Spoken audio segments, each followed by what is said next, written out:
Right, umpires have rang the bell. Players are on the way out to the middle, slowly, but they are on the way out there.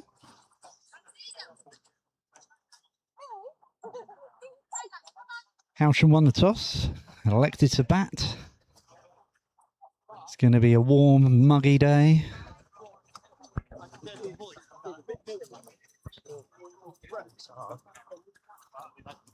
And in the comm box with me, Benjamin Bowles. Afternoon, Bowlesy. Afternoon, Wills. I cannot believe we're at the penultimate home game of the season. But we're looking forward to it, mate. Yeah, it should be a good one. Both teams on good form. Yes, Hailsham on slightly better form than Rye. Both teams lost last week, but Hailsham had won their previous...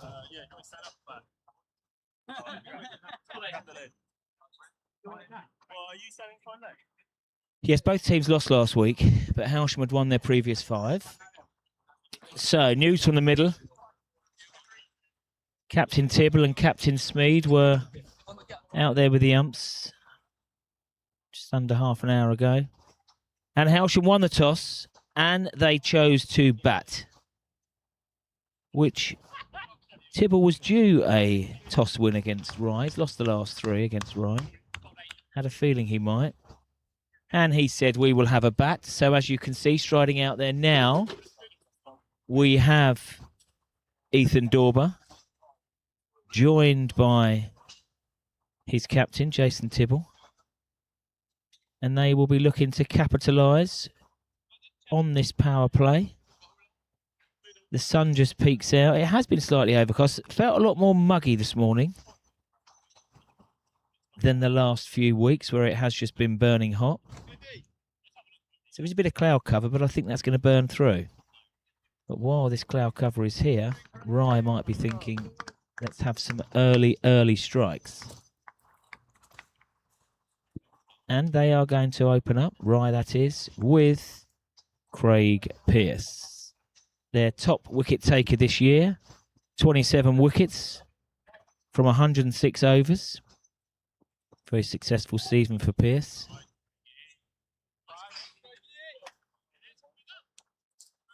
And first ball stayed a little bit low. So plenty of grass left on the wicket this morning. And there is a little patch actually just in front of Tibble now. Let's have a look. Pearce to Tibble, second ball of the day. Into his action. Tibble, quite watchful. Has been well known this year for getting off the mark with a 6 as Tibble, or hitting one in the first over. We shall see if he continues that today in the next couple of minutes. So Hailsham 6th in the table at the moment on 271 points. Rye 1 place below, and there we go.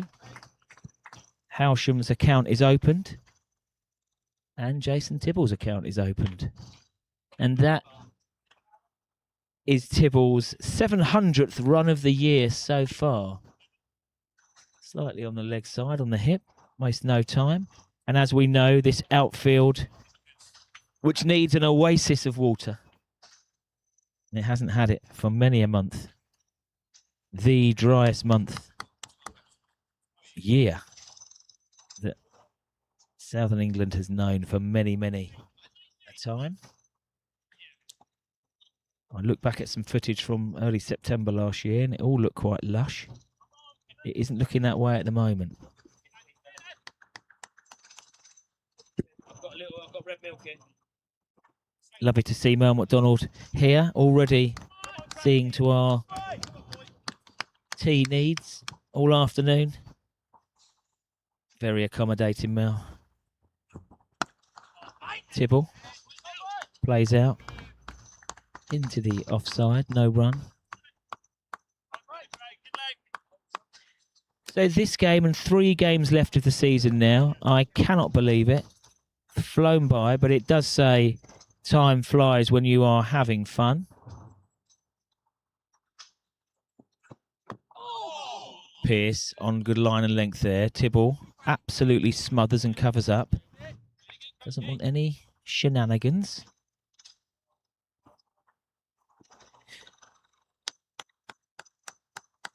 Father Stewart is here, adding in the odd jibe. Hannah said to me this morning, "Have you seen the dog bowl?" I said, "Didn't know he could." Last ball of the first over. Watchful mode, Tibble. Hailsham, 4 for no loss. And let's have a little look at Division 3 today. Division 3 East. Buxted play Glynde. Glynde have lost their last 2. I thought they were absolutely cruising. And even the loss here 2 weeks ago, I didn't think would hurt them. But they lost last week. So now they are only 35 points ahead of Linfield in second place. Rottingdean have won their last 3 games. They are the team in form at the moment. They are in third place. Buxted Park 278, St Peter's 272. So it's tight in the middle there. Continuing on today's Division 3 fixtures. Cookfield 2 plays St Peter's. Linfield v Bexhill. And I think Bexhill absolutely need a win today away at Linfield. Otherwise that could be the end of their season. And Rottingdean versus Mayfield. Right, opening up from the pavilion end, we have James Smead, right arm over. Wicketkeeper stands up. And a very forceful forward defensive from Ethan Dorber. Fielded off his own bowling.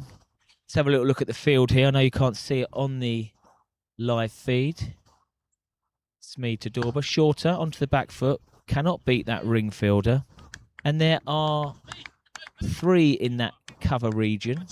3 players. Let's go round from the keeper. We have a wide-ish first slip. Third man outside the circle. 3 in the cover region. Mid-on, mid-off in the ring. Watchful from Dorber. A mid-wicket in the ring. And then the second fielder outside, which you are allowed in this first power play, is at fine leg. The wicket-keeper Collingwood turns around now. Redirects the message down to fine leg. And fine leg would have had to have been incredibly square, as Dorber has enough of the bowling, rocks onto the back foot. Lovely mail. The absolute perfect cup of tea delivered on time. 12:33. As Dorber delivers the second boundary of Hailsham's innings.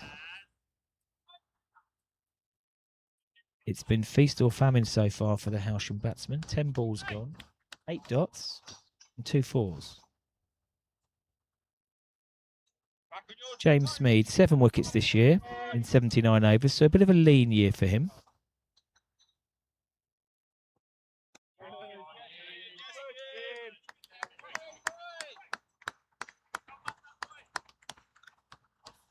However, very good, Jim, very good.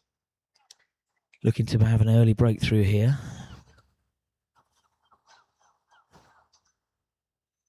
Brother Harry Smead, 18 wickets. We'll hear from him later. A big appeal. Umpire remains unmoved. And that concludes the second over. Hailsham moving along at 8 for no loss.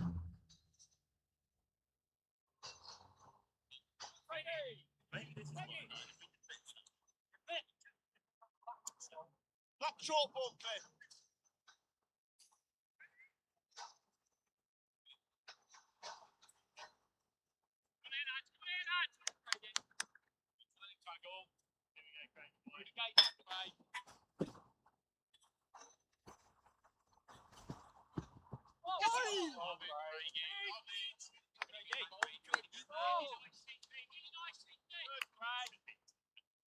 been the easiest starts this morning for Hailsham. Few player misses. Watchful mode is Tibble and Dorber. Dorber, 320 runs now from 13 innings. These two have formed a solid opening partnership. Ollie McDonald started off the year opening up.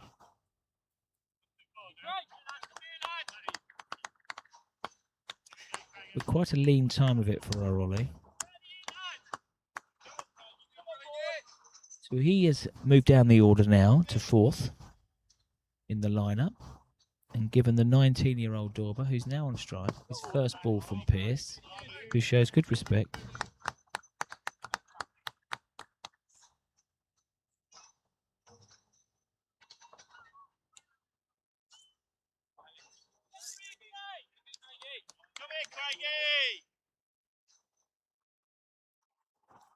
Good support here for Pearce.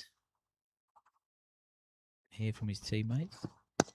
Again, well bowled, on the spot. Keeper standing back to Pearce.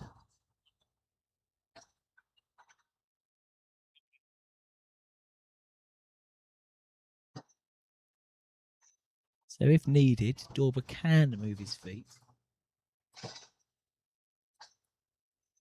One slip settles. Keeps low. Does keep a tad low there.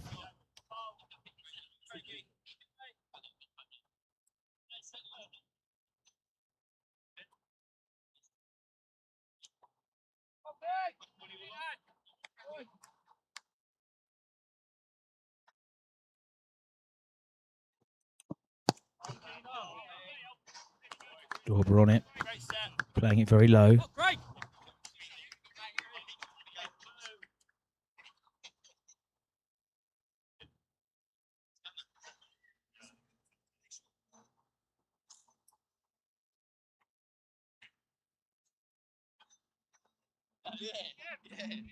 A quiet over, just one off it, and it's quite a quiet start today. A couple of Coronas being supped. And it wasn't a quiet start at Rye in the reverse fixture this year. By this point, Hailsham were in a lot of trouble. I was on a canal boat in Amsterdam, and I couldn't quite believe what was happening. Hailsham were inserted to bat that day. They lost the toss. Only one player made double figures as Hailsham were bowled out for 49 in 13.2 overs. The lowest of low points of the season. Only Ethan Dorber, who scored 25 that day, made it into double figures. And it was Craig Pearce who ripped through the attack, if you can call it that. 6 for 15 that day. Smead continues. Onto the back foot is Tibble. Loud shout of weight. No misfield, no run. And then Rye got the total, the measly total, 3 down. It was Hamilton, 23 off 19 points, 19 runs, balls. Hailsham only mustered 1 point from that game. As I said, real low point.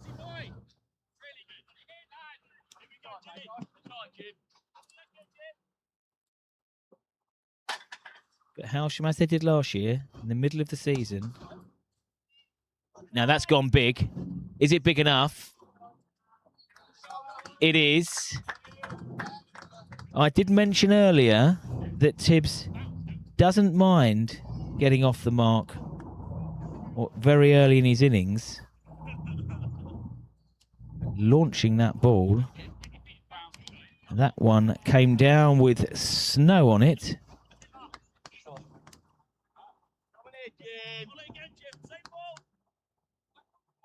We couldn't see it out of the comms box. Eagle-eyed father. He's gone again.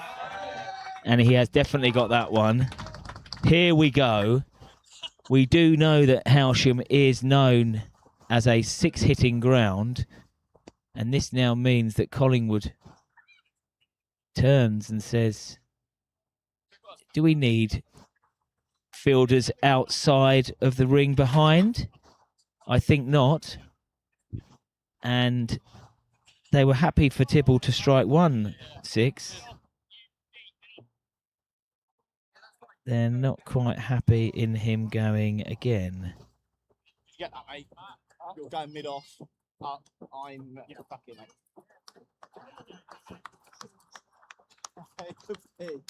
Now we have the start of the football season. I don't believe it.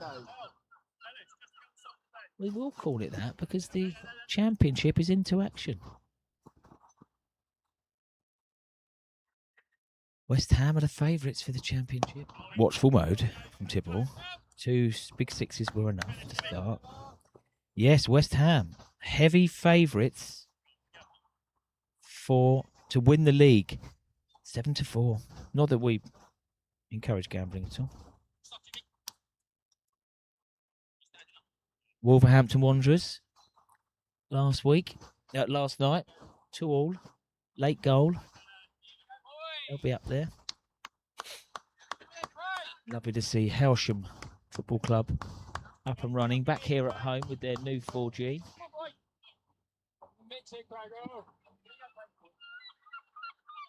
Okay, Pearce, 0 for 5 off 2 overs. He will continue from the Tommy Walder end. Ethan Dauber on strike. Plays the ball late into cover region. Bacon.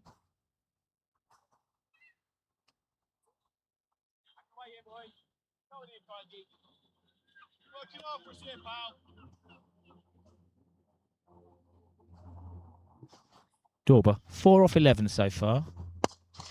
He meant that one. Just evades the bowler.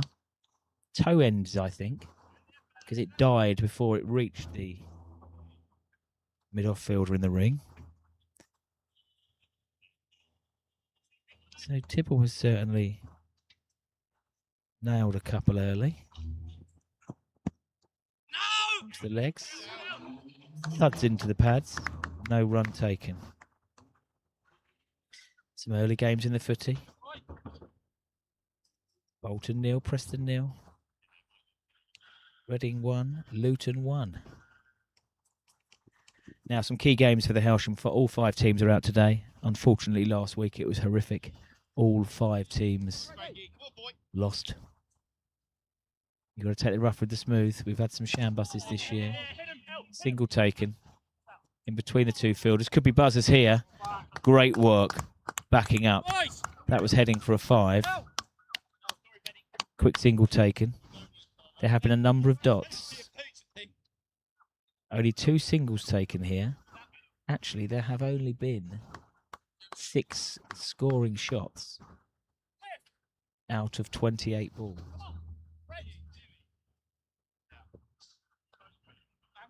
Hailsham going on at 4.7 and over.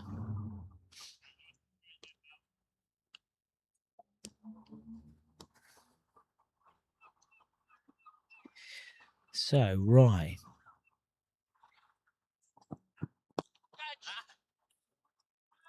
Tibble gone aerial again. 1 bounce 4. No fielders in the sky. What an average this year for Tibble. Averaging 54 before this game. Strike rate bang on 100. 4 50s, 2 hundreds.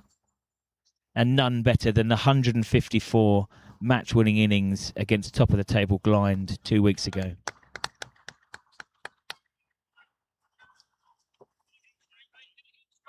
Not forgetting that afternoon, under pressure, Sam Mills, the Sultan of Swing, 4 for 54. Glynde were in the mix with a late burst from young Sylvester. And Mills kept his head. Straightens Tibble up a little bit. Does Pearce?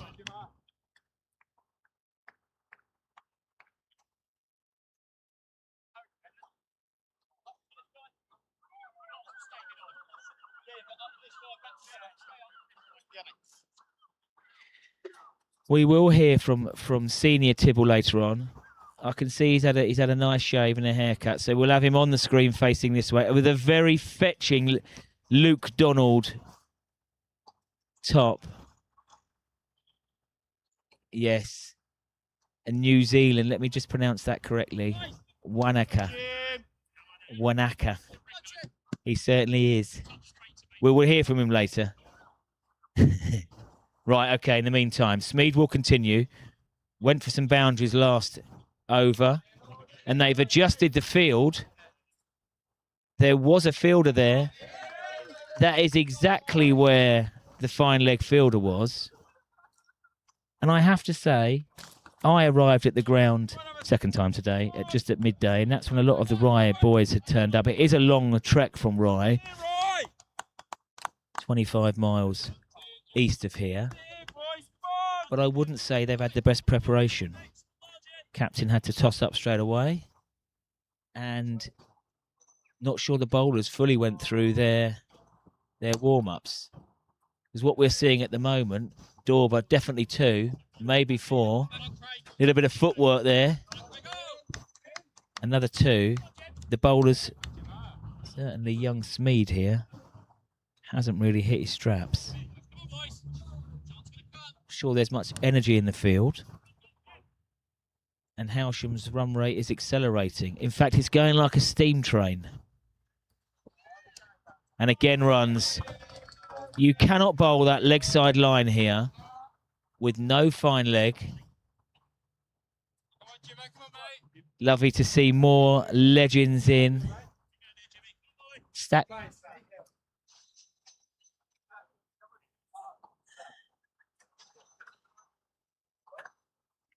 Hailsham players have to head around. Lovely to see Big Diesel back here around the club today. He's had a fitness test this morning, and he's passed it with flying colours. So beware Bexhill next week if selected for the first team. Diesel's been out for 4 weeks. Firstly a holiday, and then a shin injury and a knee injury. So whether the selection committee will see fit to elevate. He has taken 15 wickets this year,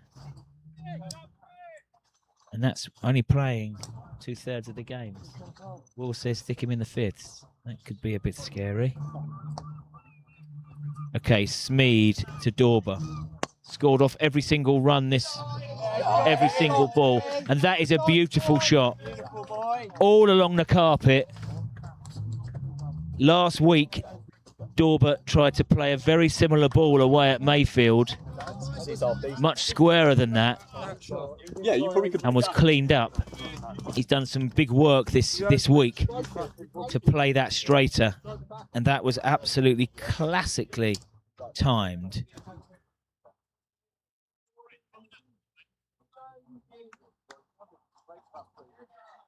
Smeed's over. It's gone 4, 2, 4, 4. 14 off 4 balls. A much better delivery. Comeback. Rattles into the box, maybe. Did he jam down on that? And Hailsham have now propelled the run rate to 5.5. 40 for no loss.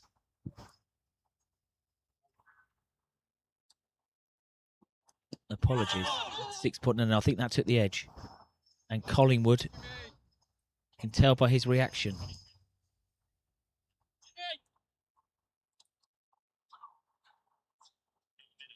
Silly me. I've been looking at the overs and not the run rate. My problem with these glasses, I can see further away, but not too well here. But what I can see is such a tough chance standing up for a wicket-keeper. Will, you'll know this, my friend. A master of taking them standing up. What a take last year. Snaffle's a little one in Cricket Week this year as well. Kieran Peacock strangled down the leg side. That was a very athletic move from you, old boy. I've seen it. Right, Pearce, who has been the tidier bowlers of the two for Rye. 10. 10 runs given away, 3.1 overs. Been very economical this year. Is that economic? 4.3. One fifer. That was against Hailsham in the clean-up. Tibble wants to go straight. There is two fielders back now. So Rye have done away with the two fielders behind the stumps. I wonder if this will change for Dorber. Or whether they keep both men out.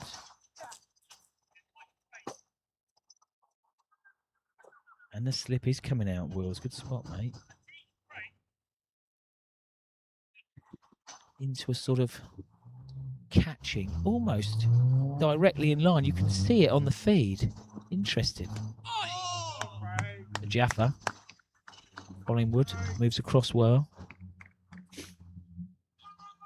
Takes it. I wonder if James Smead will continue.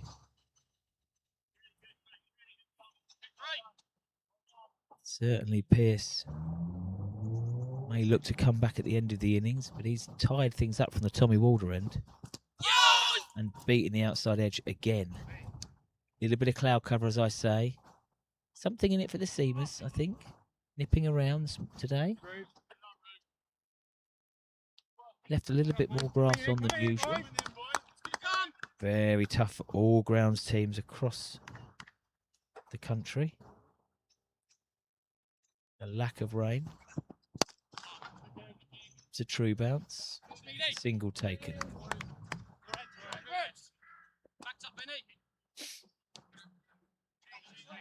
So the Hailsham line-up today. Captain Tibble and Dorber, 1 and 2. Heffernan from Melbourne. Reasonable season, 319 runs in 13 knocks. In at 3. Ollie McDonald in at 4. Older brother Tom in at 5. And a change to the middle order. Leading edge. It's a good job he didn't get all of that. Or let's say 3/4 of that, because he would have held out. Yes, a change in the middle order with muscle man Dan Payton making his debut. Simon Dunning, unavailable today. Hailsham looked like they would miss him.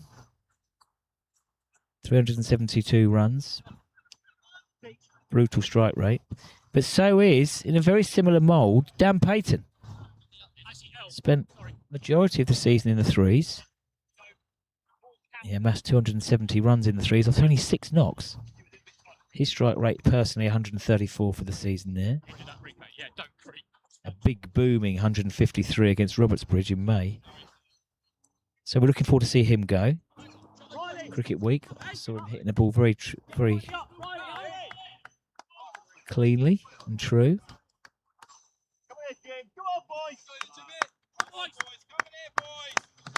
And Smead will continue.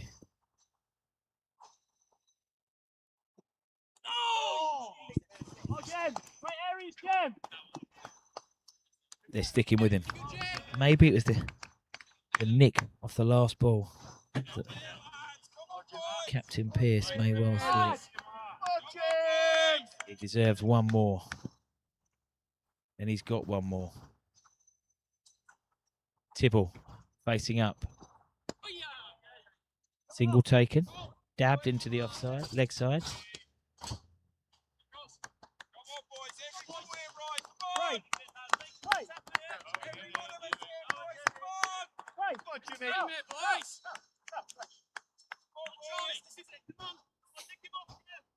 I shall move on to 43. 44. Exactly a runner ball. Shorter again to Dorber. And he's absolutely cashing in on this.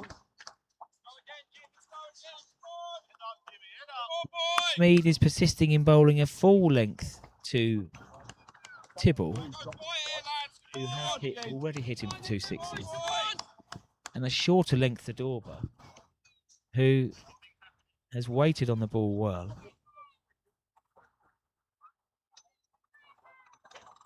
And hit 5 boundary 4s out of his 24.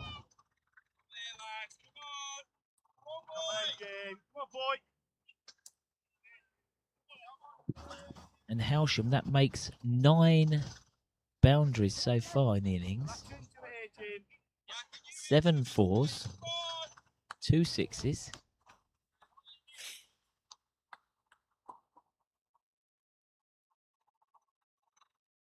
Smee to Dorber. Thank you. I will take that boundary off the last ball and I shall be watchful. He bowls, lures it outside off stump.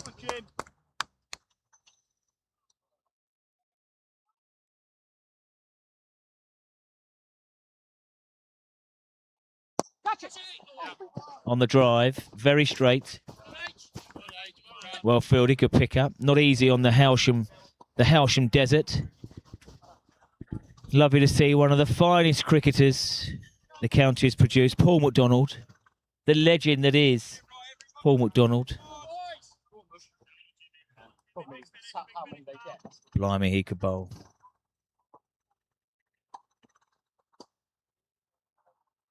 Single taken, so Tibble on strike. And because the fielders are not in the ring now, there is an easy single straight. And another expensive over. Brings up the 50 for Hailsham. In 8 overs. For no wicket. And that would be a concern for Rye, that they've not made any inroads. I was going through the Hailsham lineup earlier, and there is genuine batting all the way down. Wicket-keeper bat Sully Hallett in at 7. Now we have 3 all-rounders. And I'm not sure what order they will be batting, but we have Mills, Anthony and Bellett. All very handy with the bat in their own different ways. Which means number 11 today, Jack Coughlin. Again. Handy in with the bat.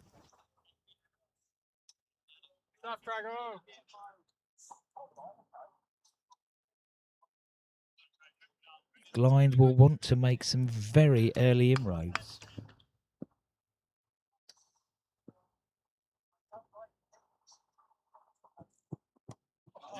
That is delicate. We've seen some brute hitting from Tibble, but that was soft hands, played it late. No chance. Races away. That is Hailsham's 10th boundary already. Tibble moves on to 29 personally. And Hailsham move on to 54. Pearce has done well strangling from that end. But he's been forced to put both straight fielders back. Anything edgy or scoopage will be runs. Tibble can't get that one away. He's in absolute fine form, is Tibble, with ball and bat and in the field. A fantastic season. The 26-year-old Hailsham skipper led Hailsham to flickage, and that shows you what kind of form that he's in as Pearce errs onto the leg stump. No fielders out on the leg side, and Tibble clips it over the infield. That's always going to be 4. Yes, as I was saying, Tibbs led Hailsham to promotion back in 2024 when they finished second to Little Common. Those two sides were head and shoulders above the rest that particular year. And then last year, Hailsham... Oh dear. Umpire already signalling a no ball. That's been the first extra, I think, bowled from Pearson Smead. Umpire's little word. I don't think there's anything venomous in that. However, it was almost shoulder height Tibble baseballed it for 4, pulled it across. However, that might not be the end of the issues for Pearce. I haven't seen a free hit signalled. Oh, there it is. It is a free hit. So Tibble, happy Christmas. He's on 37. It was very well bowled. Yorker length. One of the only ways you can be out is run out. So Dorber scuttles back to the safety of the non-striker's end. And we continue. So Pearce has been in great control. However, this over has gone for 3 boundaries and the no ball. He wants to get out of it now.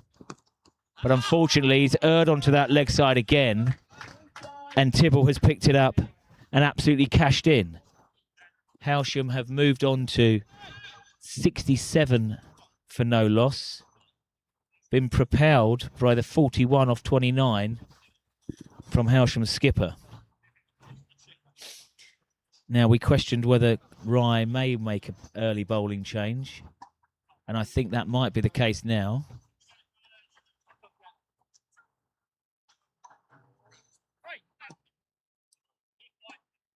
And Cornell Swart has given his hat to the umpire and he's striding out. And Rye need a wicket. And they look like they're going to turn to the right person. 23 wickets this year. He's in good form. He took 4 for 22 against Bexhill 2 weeks ago. He's had a great season with the bat, 580.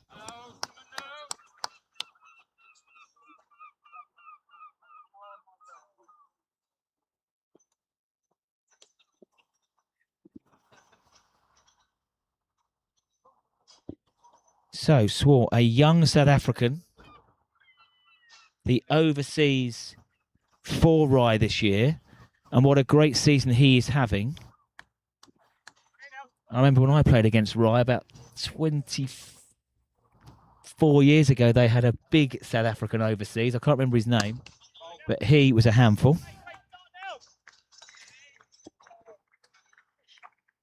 And what a great season for Swart. As I was saying, economy of 5, strike rate of 25 and 23 wickets. And Rye need one right now. Dorber on strike.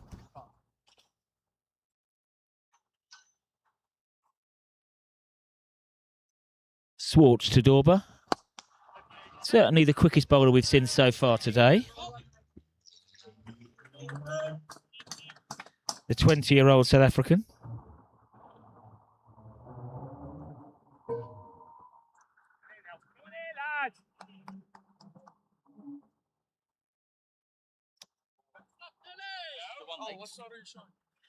Single taken. So Tibbs' first look at Swart.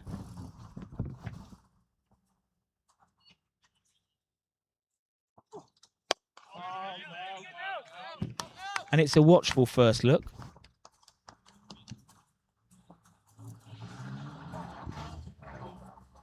Sun poking through now. All 5 Hailsham teams getting underway right now, the other 4.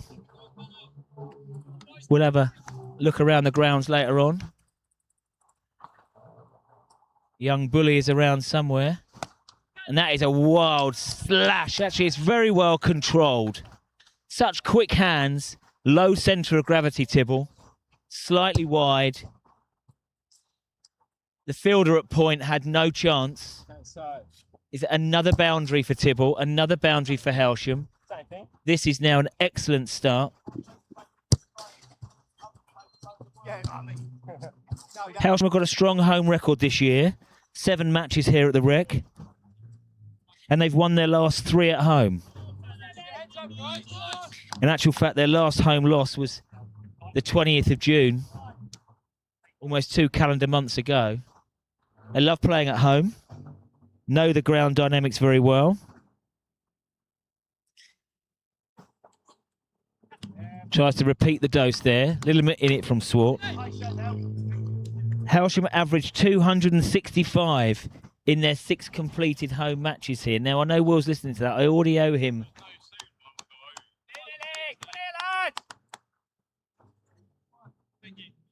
£4. We will be having a look later on the 20 over mark. And it's his first go. I am struggling here. I've never had to give him a note before. Break my heart.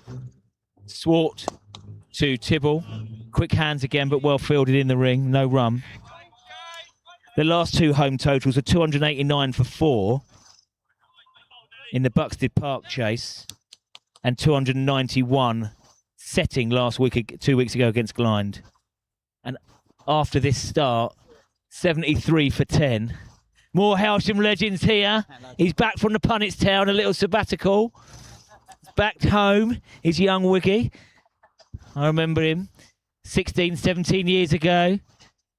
Young Colt into the Hailsham first team on the bench. Had his initiation with me and Bardi in the van. Okay, back to the cricket. 10 overs gone, and it is a good start for the home team. It's going to be a double change of bowling. Pearce started off well, but his last over went for a few. So he's going to hoik himself out of the attack. And Harry Smead is in. 18 wickets this year, with a best of 4 for 28 against Bexhill back in May. And our first look at spin, out of the power play, 3 fielders allowed out, and 3 fielders are out. 3 or 4. They have parked an extra boundary rider. It doesn't get any more cow corner than there. And this is to Tibble, who has been trying to hit, and he moves. And that's a good hand on the 45. Did well to get down to it. Tibble was an early move across to the off stump, trying to open up the big open spaces. Let's see what Dorber will do. Huge spaces over extra cover and point. Looking very swish. Scotty Pearce, one of my favourite Australians. We relived our youth a couple of weeks ago in Cricket Week. We just about can move again now. But Pearcey looked in great form. Quick single. Early call from Tibble.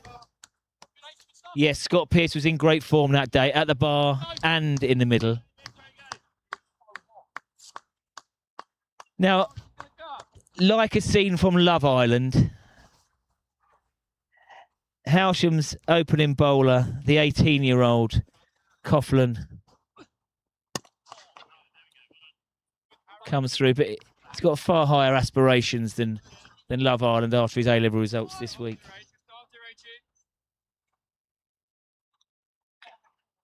Wicket keeper Sully Hallett in, quick lap, and his big brother. Now that's straight. Umpire's got a decision to make, and he responds negatively to the sustained appeal from Smead and from Collingwood. Collingwood can't get up. He can't believe it. But he'll have to. Smead takes his cap, let's just say, briskly from the ump. Tibble was on the sweep. Wills, you're having a look at the replay now. What's your opinion, my friend? Your impartial opinion.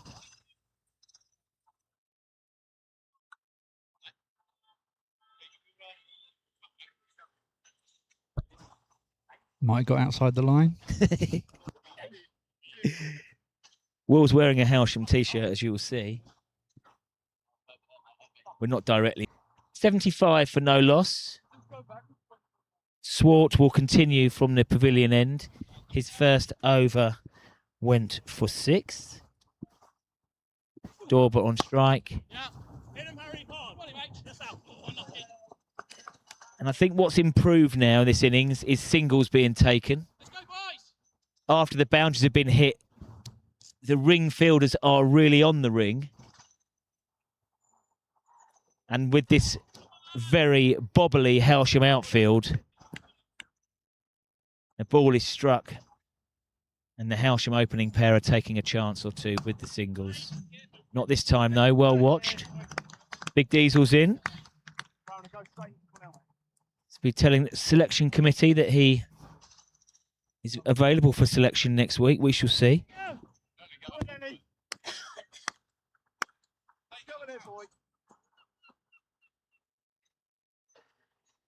Sun coming out now, and it's the hottest it's been.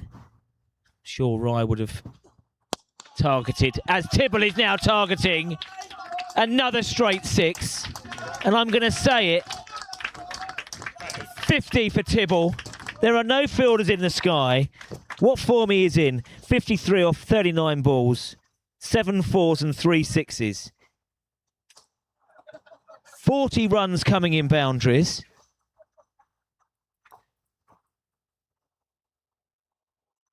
I'm in a right old state here, my glasses. My mate Scotty, we might hear from him later on. He's never far wrong. And what a player he was.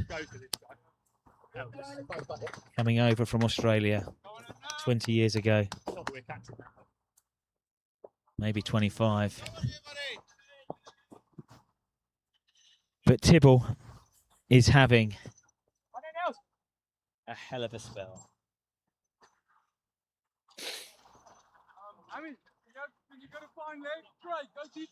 And it is Tibble and Swart who have led their lineups with the batting stakes. Before today, Tibble has scored 35% of the Hailsham runs. And Swart has scored 37% of the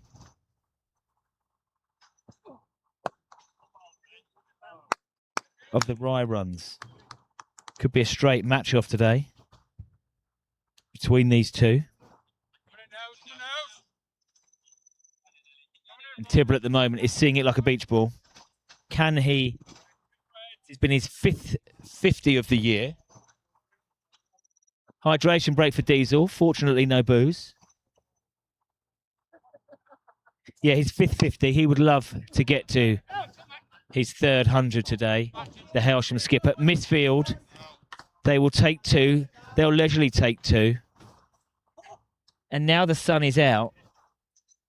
It does take its effect on the fielding team. Hailsham have kept sides out here for 3 hours. 3 hours 40, 3 hours 50 this year in the burning Hailsham heat. Come on, Nelly. Come on, boy. And it must affect the mentality and the physical fitness tested. Talking of physical fitness tested, Sam Mills looking incredibly lean in training, not just for Hailsham, but for an upcoming marathon. Loch Ness in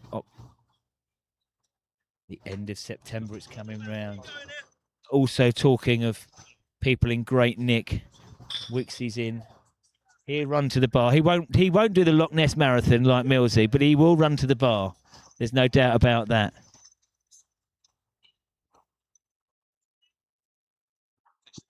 New running shoes now. We'll be having a chat about this. Wonderful. I want to see a picture, please, Millsy. My latest Pegasus are being worn in before they are taken out on the road. Now, oh, look at those. Here we go, boys. Here we go. Come on, boy.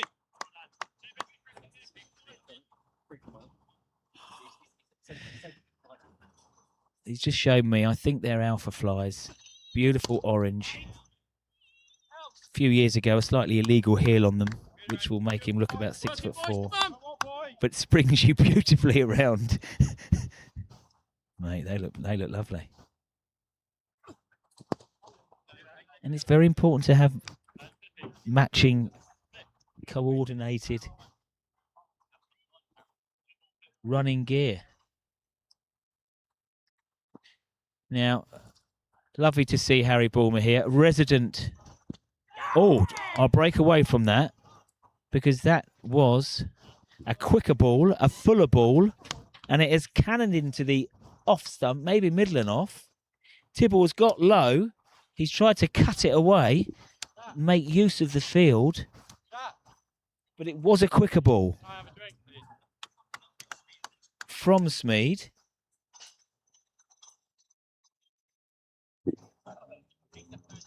And he picks up his 19th wicket.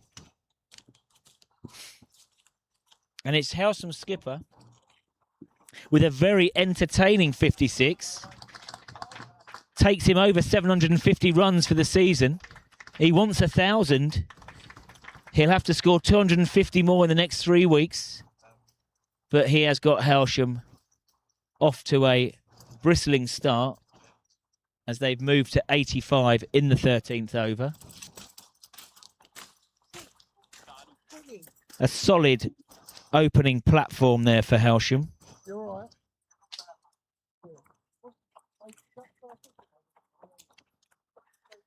Dorber remains. Tibble has to depart. Came out of nowhere, really. Was that ball short enough to cut away? I think Tibble wanted to try and manipulate the ball behind square. All of the fielders in the deep were in front of the wicket, very much so. But his average is 54. That will slightly go up as he scored 56 today. And that brings to the crease Max Heffernan, 20 years of age. The youngster from Melbourne.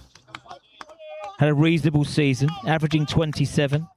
He will want to add to his 250s. Desperate to score a maiden 100 for Hailsham as well. But Rye have now definitely got a spring in their step. We will hear from Bully Bulmer soon. Got some updates on the devastating trade news in the week.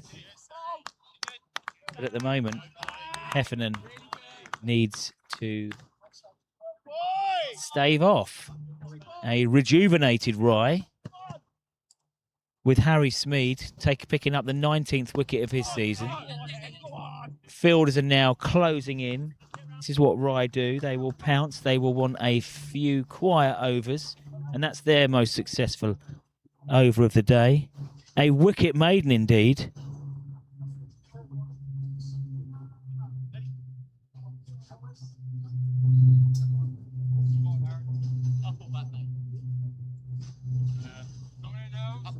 Bit of a flyover over there for Tibble's 750 runs for the season. So, young Bulmer's here. He's going to have a look through soon to see when we go around the grounds. We know that his mind has been elsewhere this week. Some devastating train news around the county. However, he has lost his title of Hailsham's #1 train fanatic, as somebody else had to let him know about the derailment. Exactly, Will. Someone else had to let him know about the derailment between Haywards Heath and Lewis.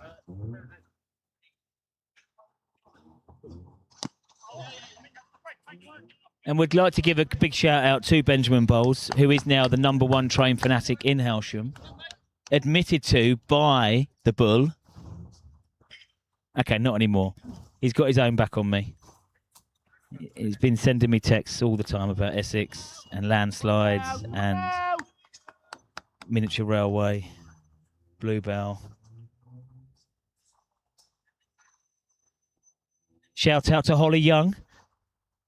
She's on the feed, preparing to play for Kent tomorrow. I believe it's Gloucester away. Shout out to Holly. I hope you need to leave early.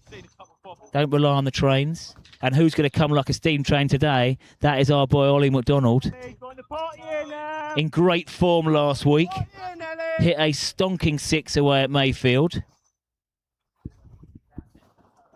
We look to see some action from him, but at the moment it is Swart to Dorber. A chance, hit very cleanly. Dorber is connecting, looking to play straight. Yes, nice shout out to Holly. She graced us with her presence, the pro presence during Cricket Week. She will look to go well for Kent ladies the rest of the season. Up and over. No fielder there now. Slightly wide from Smead. Double teapot from the bowler. Let me have a little look at Division 3 and then we will turn out. I will let Bully the Bulmer tell us a little bit about what's going on with the other Hailsham teams.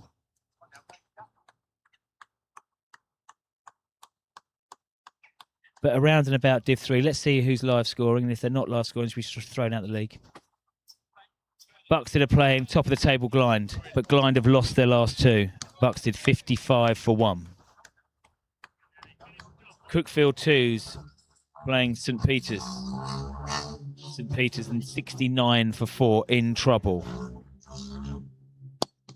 A bullet from Dorber.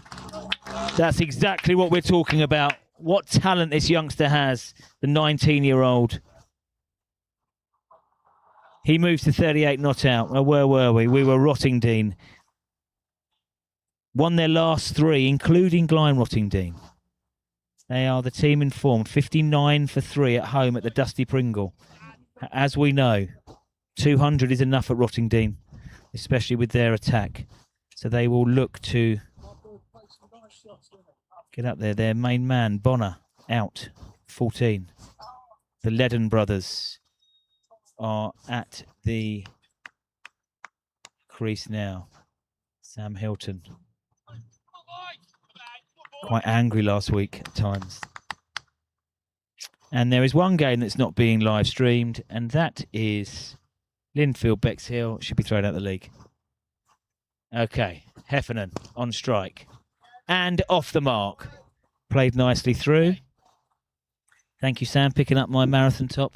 I'm not one to talk about my... it's not about me, but that's my London Marathon top from 2021, yep. Yeah, at 3 hours 33, actually. At 45 years of age. Negative split. Very talented all-rounder. Sam Mills here. Negative split. My first marathon, actually. But it's not about me. Bully, you need to get onto National Rail Inquiries, mate, because your contacts at Trumpington, I do know someone who's on that train and she's still in hospital. And we'll give her a shout out later on. I'll try and get her on the screen. But your contacts at Trumpington Towers.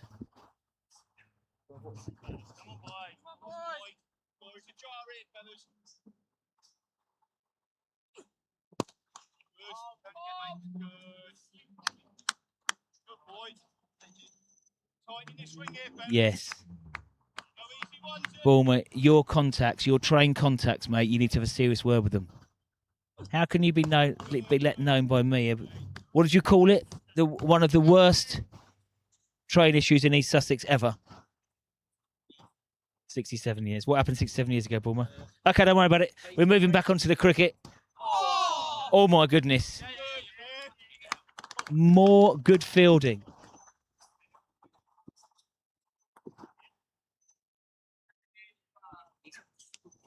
More great fielding from Ben Clifton.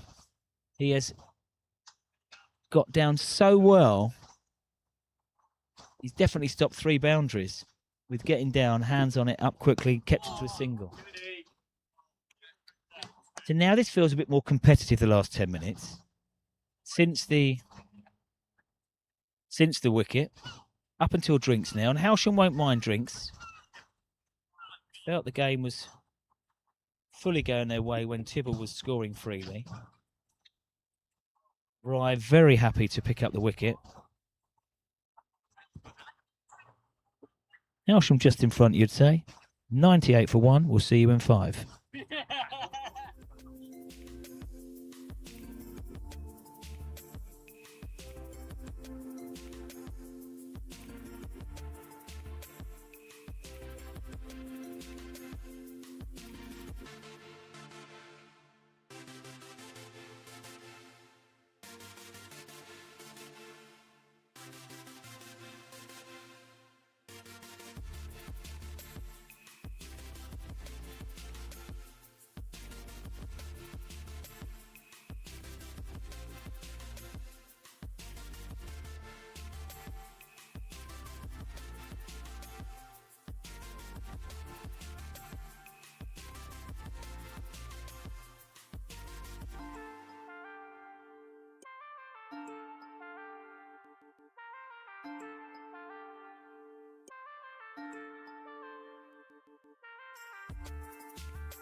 Come on in, lad. Come on.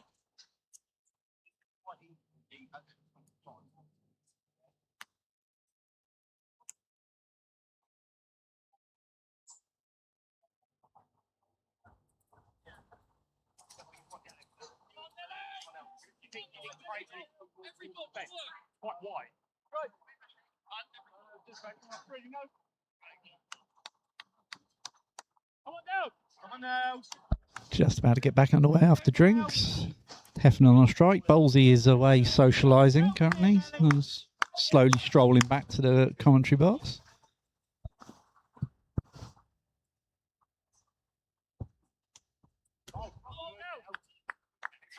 Back to the action. And young Cornel Swart hits the deck. Put a lot into that ball, slanting across. Nutrition for Coughlin. Been in great form. Hailsham's opening bowler. Look forward to see how he goes on here. Full toss. Heffernan plays it very correctly. High top elbow, the left-hander. And Hailsham lads are off to do a lap or two. Millsy keep the steps in. Come on, Nelly. Come on, Nelly. Come on now. Everyone over here, boys. Come on. We can hear right now. Buoyed by the wicket, and now they've got some control on this innings. They will look to their overseas. Wide second slip settles. Very good now.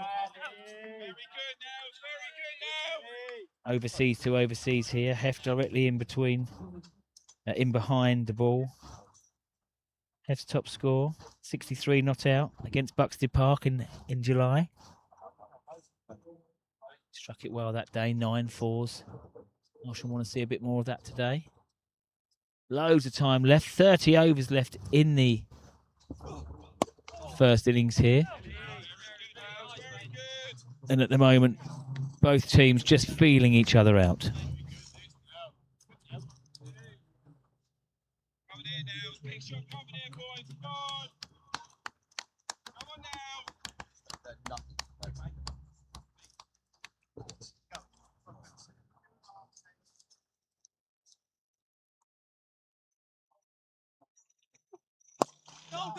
Shot half. Good out, good out, good out, good out.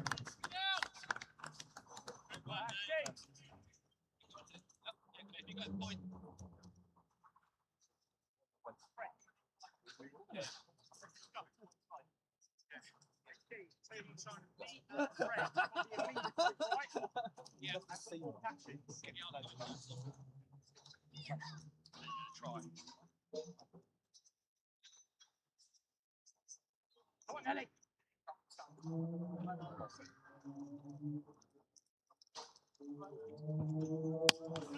Ready. Come on. Come back. Ivan. Good dog. Full toss bowled on the hip. Umpire having a think about whether it was a no ball to be given, but Sounds good, Eve. it was not. I need some more tape.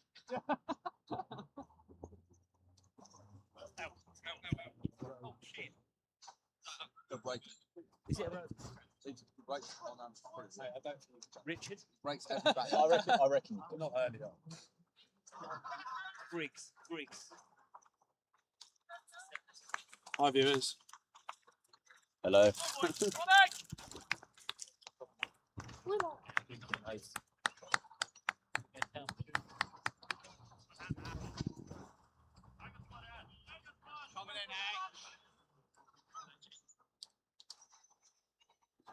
Richard Bryce.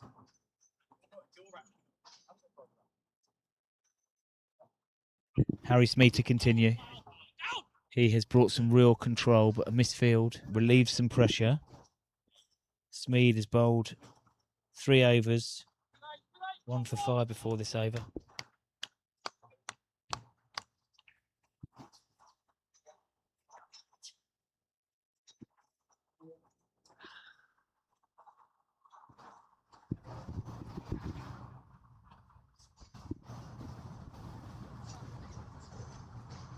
Ethan Dauber on strike. Very well bowled. Too good for everything, everyone. Both hands out from Harry Smead. Can't quite believe, 1, how that's missed the stumps.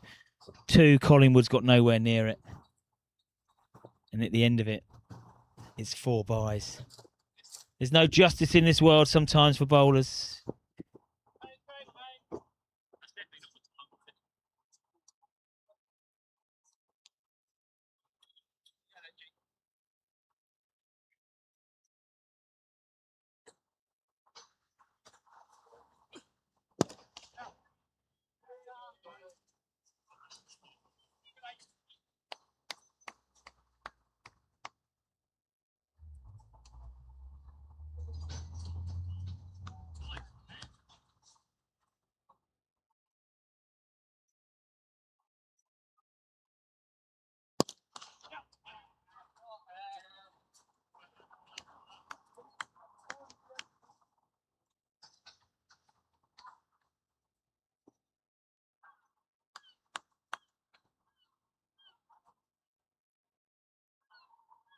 Smeed to Dorber.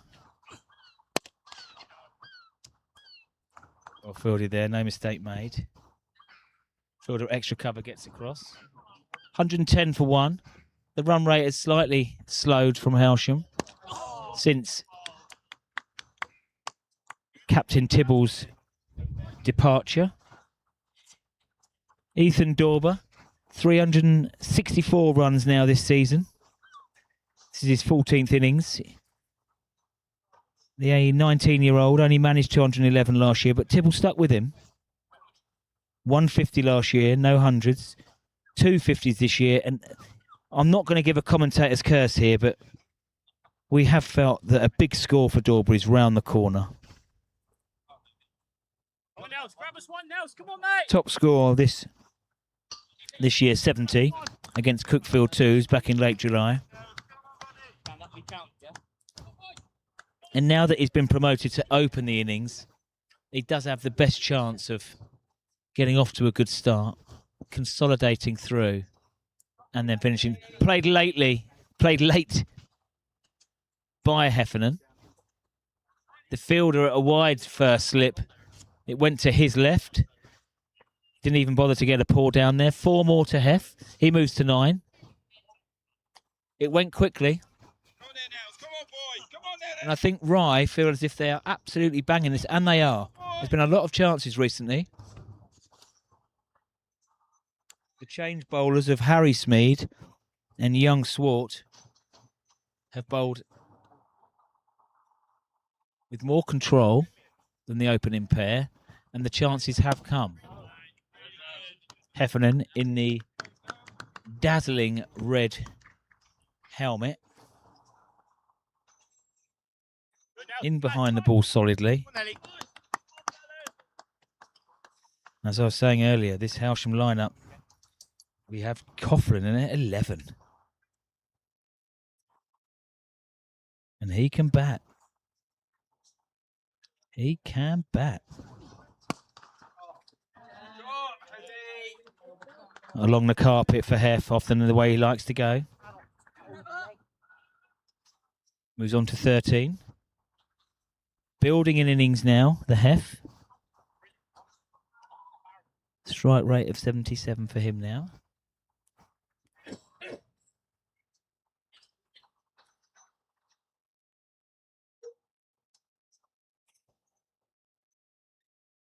Really feel that heat now.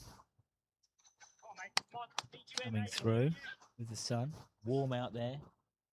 Few fetching vests on show.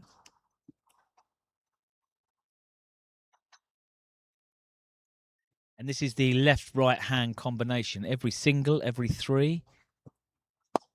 A beautiful stroke. And it's through. Classic Heffernan, and it will run away.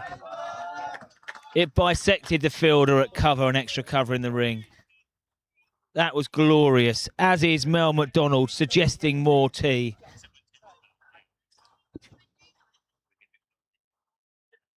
We'll be twitching when you go to bed tonight about 9 o'clock. That was glorious from Hef. Very high right elbow, the left-hander. Classical drive. Stop runs there, the first slip.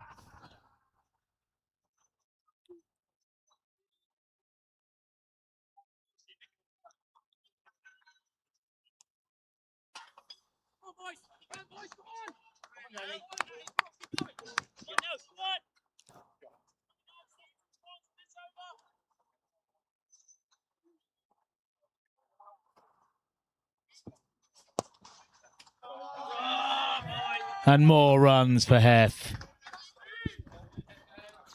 Rye have had a really good 10-minute spell. But Hailsham now fighting back with some glorious strokes from the Melbourneian. He's shown us through extra cover and now through point. Improving all season. Come on, Maxie boy. You've got a big one in there, mate. I know you're desperate for it. Maybe it will be unleashed today. 250s, as I say. Got all the shots and a strong temperament. And him and Dorber, the partnership, has already gone to 41. Hailsham continue to go along at sevens. Happy to take a single.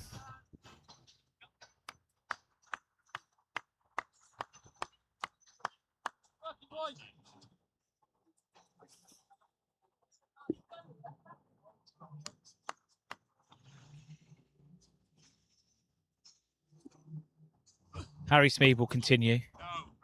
Heffernan looks to try and manipulate the ball. Blind persisting with a first slip, and I don't blame them. One of the only ways of slowing down the Hailsham run rate is to take wickets. I think Heffernan is unlikely to play any scoop or reverse action. So all fielders outside the ring are in front of him. Fielder at his deep mid wicket. And the fielders are 3/4 of their way back in front. But at the moment, after a fruitful final last over, Heffernan is happy to prod the ball back. Smead is bowled with really good control. 5 overs, 1 for 9. With so much aggressive hitting going on around him.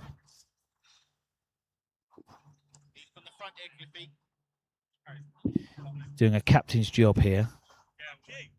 No doubt.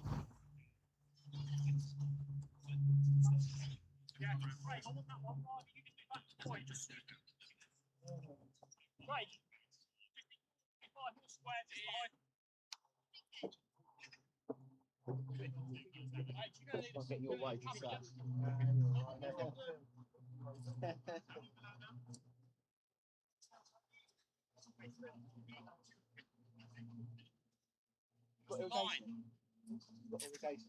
Okay, change of bowling.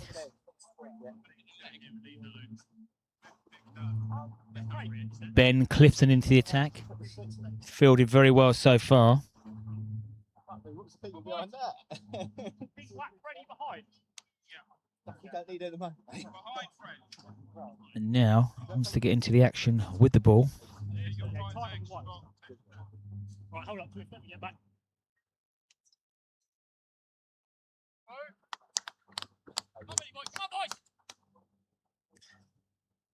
Okay, left arm. Oh, Clifton. Floated it up there beautifully, tempting. And he's turning the ball, looks like he's turning the ball away from the right-hander. So a left arm orthodox. Yes, I can see that. Dorber's been starved at the strike in recent times. Opened the innings, but only faced 47 balls so far. And Clifton that is great flight. Dorber gets the reverse sweep out. Heffernan will have to get a shift on. He is sharp. And now Clifton will be bowling to fellow left-hander. So the ball will be turning into the pads of Heffernan. So Rye put out a fielder at the left-hander's deep mid-wicket, and mid-on comes wider. Does he want to play with the spin? He does. No single taken. I like this from Clifton. Started with great control. Tempting the Hailsham batsman. The ball above the eye line. These two are quick behind the wickets. Quick in between the wickets. More Coronas being supped. It's that kind of day.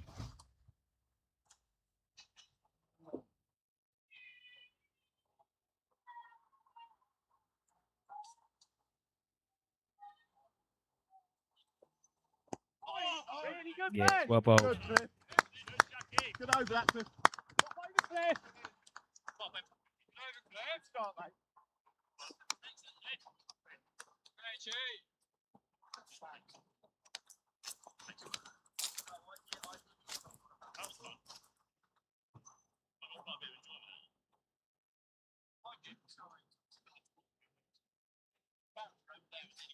Melly Mack doing an absolutely fantastic job.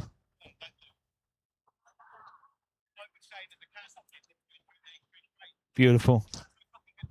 That's just strong Bisto gravy there for me. Very good. 20 overs gone. And at around about 25 overs, myself and Will continue our challenge. We'll both have a little look here because Smead and Clifton are getting some control back for Rye. Smead took the wicket of Hailsham opener. Captain versus captain, and Harry Smead came out on top. Fully pitched. Will they look for two? They will, but the South African young swart quickly in, returns well. And this is one of the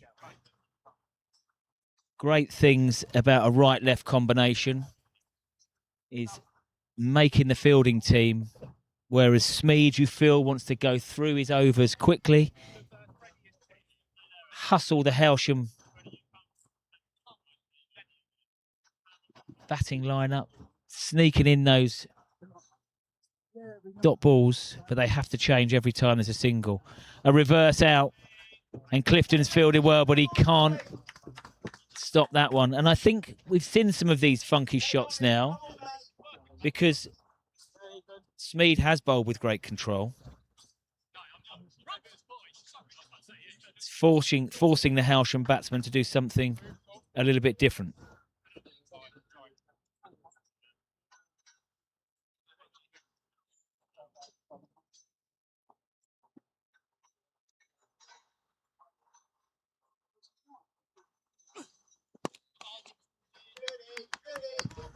Hailsham, 25 overs to go, and I think that is what the Hailsham dugout are thinking here. When Dorber was trying some elaborate stuff, you may only see in the last 10 overs. Smead can only bowl 9 overs, and he's already 2/3 of the way through that. So will Hailsham just continue to, again, great bowling. Go, go, fellas. This is going to be at least 2. The ball does hold up. Waiting for a signal from the umpire, but it was runs. Another genuine edge along the floor. 50 partnership. Almost come up with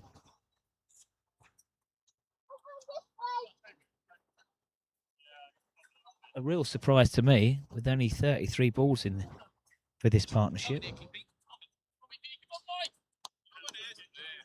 I was looking upside down. It's on your screens. Almost a runner ball. Hailsham won't mind this at all. It allows another base for more acceleration. Come on, Spliffy. Hailsham did the double over Rye last year. Beat them home and away.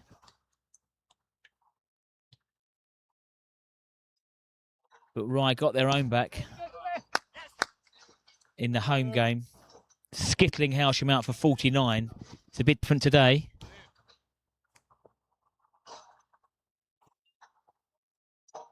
The Hailsham wreck a free scoring ground. Clifton bowling with great guile. And Loop putting some real height on these floating deliveries. And the Hailsham pitch does turn.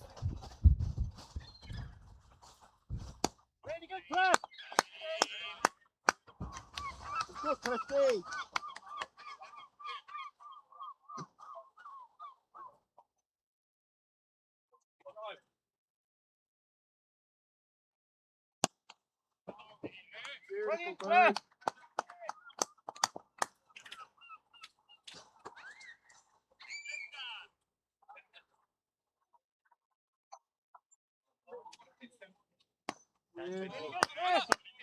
Spill it.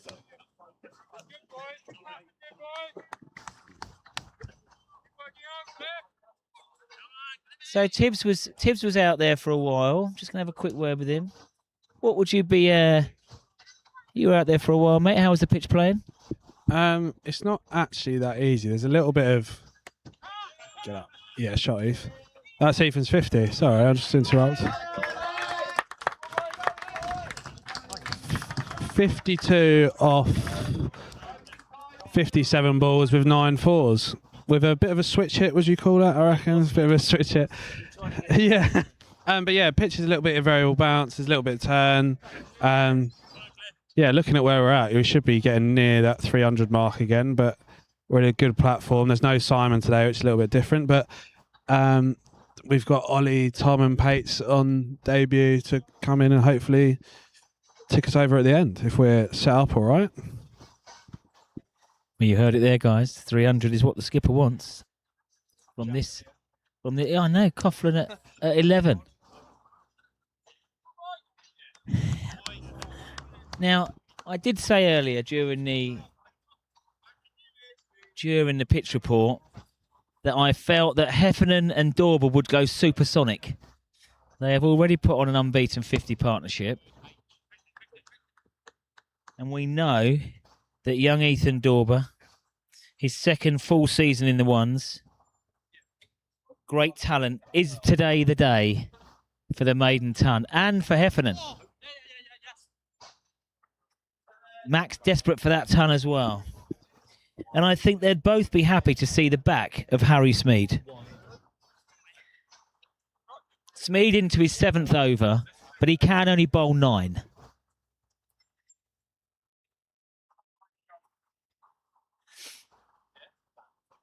He's going at a measly run rate, clipped through. Definitely 2 for Dorber here, but a clean pickup and a good return. Correct to take a single.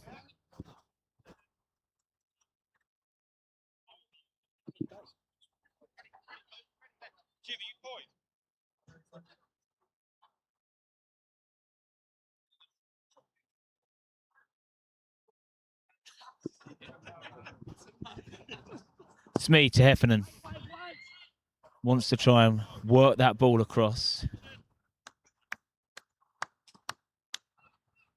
Now, I hope that the latest Alfie Moon shirt from Cliff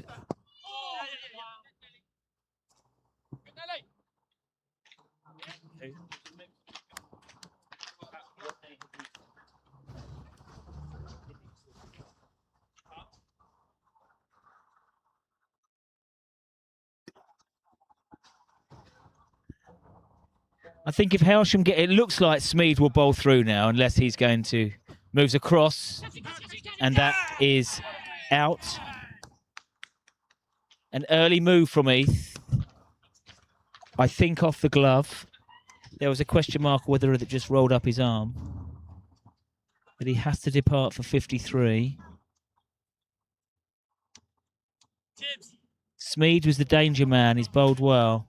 That one loops up, taken by Reuben Collingwood.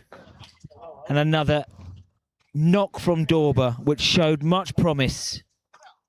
His 3rd 50 of the year. That's over 370 runs for Ethan Dorber for the season.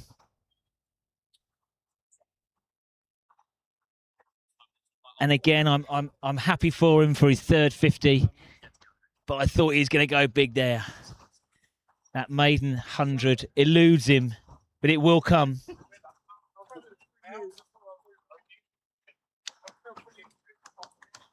But again,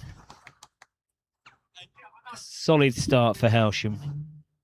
But both openers now back in the hutch. And they're both dismissed in the 50s and both dismissed by Harry Smead. Smead picks up his 19th and 20th wickets of the year. I was suggesting that Hailsham just saw him off. He can only bowl 9 overs. But that's not the way that this top order work. There was more funkiness, let's say, from Dorber than we've seen before to try and manipulate that ball behind square. However, Rye are hanging in there. And it is led by their captain, Harry Smead. Ollie McDonald, customary green helmet to the crease. In at 4. Nice to feel bat on ball for Ollie. A lean year with the bat. An average, which he's incredibly disappointed with, of 12. And it isn't for the want of trying. Never in a million years would I thought we'd get to this part of the season and his top score will be 35. That's the way it's worked for Ollie this year. He has worked incredibly hard, had a great pre-season, looks fit as a flea. Been unfortunate with some dismissals. However, being the competitor he is, he has bounced back with the ball brilliantly. 15 wickets with the ball. But really, really now in these next 4 innings that he has, he will want to contribute and contribute big. There were some glimpses last week at Mayfield. Only 24 was made. But a couple of lovely boundaries, including an extra cover drive and a 6. And we hope we see more of that today. Ben Clifton, bowling with great control from the pavilion end. He is saying to the batsman, you need to put the pace on the ball. Field is well set with 4 fielders in an in-out nature. And the fielders in the ring are pushing to stop the 1. Heffernan has to use his feet. He comes out of his crease and he punches the ball to one of those fielders in the deep. But as yet, Clifton, I don't think has been hit for a boundary. Only 8 runs off 2.5 overs. And in the big scheme of things, that is a great economy rate. Now, this is an Alfie Moon shirt like you have never seen before. Unbelievable. It's like Tony Hart and Neil Buchanan have been sick. Good squeeze, Cliff. Cliff, we're going to have to get a picture of that on the feed later on. That shirt is absolutely horrendous. Well done. McDonald wants to get off the mark. Can't get that ball. There's no pace on it. Really good. Through the field. We're going to have a look at some scores soon.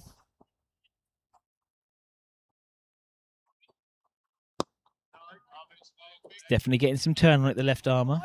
Ollie looked to do something quite violent there. But the ball kept him square.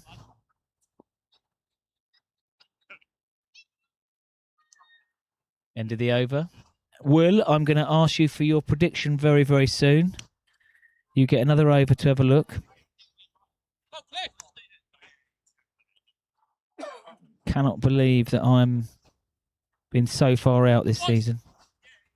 I'm absolutely disgusted with myself.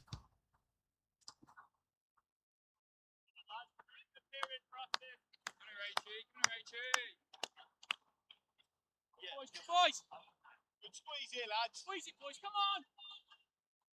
Make it work for everyone here, boys. Make it work for you, fellas. Come on, fellas. Yeah, so it looks like Smead is going to bowl through, and I think Hailsham have got a decision to make here. Stick or twist? 2 overs to bowl, 12 balls. He's done damage. 2 for 16. Right here, lads. Will Heffernan, and I think Heffernan, great fielding off his own bowling. I think Heffernan is the person, maybe. Chin here, boys. Just take stock. Keep these 8 wickets in hand. Quicker one from Smead. Strong forward push from Hef. He's going to do nothing silly, I think, now for the next 3 balls. With the opportunity for a single there, he'll take it. Which brings Ollie Mack on strike. Ollie, who does like to get a shift on normally. Will he show a little bit of wisdom here? Yes, well done. Hits it along the carpet. He'll take the single. Chief groundsman Tommy Walder's in. Up early this morning. Legendary Hailsham bowler. Hundreds of wickets taken from that bottom end.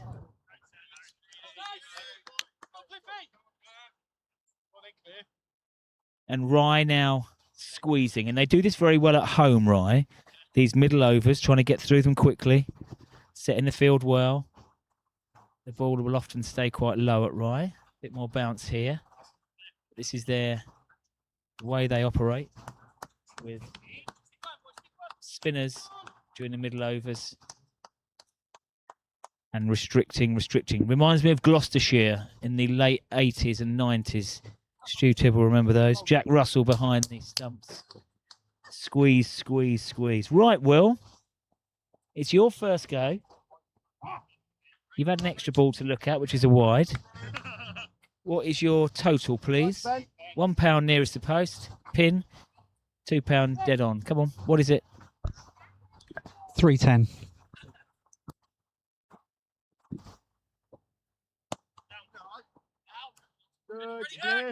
I wanted to go over 300, but I keep doing this. Right, let's have a little quick look here.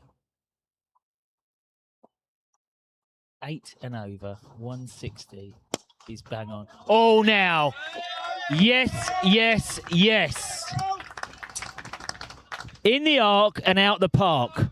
That will be a real confidence booster for the 24-year-old youngest McDonald. I am going to say 311. I'm struggling. I'm sorry, Will. I know that's dirty tricks. I'm saying 311 with a straight face just after that 6 has been hit. Please don't get out, Ollie. Oh, sorry, mate. Okay. First boundary hit off Clifton, just slightly overpitched. But this is the best way for McDonald to play in my book. No half measures. Straight boundaries. He's hitting slightly with the wind. Well bowled from Clifton. Dragged his length back. So we're both predicting over 300. Now, the wisdom of Stewie Tibbs is here, who I'm going to get on the mic in a minute. Ollie's had an almighty swing at that. They will take the leg by. Tibbs, what are you saying? 278. A collapse. And a restriction from Tibbs. He has seen more cricket than us. We shall see. Stats have shown Hailsham slowing up and no Simon Dunning today. Now that is played lately. Heffernan up on his toes. He'll tick up 2. And that will be it.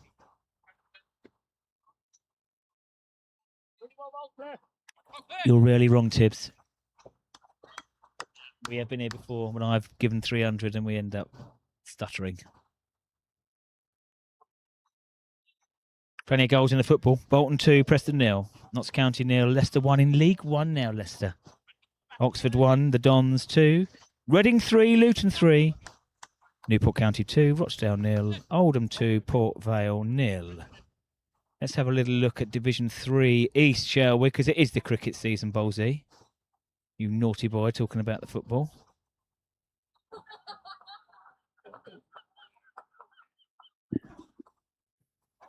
Buxted Park hosting Glynde. 107 for 2, Buxted. What a great platform. Could Glynde lose 3 on the bounce? Lingfield will help so. St Peter's are rebuilding, 146 for 4. They were 4 down early against Cookfield 2s. Rottingdean, 106 for 4 of 20 overs at the Dusty Pringle. As I said earlier, if they get to 200, that is a winning score. Slower and lower against Mayfield. Hailsham played Mayfield last week. They weren't on their top form. Hailsham won the toss and inserted Mayfield.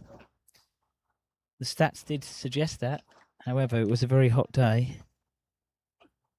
And Mayfield made Hailsham toil at 261.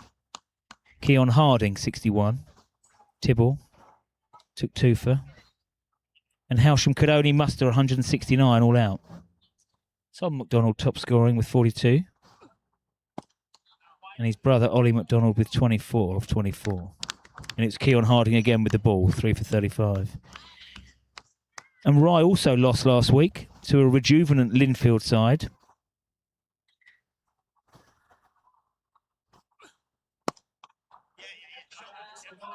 Another nice stroke from the left-hander. It might run away up the hill, and it does. You get full value for strokes here at the Hailsham Rec. Yes, as I was saying, Rye skittled out in 29 overs last week. 110 all out. Only 3 players got double figures in response to Linfield's 279. So it would suggest that Hailsham, if they can get up there, and their last 2 scores at home have been in excess of 280, they could be in front in this game. I'm glad that Hailsham have mustered more than the 49 than they got on the 13th of June. Considerably more. Been a lot of talk this week about putting in a proper performance. And that's certainly what we've seen so far. Both openers moving past the half-century mark. Couldn't go on.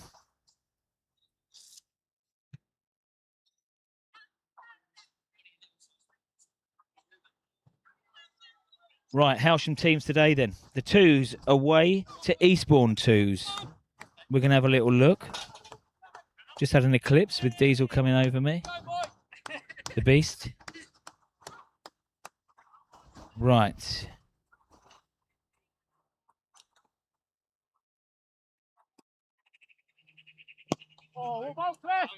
And the 2s are 61 for 3 away at Eastbourne. They won the toss at the Saffrons and said, we'll have a bat. Wilkinson gone. Peacock gone. Hicks gone. So they're 4 down because now Funneller's gone. In fact, it worsens. Hailsham 2s are 61 for 5.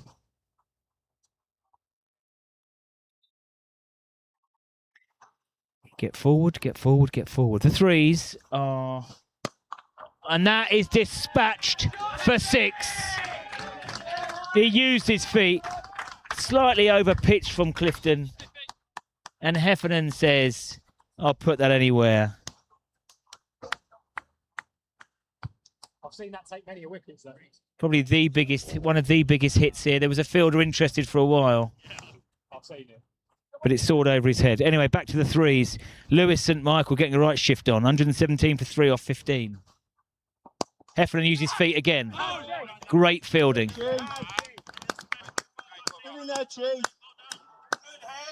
Extra cover. The 4s. 57 for 4, Mayfield. That's more like it. Brilliantly bowled. No justice for the bowler there. Deceived Heffernan.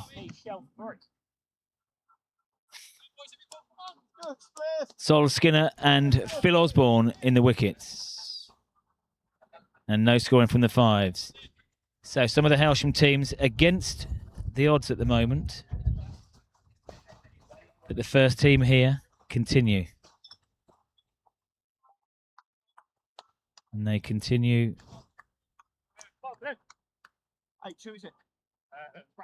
batting and going moving forward with their innings. And that is very, very well bowled. Smeed has only gone at 2.4 runs and over. Everyone else around him has gone for some tap because Hailsham are moving along at a run rate of 6.1. And with 8 wickets left, with some change bowlers coming on and looking at the stats, Mackenzie is the 3rd wicket taker with only 4th, with only 12. James Smeed as well. Smeed will have to come back. So Hailsham perhaps do have the chance to capitalise. Big Dan Payton in at 6 today. He can accelerate an innings, no doubt. An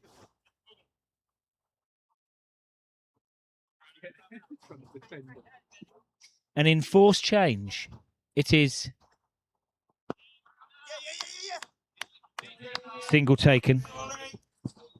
Ben Browning into the attack. One of the more... I don't think he's bowled too many overs this year. Can't have taken any more than 7 wickets, otherwise he'd have featured in my stats. So is this chance for Ollie McDonald now, unbeaten on 8, to, my goodness, just as I was saying, to take advantage, and he's hit one straight back to the bowler. That Ollie has found some ways to get out this year. Again, that was a pretty rank ball from, I will say, not a frontline bowler, I'll say. And he's almost hit it straight back to Browning. Is that the chance?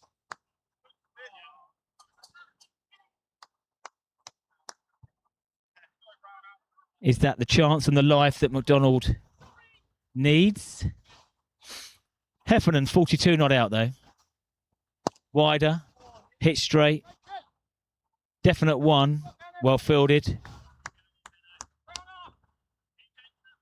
Okay. Ollie's had a look here.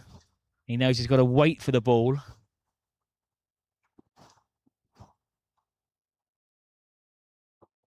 Well bowled. Played the ball with respect.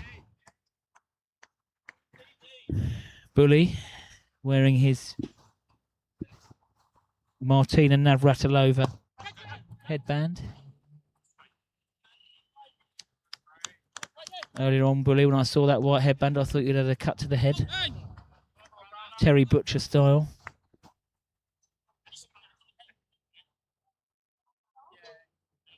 But one thing he has got, and that is an eye for a great picture, the Bull.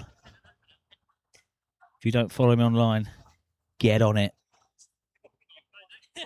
Got a huge following. Now, speaking of runs, here's Georgia Tibble. But again, she's going to get some serious stick from me with this football season starting so early when she should be playing cricket Saturday and Sunday. And another apology. We will talk terms next year.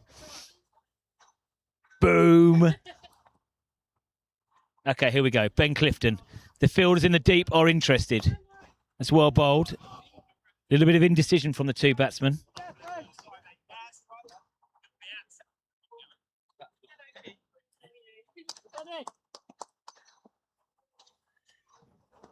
Will McDonald look to go aerial? He's made his way to 10. Yes, he has. I thought he would. The ball flighted.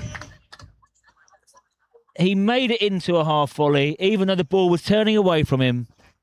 One of the cleanest strikers in the league.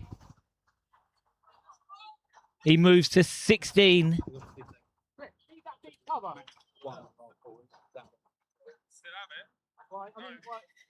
No fielders in the sky. I said earlier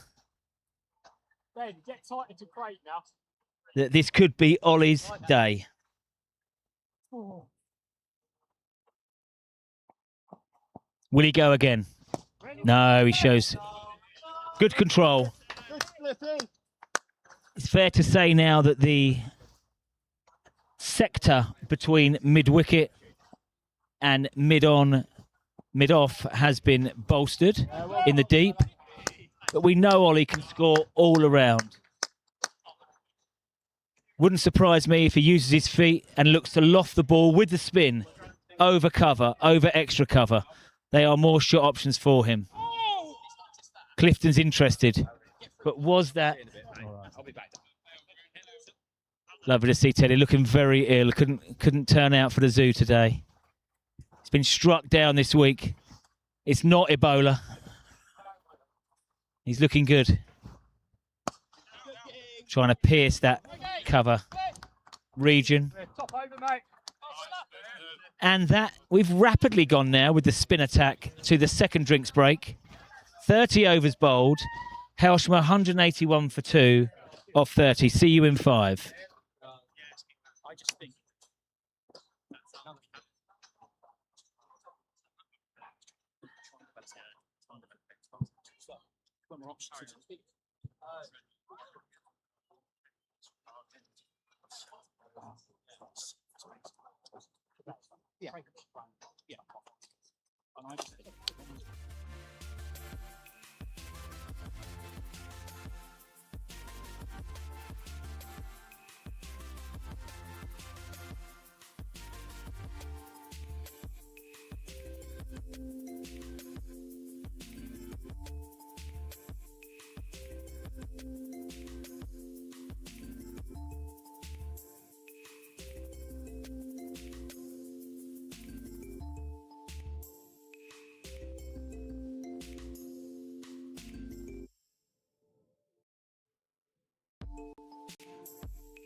Okay, here we go for this final third then. They have got through their overs quite quickly, Roy. Very impressive. Lots of spinners. Been out there for an hour and 50. And Hailsham have a platform. But we have said this a few times this year. They've had platforms before and potentially not fully taken advantage. Let's see how we go today with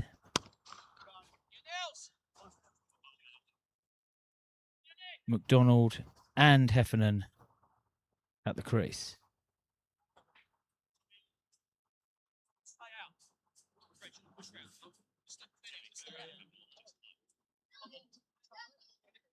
Hef moved on to 44, one strike away from his third 50 of the year. And McDonald poised. He is poised to go. 17.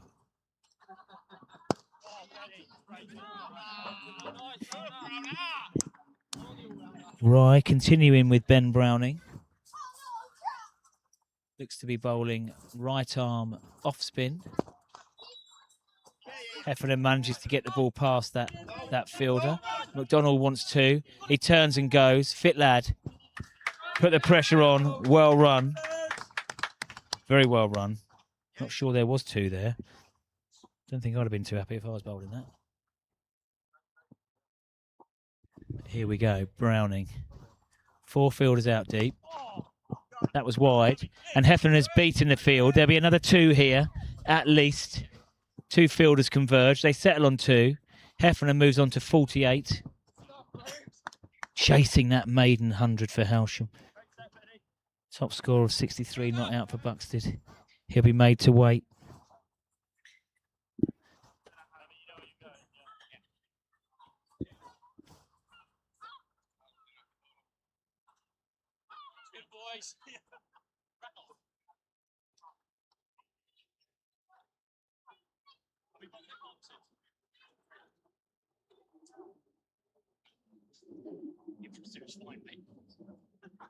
Basically, grab a pole. Oh, yeah, sorry.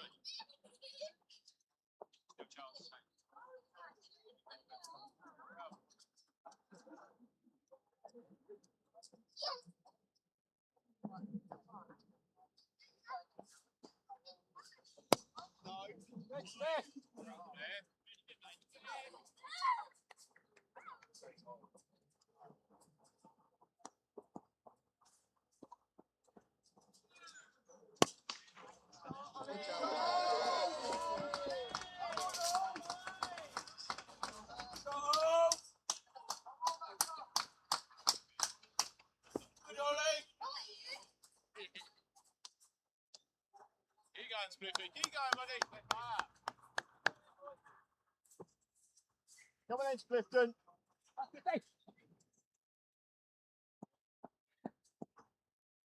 Catch it. No! Unlucky.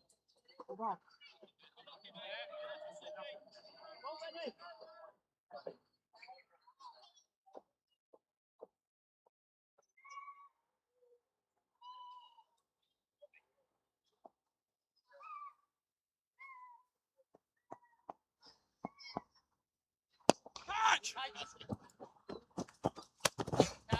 Yes, 8. Come on! Oh, fuck off! Oh, fucking nowhere near! Jesus Christ, you boys, honestly.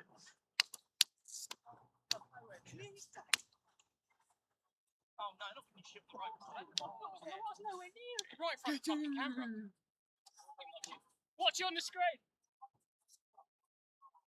You can't see it on the screen, mate. That's not the camera. It's fucking always out. We haven't got natural. Mate, I was probably that much in. Embarrassing.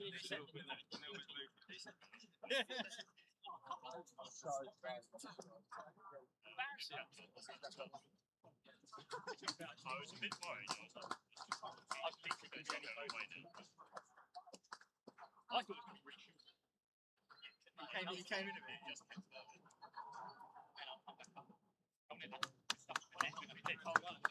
It's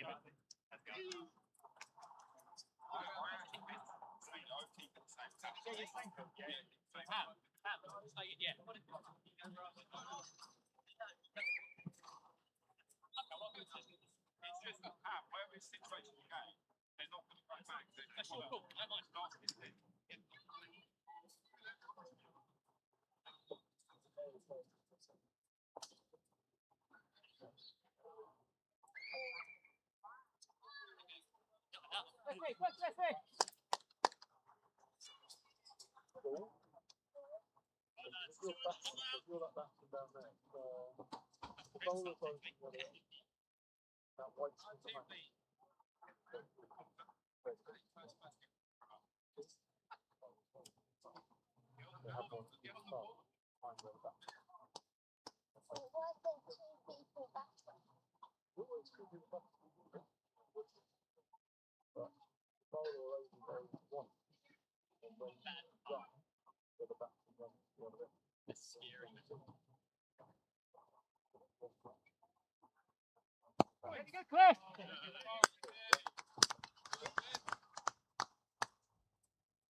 I don't know the Hailsham against someone.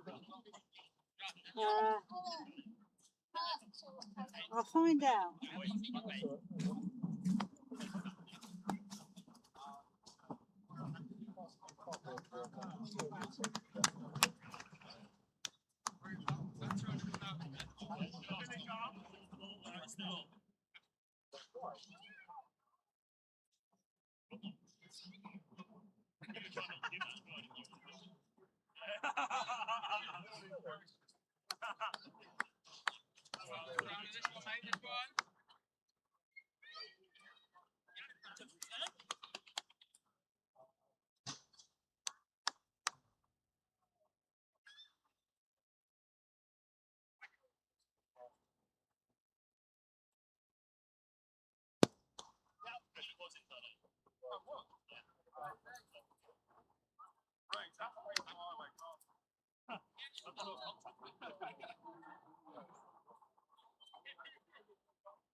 So an over that Rye desperately needed.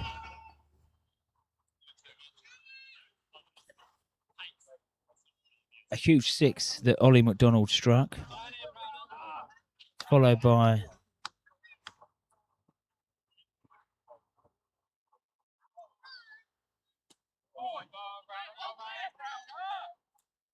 a six that he didn't completely connect with. And then that was out. Tom McDonald comes and goes, caught behind. But now, to the crease, striding out, is Dan Payton at 47 years young for his first team debut. And he is off the mark with a well-struck four through the leg side. And in similar style to Hailsham's previous number six, when he does hit the ball, it stays hit.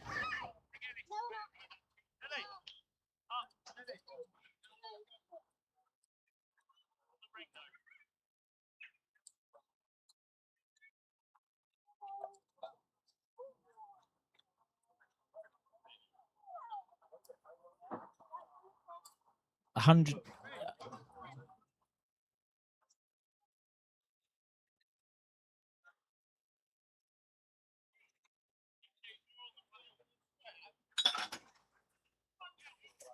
Yes, more about our Pates. Spent quite a bit of the season in the threes, averaging 45. He's been in the twos for the last couple of weeks, averaging 19. And with the unavailability of Simon Dunning, the selection committee have said we'll go like for like with a hard-hitting powerhouse. And Peyton, desperate for the opportunity to test himself at the highest possible level for Hailsham, is up for it. Now, Browning. Rye will want to try and restrict Hailsham here. 200 up with 12 overs to go. The two not-out batsmen are Heffernan well set on 49 and Peyton early in his innings. So, yeah, top man, Dan. A huge knock earlier this year, 153 for the threes against Robertsbridge off 110 balls, 19 fours, 10 sixes. He can be brutal.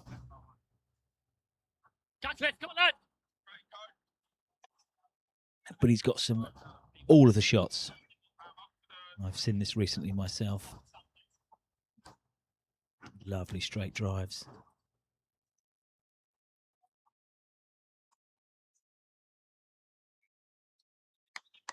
But it's a rebuild again.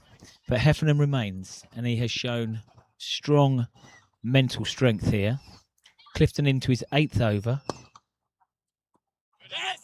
Early call. Slight misfield. And there's Hef. Good lad. His 3rd 50 of the year. He's up to 369 runs. Halfway there, Hef. Come on. I had a good feeling this morning. Now we want him to go supersonic. In fact, he can just carry on going for the time being at his strike rate of 79, 80. Let some of these hitters hit around him. Peyton at the crease. We have Hallett, Anthony, Mills, Bellick, Coughlin. Hailsham will look to bat out these overs. And if and when they do, they will be up at a competitive 280. I have no doubt. I may have gone slightly too big on 311, and that will teach me. Yeah, good, Benny. Good attempt, pal.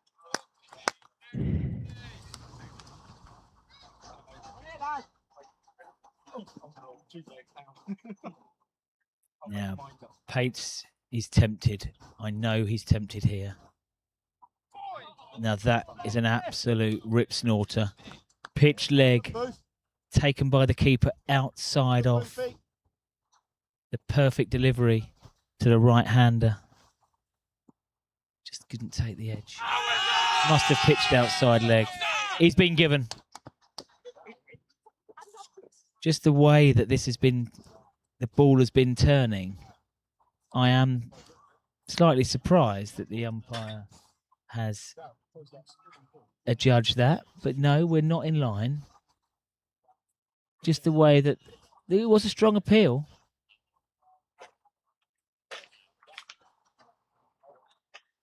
Peyton didn't want to go, but he'll have to go. And it is a Hailsham collapse from 193 for 2. Hailsham have lost 3 wickets for 8 runs.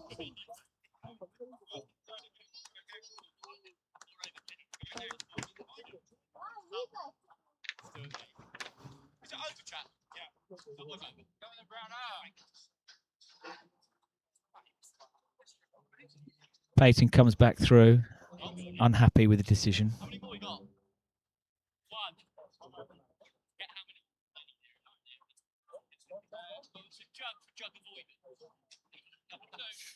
And Hailsham have lost 8 for 3. And I think I've lost another pound. Deary me.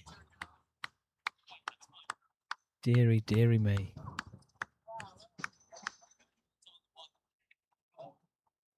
And Hailsham will look back to the controversial dismissal of McDonald. Ollie McDonald. Hef continues. Browning continues. Hasn't featured too much this year.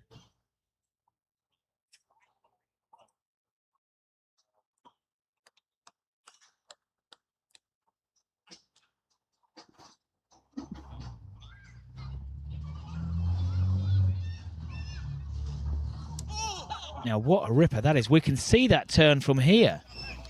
Collingwood takes the ball with his left hand. Now, there is a little patch there. And I think he's just dropped it straight on that patch. It's a bald patch. I know them well. And that has gripped. Almost unplayable. Heffernan's done well not to get a nick on that.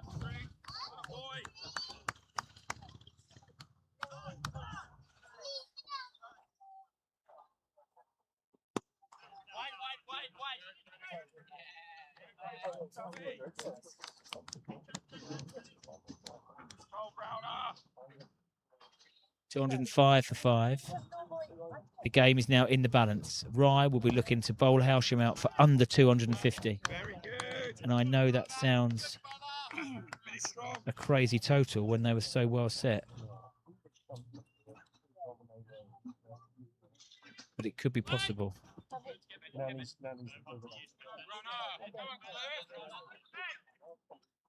Just straightening up on the scoring here. 60 balls left.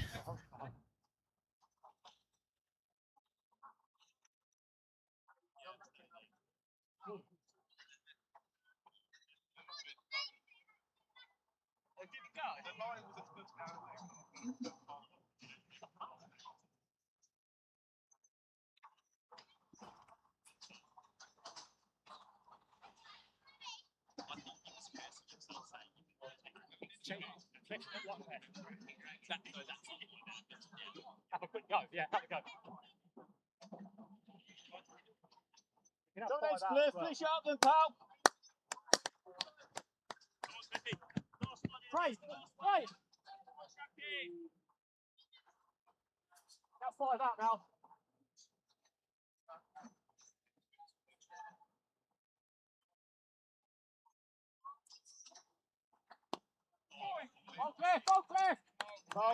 Okay, so 10 overs left. New batsman, Sully Hallett. Keeper batsman, 21 years of age. Only averaged 11 in the ones this year. Averaged much higher in the twos. Averaging 32. But he has donned the gloves recently, of recent times. And he's stepping up to this challenge.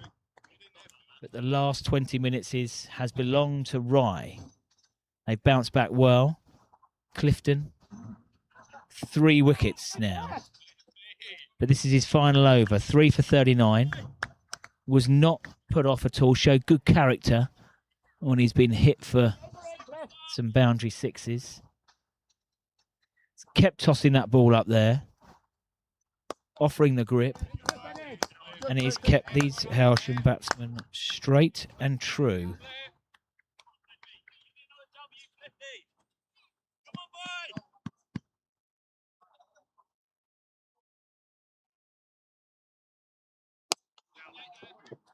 Still can't get off the mark, young Sully.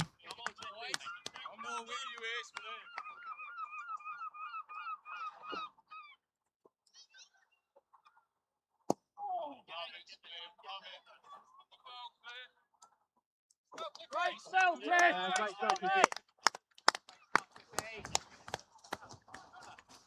Great finish, Cliff. Good ball, fella. Good ball, Ben.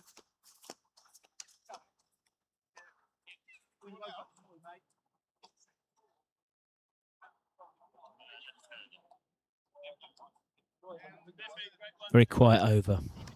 A maiden over. Well bowled, Ben Clifton. He's out the attack now. 3 for 39. Could be a match-winning spell. Hailsham were on for 300. Tibble said earlier, Tibble Jr. said earlier that that's what he felt was capable. Is this pitch slowing up? Ben Browning and Heffernan continues. Even though there may be players coming in scoring at a quicker rate, I tend to think that the Heffernan innings here is crucial. Hailsham do not need another player out in the 50s. Reminds me of the start of the season, first 4 games. 50s do not win games here. 80s, 90s, hundreds, big hundreds win the games here. Riley, stay down.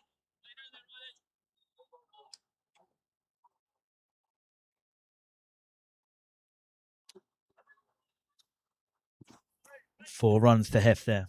58 not out. He's now Hailsham's top scorer, but there's time left here as he methodically tots up. 5 players allowed outside the ring now for the last 10 overs.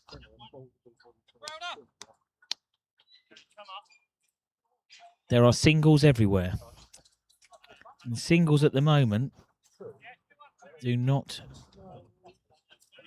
really hurt Rye.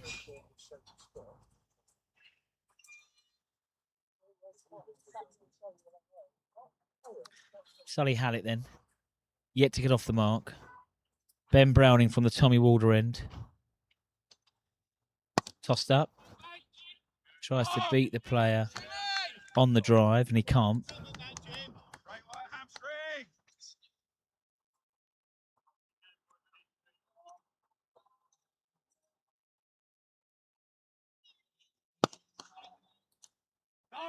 And Rye have bounced back brilliantly in this last, I'm going to say, 45 minutes.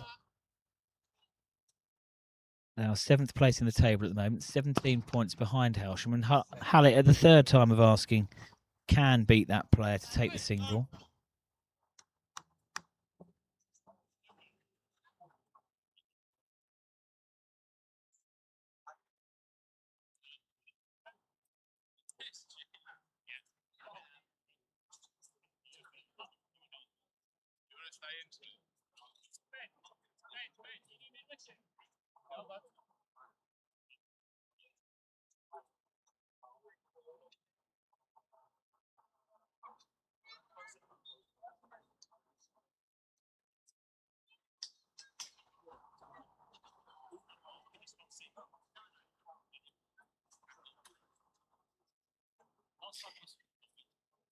Now, an enforced change.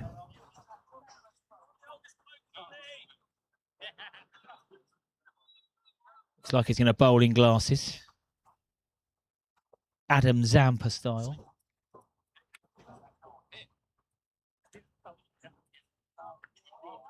You always say it's easy. James Hamilton into the attack. We know that he is a talented batsman.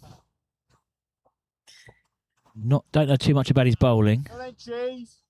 So with 8 overs left, Rye are turning to spin, spin, and more spin. A tidy enough start from Hamilton.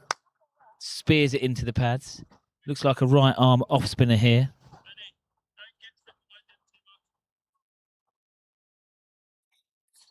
Hailsham are looking to accelerate.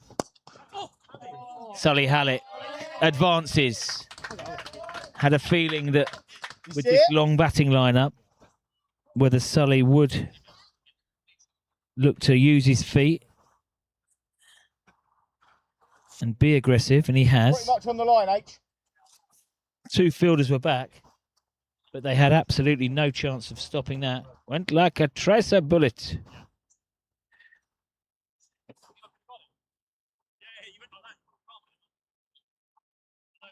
So I think we're into some part-time bowling here, and I mean that with all due respect to Hamilton, who's a class batsman.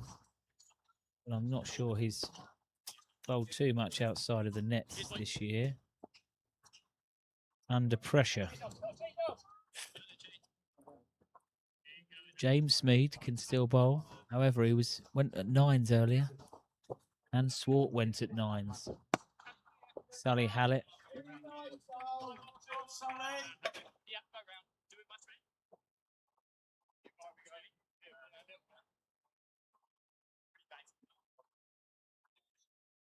Cliff, Cliff, here you go. Hold it. Send Cliff and Jim over. Yeah. Jim, you're going over. Okay, Heffernan. Ball turning away from the left-hander. Hamilton's gone for 5 off 3 balls.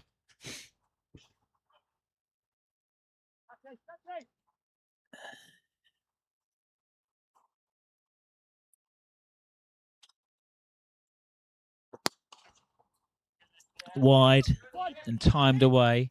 They're going to look for 2. It's a long boundary out there. Good throw. Good running from Sully Hallett. He's an athlete.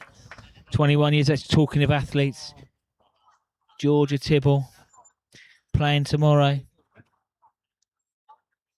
for Saltdean. 4th tier of English football. National League.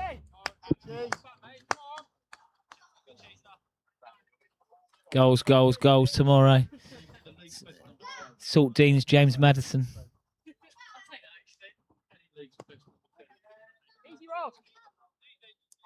Good luck to her tomorrow, but she should be playing cricket today. No reason why she can't play cricket today. Young and fit. We'll talk terms next year.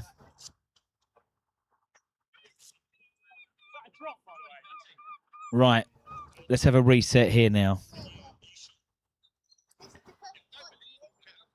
What can Hailsham muster?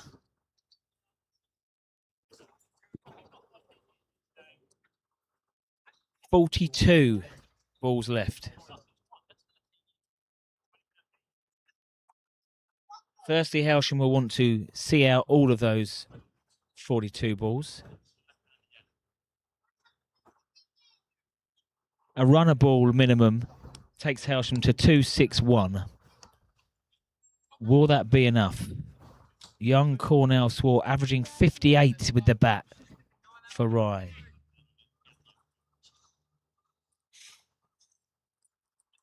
Browning and Hamilton will try and bowl as many quiet overs as possible. But Heffernan now is looking to up the gears. 66 off 76 from the Melbourneian. This is his 3rd 50 of the year. And yes, this is this. I'm going to say it. What an opportunity now. With his eye in to move to, and there's just enough balls, I'm going to say, to move to his maiden 100 for Hailsham. And if he does that and the players play around him, Hailsham could still get 300. He's gone again, manipulated the field. Has he split them again? No, it's good fielding out there, but he'll take 2. He wants 2, and there was 2.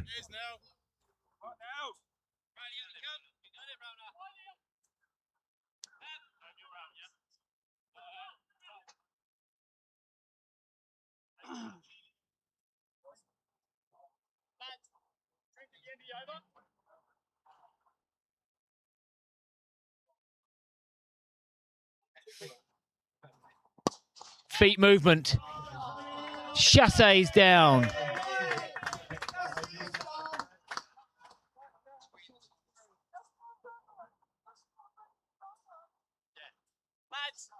can I get a drink at the end of the over? Water? Lovely foot movement from Sully. The charge is on. Yeah, all good. And it's gone for 6. This is the injection that Hailsham need now. As I was saying, with a couple of big overs, it might make Captain Smead think about bringing back some of his opening bowlers. He's gone again. He's gone hard. He slashed hard. It's 4. The charge is on. This innings has gone. This over has gone for 15 already, with 2 balls to go.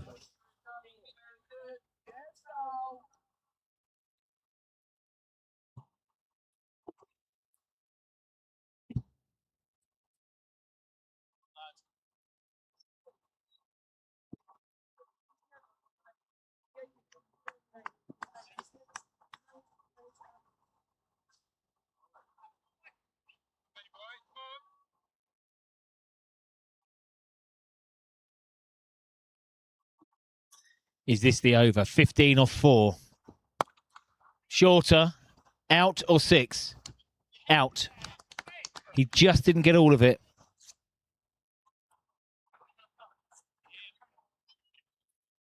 And again, another innings from Sully that looked like it was going to get going. The charge was on. Browning hung in there. I think he's tried to pull it even more around the corner. But he perishes. And as Rye have done, they keep taking wickets. And ultimately, it has stemmed the flow of runs. Sully Hallett, a brisk 16, but out. We wanted to see more. And Rye happy to see the back of him.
Right, here we go. New batsman again. It's been a steady procession.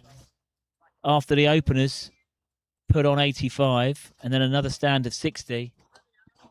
Farewell to Georgia Tibbs. Good luck tomorrow. You should be playing cricket, but I'm not going to keep saying it. Right, as they keep doing, Rye, they are hanging in. And maybe, just maybe, they fancy the chase here today. The hard-hitting Andrew Anthony in at 8. Strike rate this year of 110. Only an average of 15. We want to see more. 2 weeks ago against Glynde, the AA chest was pumped. 30 off 16. Hailsham would like to see similar stuff here. He will not die wondering, even though there's still 6 overs to go. He will be looking to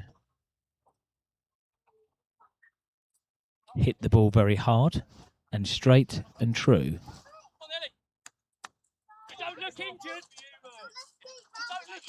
Right, 6 overs left. And the slow bowling, from this end anyway, has ceased. It is Cornell Swart back in. Maybe they're feeling that they're into the Hailsham tail.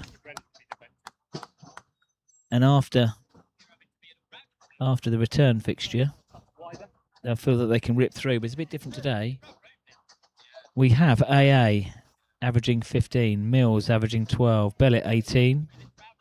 But they are all very, very capable of a cameo. And Hailsham need a cameo here. There were 3 score predictions earlier.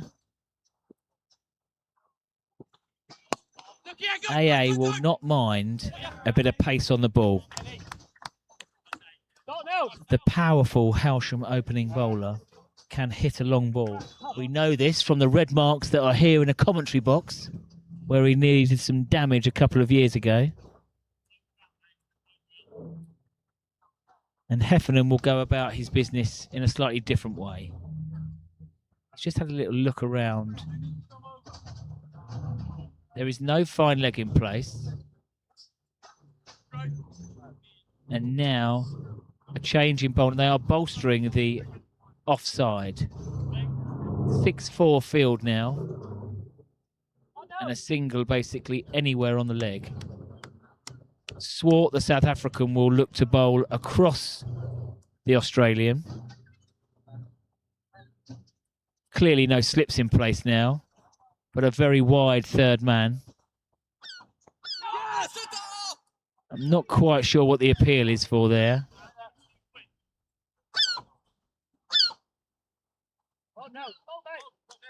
So he went at 9s earlier, did Swart. Hailsham want a bit more of that now. And I mean this with all due respect, but I think if Hailsham are going to get to the 300 mark, one of the lower order batsmen here are going to have a little cameo. AA on strike. Slower, very well bowled. Keeper Collingwood couldn't handle that one. And Hailsham will sneak a by.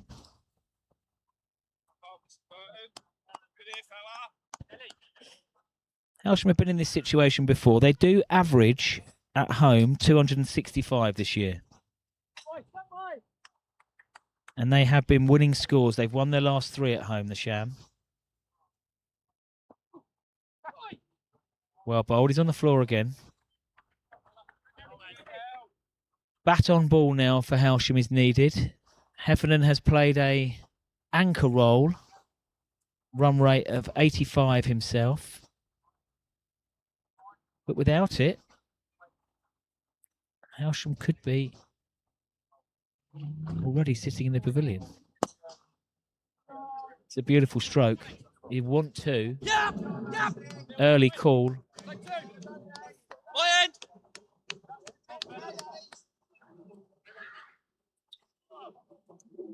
Andrew Anthony, look at, hasn't been using Strava, but he has been putting in the steps this week.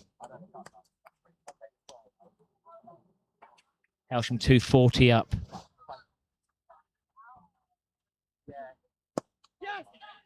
Tip and run now. Tip and run for Hailsham. It's a good comeback over for Swart. 6 off it. 5 overs to go. 4 wickets left. I would say Hailsham are slightly in front here, but they need one of these lower order batsmen now to have a little afternoon out. Next 30 balls are going to be crucial.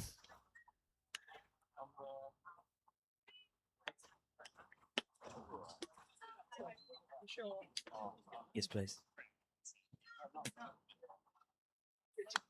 She's busy. Right. Craig Pearce back into the action. 5 overs, 0 for 30 earlier. They're now going to push throughout. Now that has struck AA. Bounced off the right pectoral. Almost went for 4. Or was it off the grill? Or a chin? Oh, it may have been off a chin.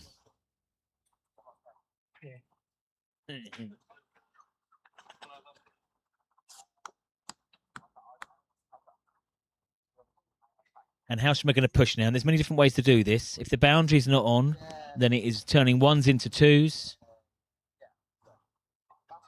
Dots into 1s. AA is backing up well. Bat on ball. And that's the other way of doing it. Clipping the ball beautifully through. Heffernan moves on to 76. He's top scorer for Hailsham this season. And there is time. If he puts his foot down, can he make it to a ton? Let's have a little recap on the scores from the 3 in the box today. Tibble Senior came in at a lowly 278. Top scorer, Will, 300. Now, what did you say? 310. He's wanting a cameo from both. And Stupid Bowles said 311. Wide. And should be out.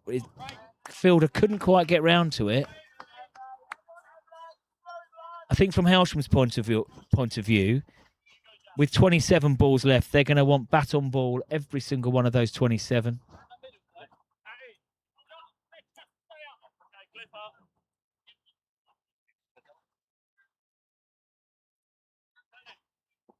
Bit of pace back on the ball now.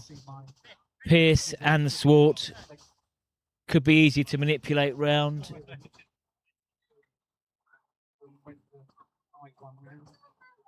I saw it, mate. AA, 5 fielders out. I was about to say all in front of square, but deep square leg now is posted out. Will AA look to go over the top? Yes, I thought he might. Edged and held. Held at the second attempt. A thick outside edge. Taken to the left of point. James Smead takes the catch. AA signalling for a drink. It's not for him. Nice gin and tonic as soon as he comes in, I'm sure. No, it's the drink for Hef.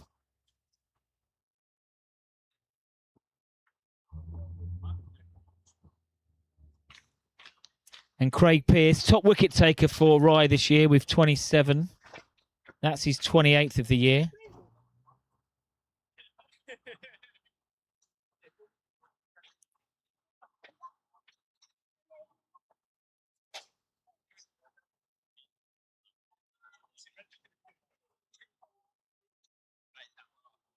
Right, go on, mate.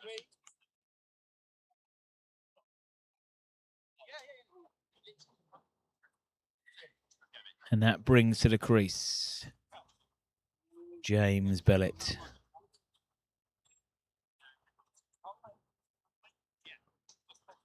Born ready, Bellett, for all aspects of cricket. Bowling, batting, fielding. And again, Hailsham look like they're putting a little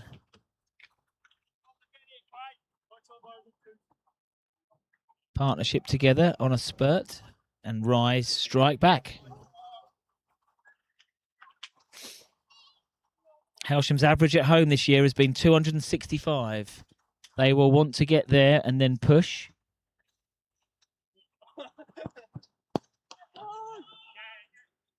Bellett in. Mills to come at 10 and Coughlin 11. As I said 10 minutes ago, Hailsham will need to bat out these overs. There's no hard-hitting Diesel Hallett in the side today. Broken eyelash a couple of weeks ago. Bellett will want to push every single ball. Well, Hailsham will take that. Absolute bonus runs.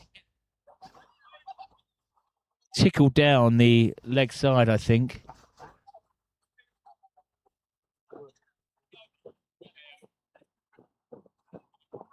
We'll take the 4 there. 4 bonus runs for Bellett and Hailsham. The 250 is up for Hailsham. 252 for 7. Always thought that 260 was minimum here. You're in the game. 4 overs to go. Can Hailsham muster 10 and over? 290. It would still be by pound. Yes, well, I know my predictions have been diabolical. I think it's 6-0. I think that'll make it. This would be 6-0. I've not even won one. Now, Hef, a crucial innings, 77 off 84. It's a good job you're not a gambling man, isn't it? Very good job. Been a whole world of bother. And Tibbs is now back in the mixer in 278.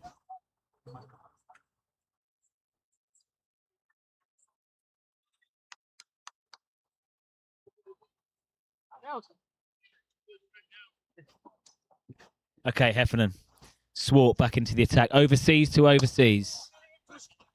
Now Heffernan has tried to turn that round the corner. Can he push for two? Yes. They run the first one so quickly. It put pressure on. Bellet in and out quickly. Hef now 79. 21 away. 23 balls left. If he can personally score 6 and over, he'll get there. Boundary riders all out now. Well bowled, Swart. 23 wickets for Swart this year. He's yet to take one today. But his second spell, he's come back well. He went at 9s early. He's bounced back, and he will look forward to batting on this Hailsham track. 580 runs. He's averaging 58, the youngster, the South African. And he's come back and he's bowling some dot balls here, which are gold dust for Rye. Restricting Hailsham. They've got through their overs really quickly. They're going to be done within 3 hours. Plenty of spin. Often we've seen teams out here.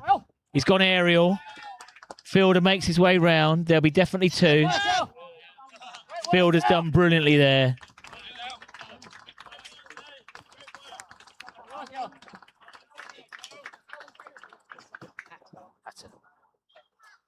Ellis Hatter, great fielding on the boundary. Big smile on his face. Stopped another 2 there. Heffernan moves to 81. He went aerial. Tip and run now. 5 off the over. Does Bellet have a free hit here, basically? 1 ball left. Let's have a look at this field now. Bellet will. Can he have a scoop? Can play the ball reasonably orthodox. The boy Bellet.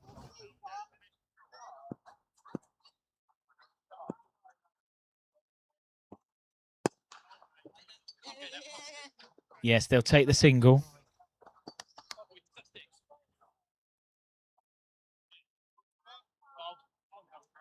And Hailsham will want to go at 10s now. 3 overs left. 10s would get them to 288. Captain Tibbs wanted 300 earlier. I'm not sure we're going to get there now. But as we know, Hailsham are in the game. They've won the last 3.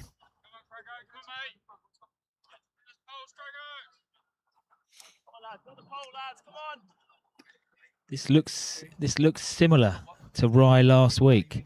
Linfield amassed 279. And it was a big loss for Rye. Bellet does the sensible thing. Turns that. Oh, Mel, get in. 3rd cup of tea of the innings. Amazing. Just for us to hopefully see Hef accelerate through now the 80s and the 90s. Come on, Hef. As he does his methodical way, points, sees those 5 fielders outside, all in front of square. Can he manipulate the ball behind? Try to. There should be 2 there. Beats the fielder in the ring. He's in and out like a greyhound.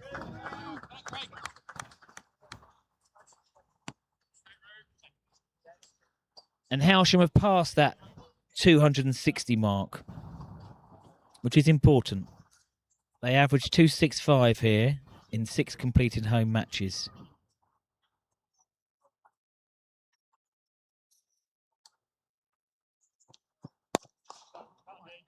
Again, low risk. Who is going to hit the boundaries?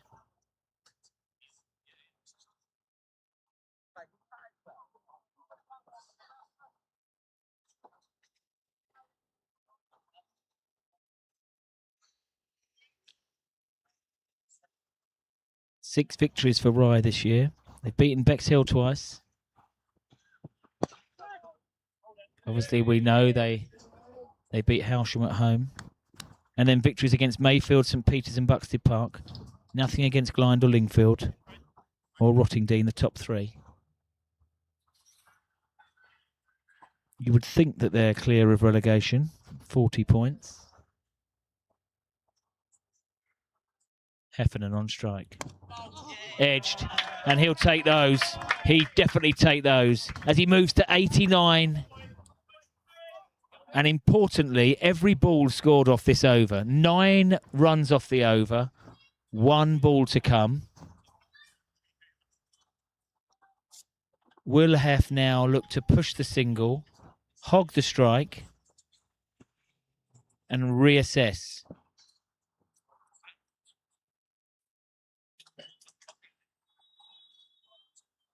He's an absolute top chap. We would love for him to get this maiden ton.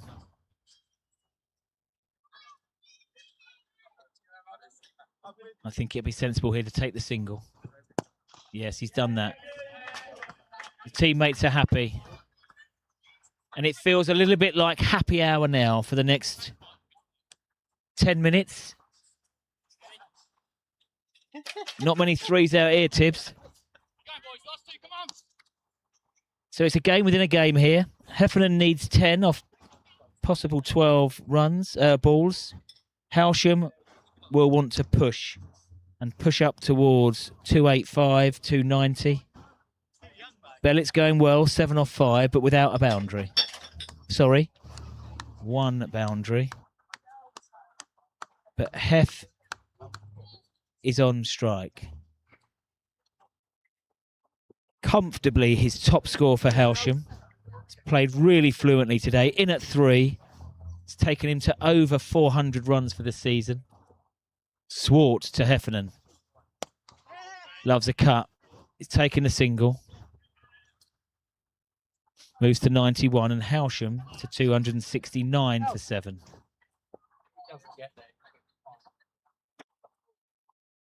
I'd say squeeze the 1. Now bat on ball for Bellett. I'm sure Heffernan will be charging down if it doesn't go through to the keeper. Now, is that a wide? Single off the glove. Now Heff, a possible 10 balls to face. I would suggest now boundaries are needed.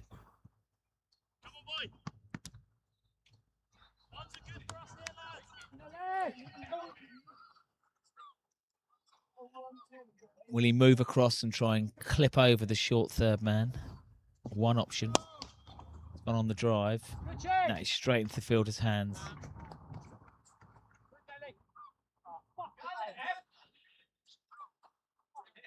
Oh, now, this is a bonus. This could provide the opportunity for the Heff, because a front foot no ball has been called.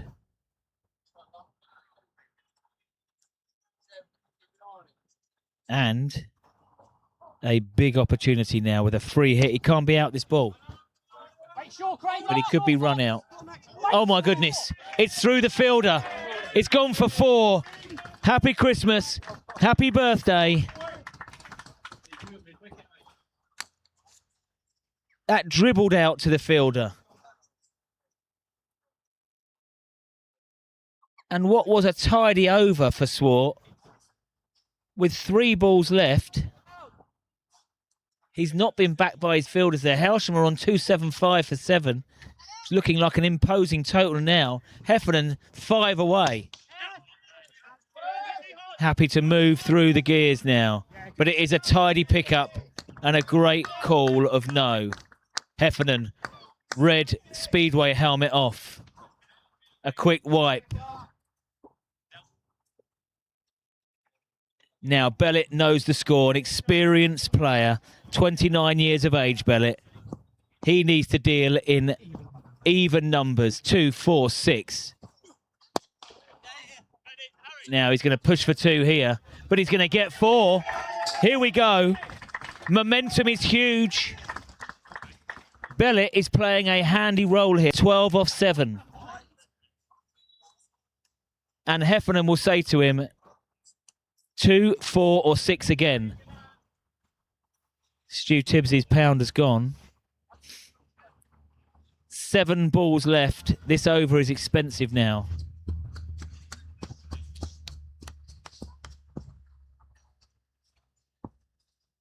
Two, 4, 6, please, Bello.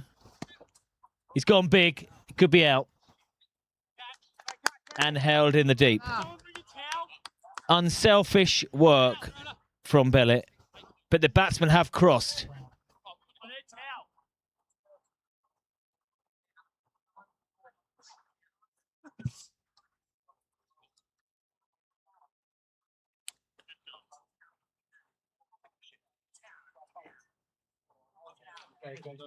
Oh, I'm sorry, I'm going back to... I am very old.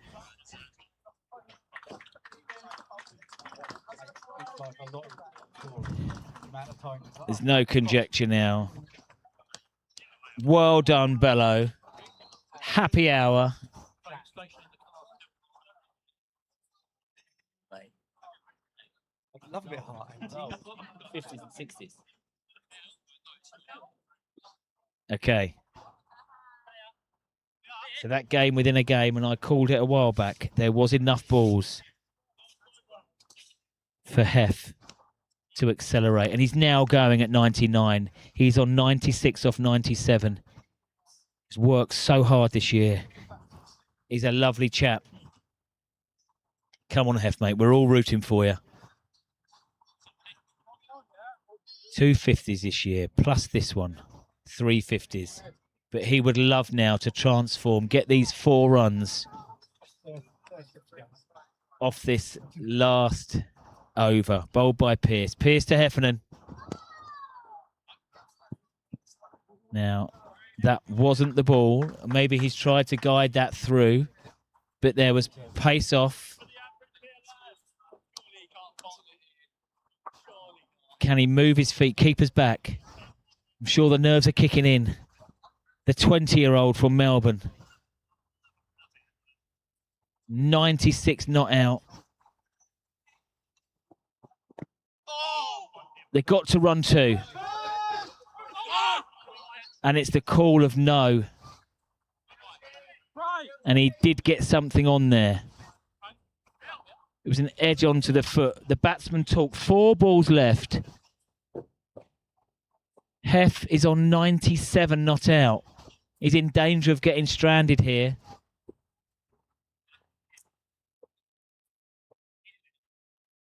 Millsy will have to tip and run here, I'm sure.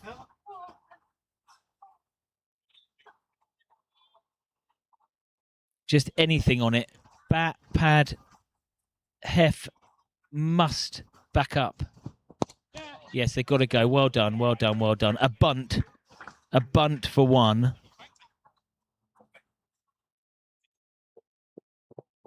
Right, here we go now. 3 balls left. Hef is 3 away from a maiden century for Hailsham. He rocks onto the back foot. It's through. They've got to push 3 here. The ball could go for 4. It is 4. And there it is. Get in there. Max Heffernan. 101 off 100 balls. His whole teammates and their pavilion, the boundary bar are up. He has worked so hard this year. A huge smile. Yes, Max from Melbourne. Get in there, kid. What a knock. Steered through some tough times in this innings. Just taking a moment. Adjusting his helmet. 2 50s. And that's the 100 that he was after. And that Hailsham are after. The 4th 100 this year. 200s for Tibble. 100 for Dunning. And now 100 for Heffernan. And during the hullabaloo, Hailsham moved to 286 for 8. An imposing total. 2 balls left now. Where does he go? He's gone big. It's out or 6. It's 6. Here we go.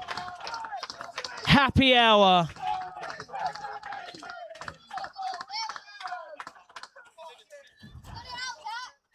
Does he want a red inker? Or does he want to go again?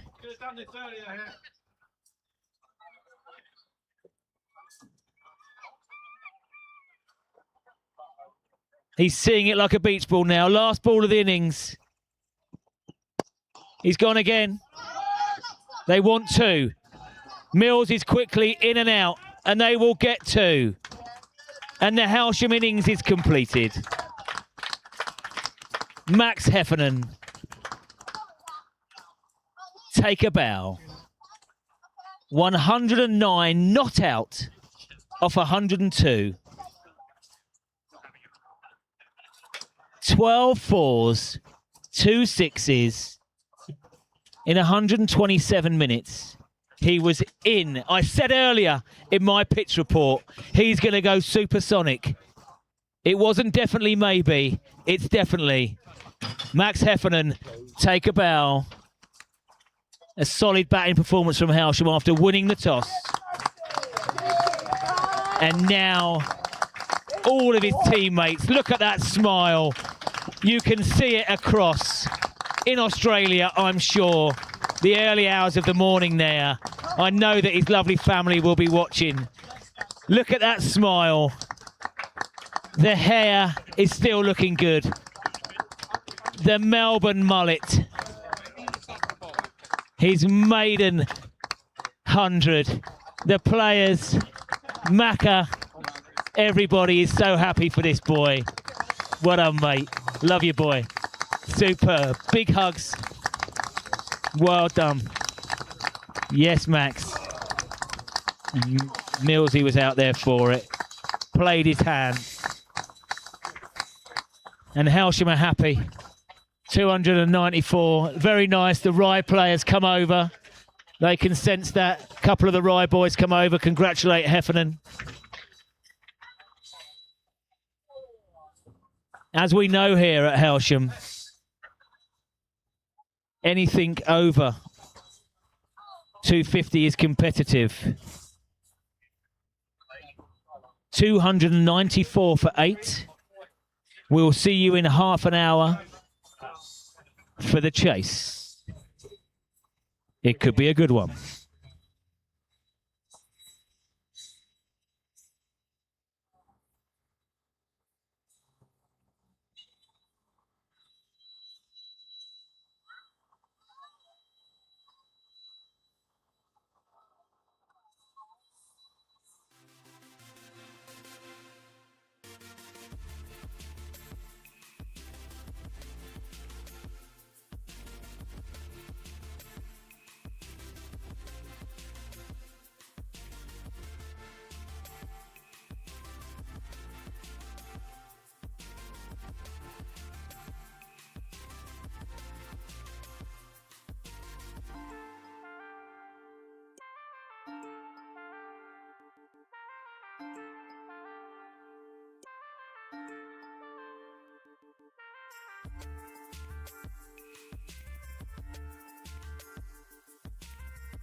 Okay, welcome back to this second half of this Division 3 East clash.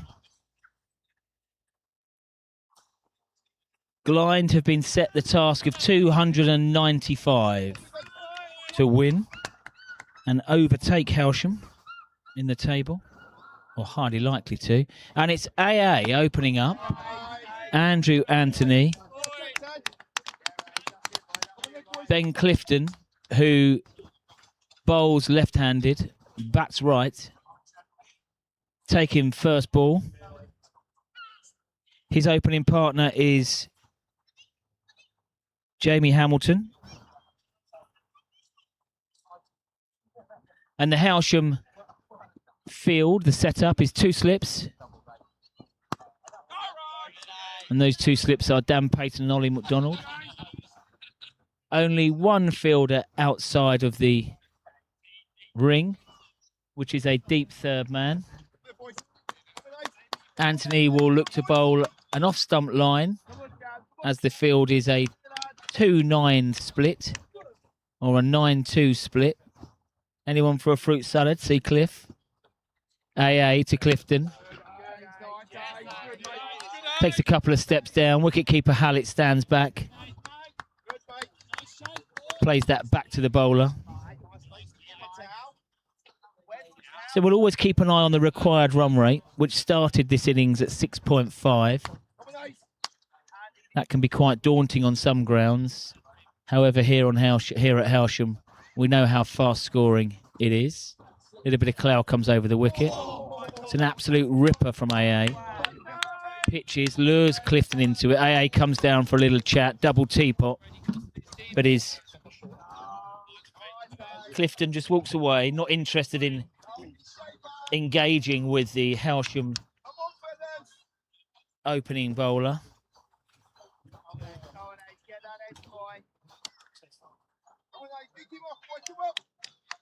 In 5 minutes' time, we are going to be joined here with the self-proclaimed most talented Tibble in the family.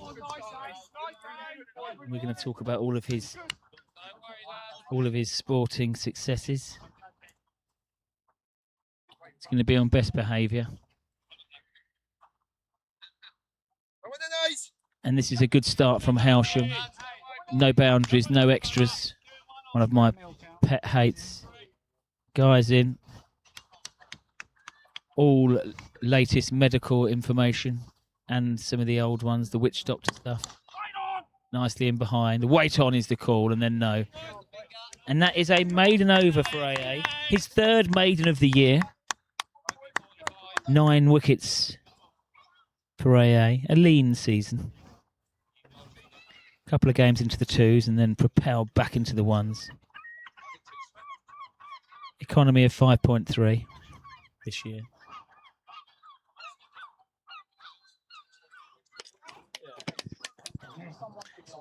Let's have a look from the pavilion end.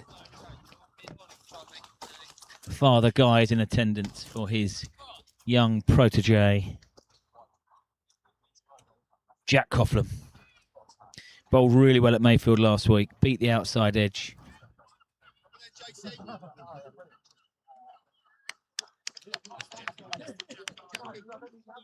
Dirty dog. Is that what he does?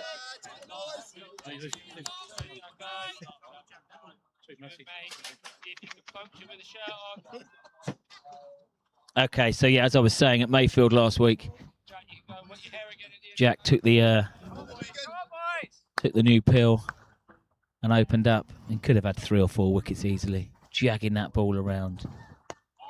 Coughlin to Hamilton, and Hamilton is off the mark, and Rye are off the mark in this chase. Jogs through. It's a very similar field to AA. Tibble with 290 odd on the board is happy to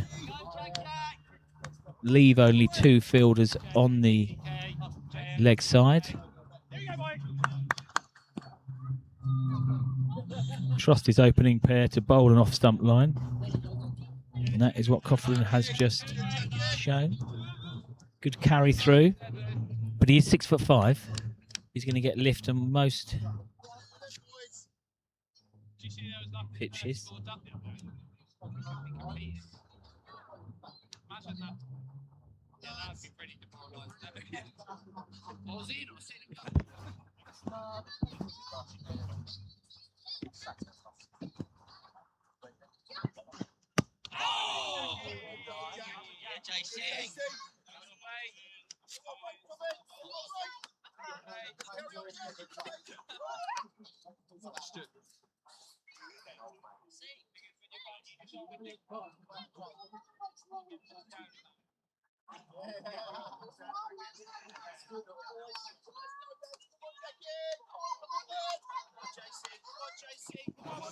Well, I'm very happy. At the end of this over, we've been joined in the box by the senior Tibble.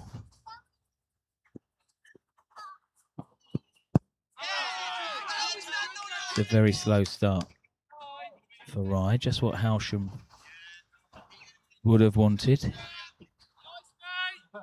Tibble's gone to his pace bowlers, which is his usual way, giving the ball the best chance. Any kind of lacquer. Try and snaffle out an early wicket. Coughlin's got 10 wickets this year. That's runs. Could be 4.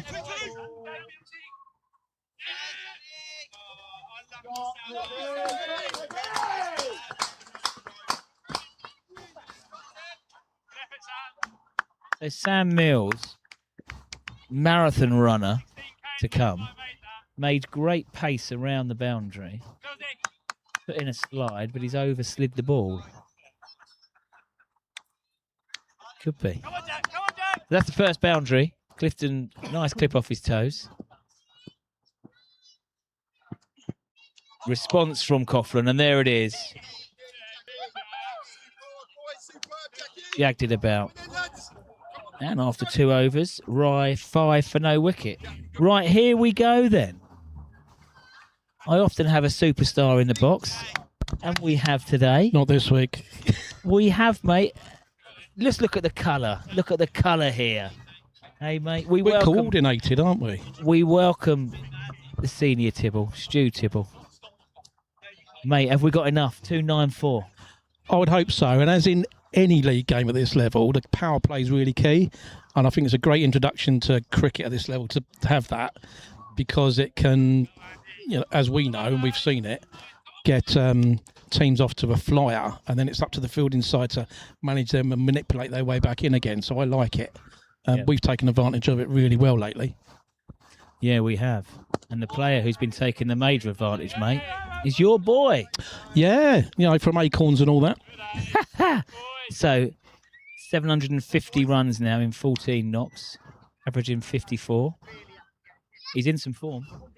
He is. He didn't start too well, did he? I think he was definitely below 100 in the first 6 innings, and then he's kept his positivity on the pitch, even if he may not have done secretly off it. Yeah. But as soon as he steps over the white line or the rope, then his attitude is constant in terms of what I want to get on with it, and it's a team game. Yeah. And yeah. I like him for that and other things. Yeah. Yeah. And you know, at home during the week, you'll see more of it, whether it's calls, when you catch up with him, texts. Do you provide that? You know, how do you provide that support for him? Because at 26, to be captain of a club, uppish, good stop. You know, it's still a big responsibility. Yeah, how do you help him through that as a pops? Basically, he knows with me. He can talk to me about absolutely anything. So he'll message and he'll just ask for an opinion. But what I like about it is he doesn't always take that opinion on board. It either cements the fact that what he's thinking is correct, or what I'm telling him, or the feedback I give him, he actually hasn't considered, and he'll walk away for 24 hours and he'll think about it. Yeah. And then he'll come and talk to the likes of yourself and Ollie, I'm sure, about how things happen. One of the things I think that's worked well when he's stepped away and had a look, is changing the batting order. So when he's brought in Ethan and they went out to Cookfield, and I know that's probably forced upon him at the time, but it was one of those changes that's actually worked and giving Ollie the chance to step back, maybe take a little bit of pressure off himself. And Ollie's been really unlucky in lots of circumstances this year. But I think it's also allowed Max to actually come up and put himself to the fore. So he's gone from 4 to 3. And that maybe wouldn't have happened if he didn't have conversations with the likes of you or me. Yeah. And in other senses, it's like he's bowling. The seamers will bust a gut. Sometimes the seamers probably need to bowl to the fields a little bit more often, and that's where it's frustrating for a skipper. So he'll talk to me about how you might look at that or change it. And again, he's stuck to his guns because whatever I've told him, he hasn't done. Well, mate, you who did you play for, and what did you do, matey, when you in your previous years? So I started at Hastings in 1983 when I made my county debut, because the third 11s then were playing county league cricket, and I remember going to East Grinstead. So I made my debut out there, and then progressed into their second 11, skippered the twos for quite a few years. Yeah. And I played first 11 cup games and was sort of backup keeper. Yeah. For the first 11, when you've got the likes of, so back in my day when I started, the Hastings side that went to Lords were there. Yeah. And you've got the likes of Alan Booth-Jones, Tim Booth-Jones, the Burnett brothers, Colsey. Proper players. Yeah. And you didn't mess with them. Yeah. And that's probably where I learnt the difference between league cricket and Sunday cricket. And I really enjoyed both. Yeah. Because Saturday cricket is serious, and you get down and you get on with it, and everything's for the team. And on a Sunday, it's about getting people involved. Yeah. It's about encouraging people to do the right thing, and the result didn't matter. Yeah. And I love that bit about the 80s and 90s because there was more of it. And then I suppose we had Alan Harlow, who played for Northants Twos, keeping. So whenever he got called up to Northants, I'd go up and play for the ones, but it wasn't that often. And it was just a great experience to play first 11 cricket. Of course. When you had, I think it was 18 teams in the league. The league was ring fenced, and you played alternate home and away every year. So you didn't play. And all the sides like Hailsham, Eastbourne, Hastings had 3 weeks where the county would come down.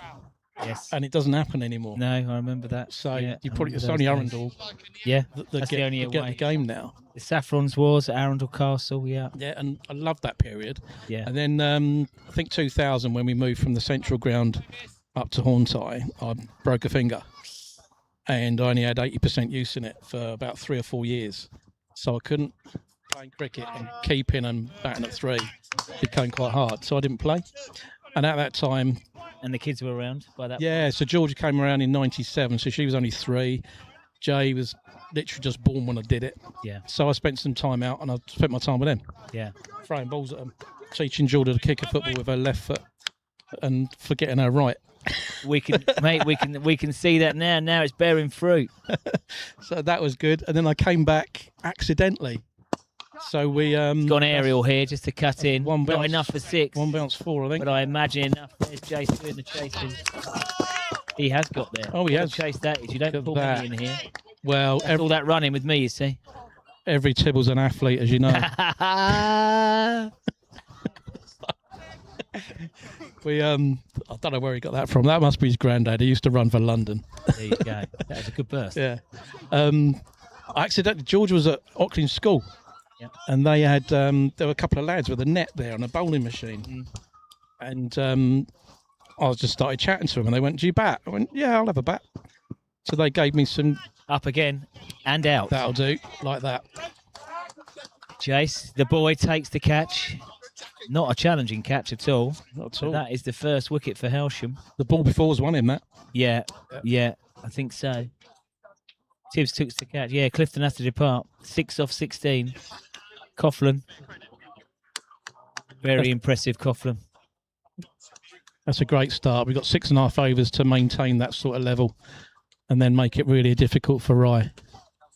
But yeah, good start, Yeah, so boys. you Well went for a done. net at Oxford. So I went for a net or clinch, and by chance, and they went, "Oh, what do you want?" So they asked me what do you want the bowling machine on. I went, "I'll just put it on," and I just hit a few balls, and then I went, "Oh, I haven't done this for years." I said, "Throw it up to 80 for me," and they went, "What?" I just throw it, and I just hit a couple of balls, and like missed a couple. Of course, I would. I haven't played for a little while, but that was Nick Corbett, who was at Polegate at the time. Yes. Legend at Polegate. Yeah. And the following Saturday, I went in and batted at 3 for them. Boom. Their last 3 games of the season, and they got promoted at the time in what was the East Sussex League. And so I stayed there for a few years, and then gradually introduced the kids. What was good is I was able to play cricket with them at a decent level, and then they became too good for Polegate. No disrespect to Polegate, but good club. But they're a feeder side. Yeah. And so moved on to Eastbourne. I spent 6 years at Eastbourne, playing with the kids when I could, helped out with the ladies' side, ran the third 11 for a little while.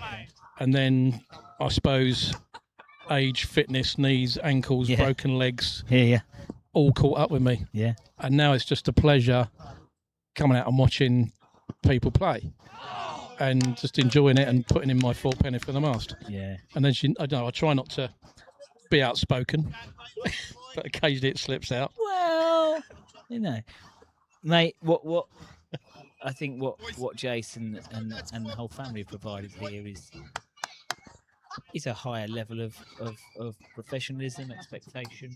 I've seen a shift in the club since he's been here and been involved. More genuine. I've never seen so many in the 35 years that I've been involved. Players at training, players that want to train. That's what you need. You can't at any level. I'm sorry, unless you're just playing a bit of Sunday cricket, expect to turn up on a Saturday and bowling or batting or fielding without putting the work in. Not at all. You've got to be disciplined all week when you want to play. Yeah. And I know he's had some difficult selection decisions that he's undoubtedly spoken to about it, and he's tossing a coin. But it comes down to the fact it can't be a toy and cost, Jay. It has to be a decision that you make and you take on board and you own it.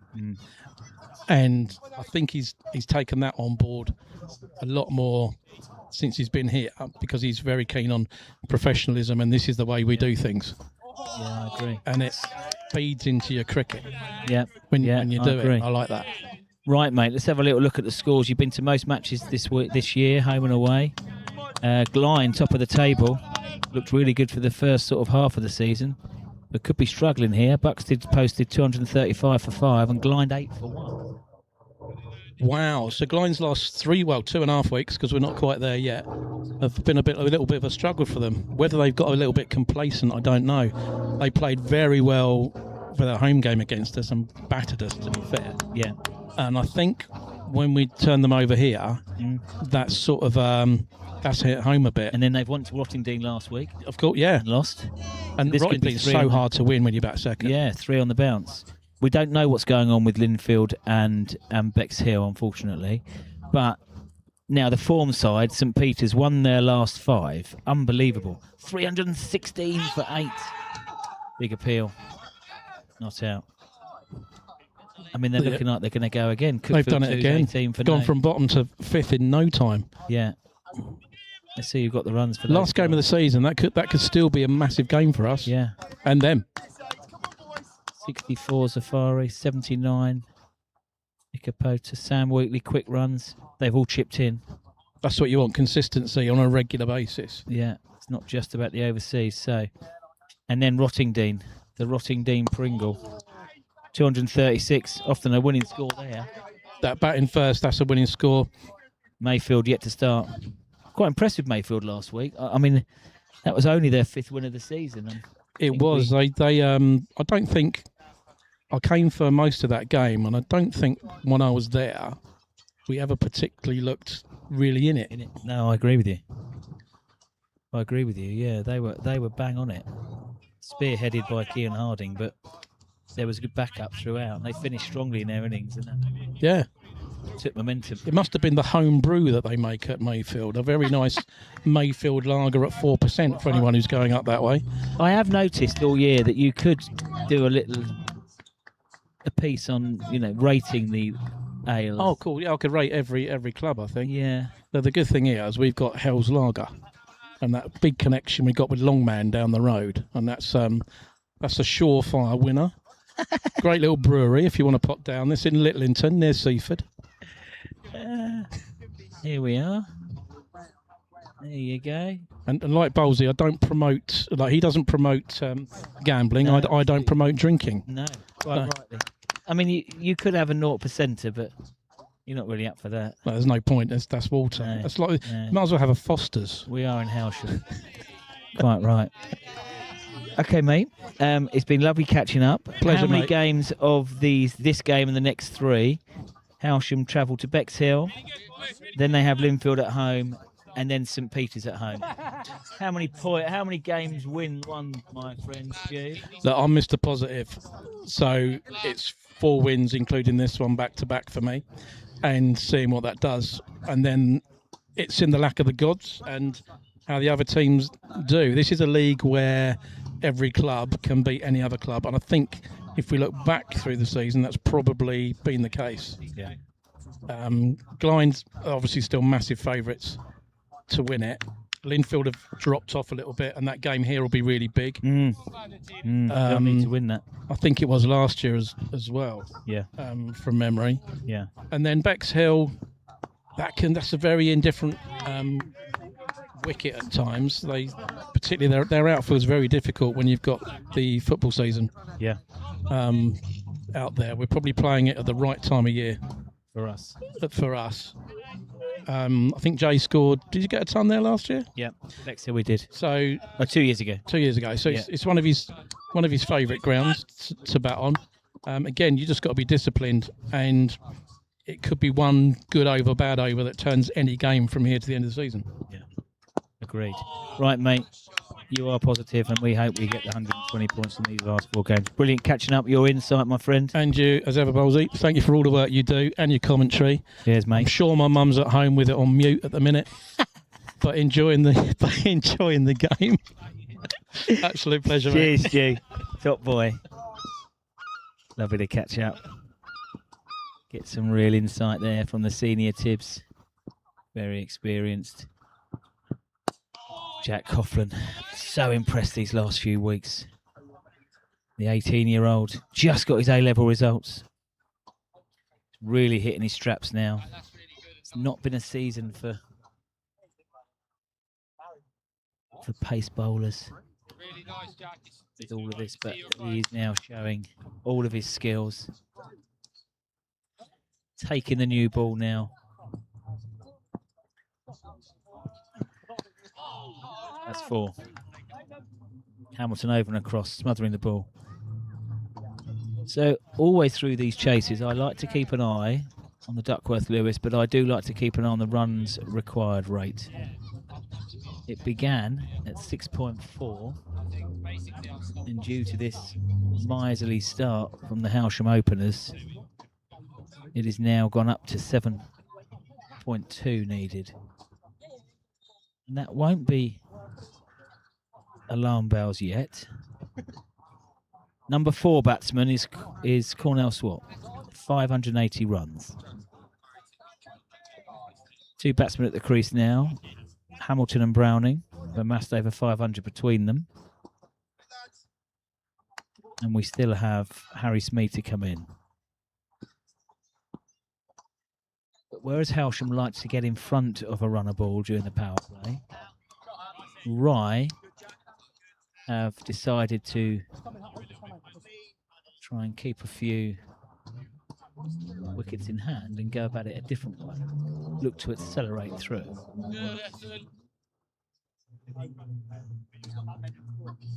No right or wrong way to do it.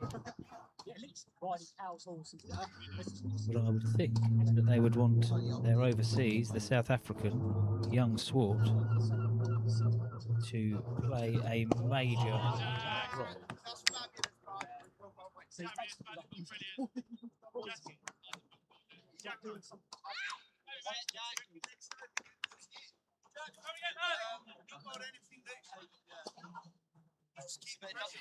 He's in good form. Come on, lads, here we go. Come on, boys. Averaging 58.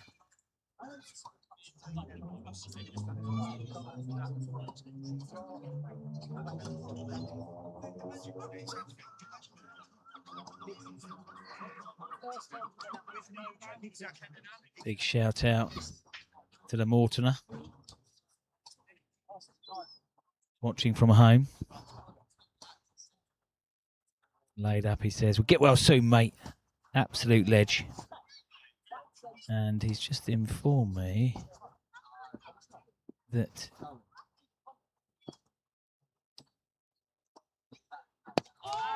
the Linfield game is now on Play Cricket. So we will have a little look at that.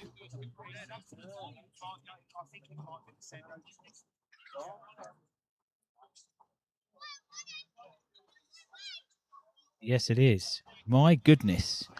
Linfield at home to Bexhill scored 392 for 4.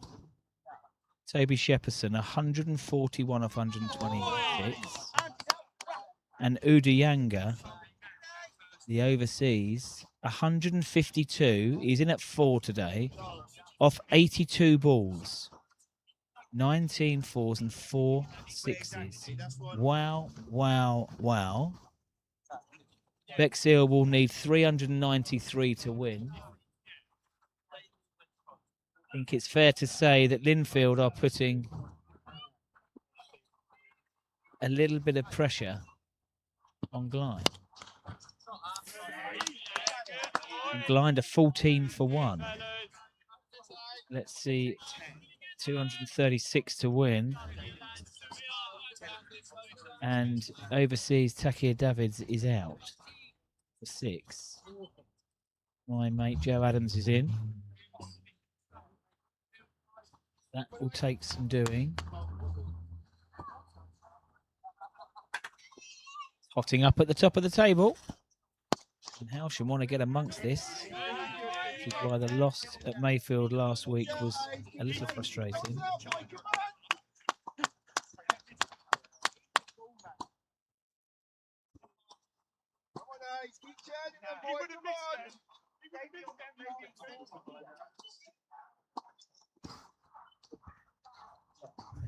Hamilton on strike. Upish and out. Ethan Dorber, gun fielder. But that's one of the simplest chances that he will ever have. And Hamilton turns around in disgust. Can't quite believe that he has chipped that one up. AA has put great pressure on. 2 maidens. Yet Hamilton departs. This reminds me a little bit of last year at home. Hailsham. Diesel's in. Had a bit too much sugar. Talking to me about my hair. All I need is polish. Yes, this reminds me. Yes, Wills, go on. Spot of Mr. Sheen for you. That's all you need. And a duster. Mr. Sheen makes things clean. You should have just stopped at Mr. Sheen.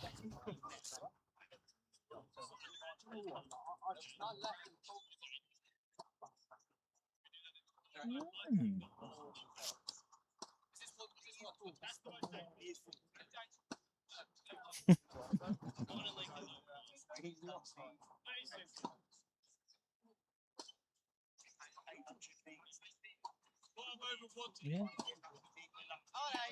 Yes.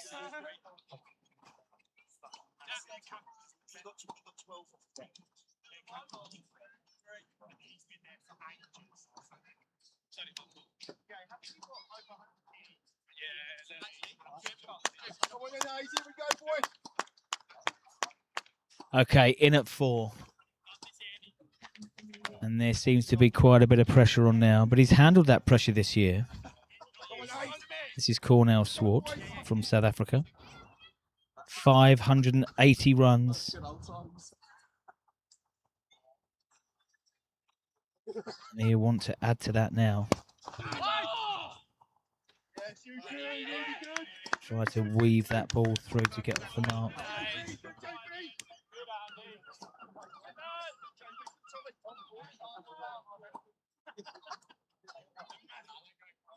Another maiden for Andrew Anthony. That was a wicket maiden. What a start from the Tommy Walder end.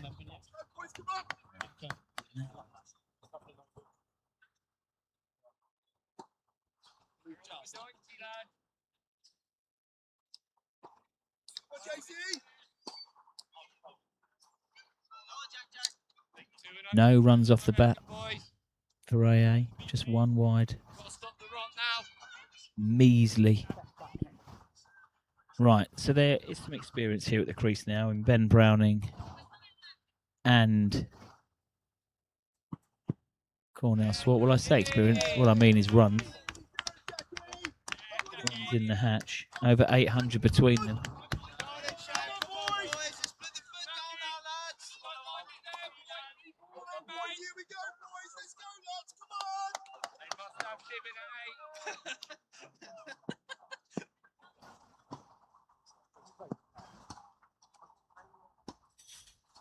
Coughlin to Browning. Bowling stump to stump now. Bringing in Bold and LBW.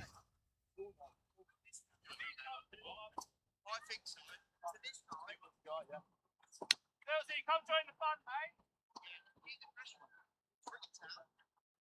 I'd love him to try and whip it over square. Yeah, go.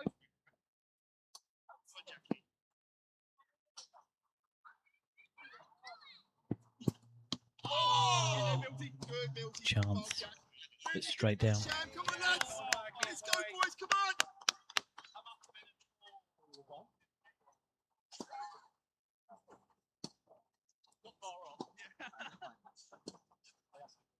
Good lads. Oh, we're back here, boys. Yeah, really good, Jack.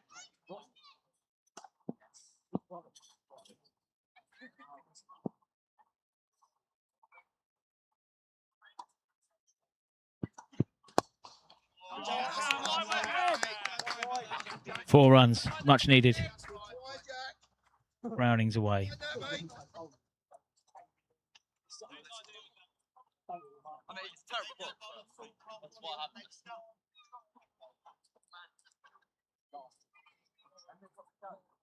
Come on, Jack. Come on, Jack.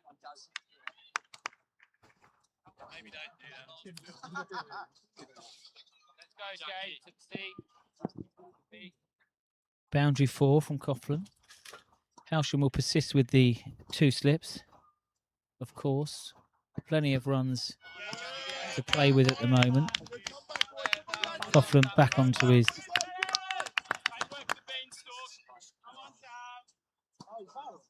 off-stump line. So we've had a big shout out from the Mortimer, and now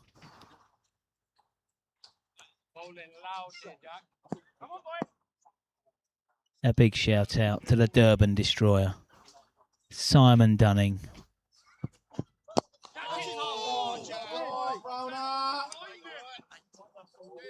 Big shout of come on the boys, absolutely, Si. We are going for it, aiming for 4 victories now to finish off the year. Family function today.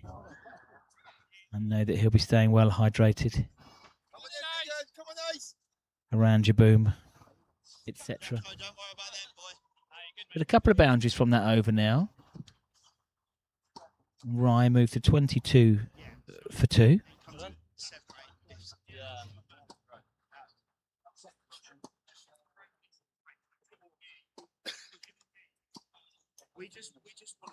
We need someone.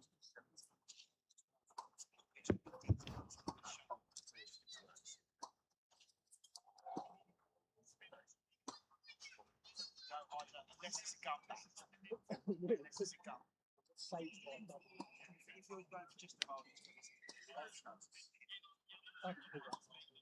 on then, Ace. Come on then, Andy. Come on, boys.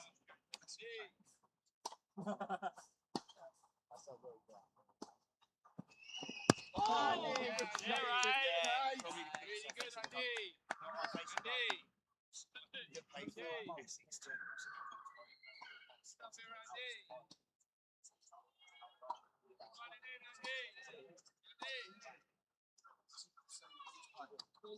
Come on in, Andy.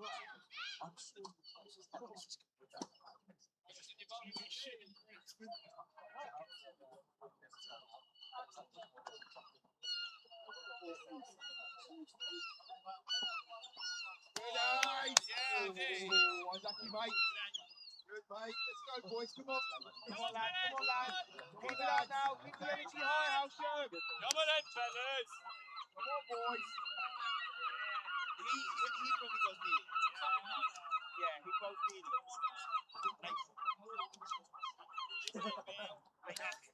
The volume's in separate.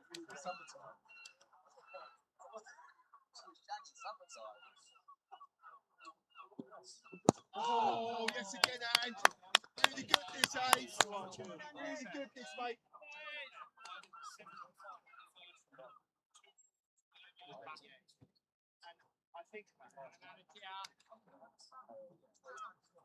Oh, boys. Let's go, lads. Let's go, lads.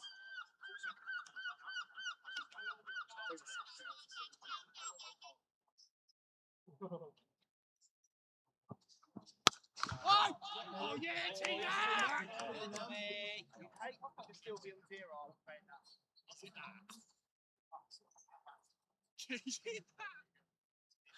Come on, Ace. Go on, Ace. One for Sticky now, boy.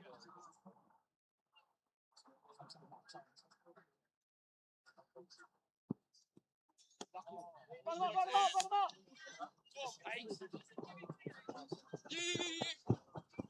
Ah, you bastard!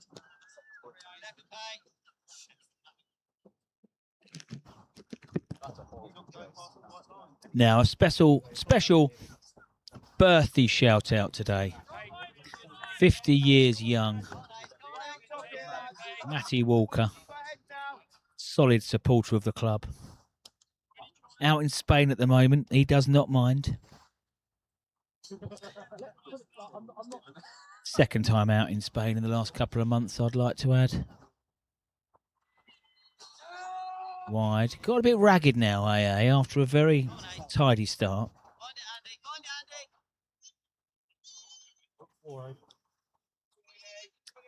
All the time that he was being so economical, Captain Tibble wanted to continue him from the Tommy Walder end.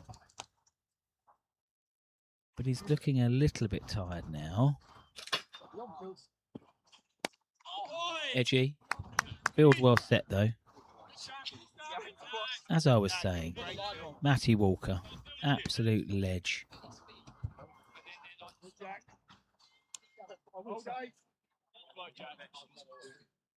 Happy 50th, my boy. We look forward to celebrating more. Celebrated on Sunday.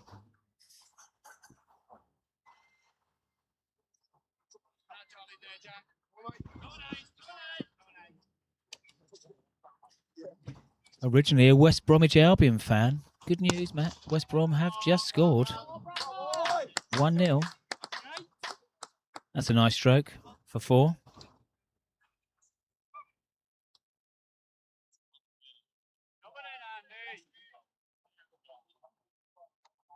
Hello to Jack and Katie and Ness, who are out there as well. Living the dream.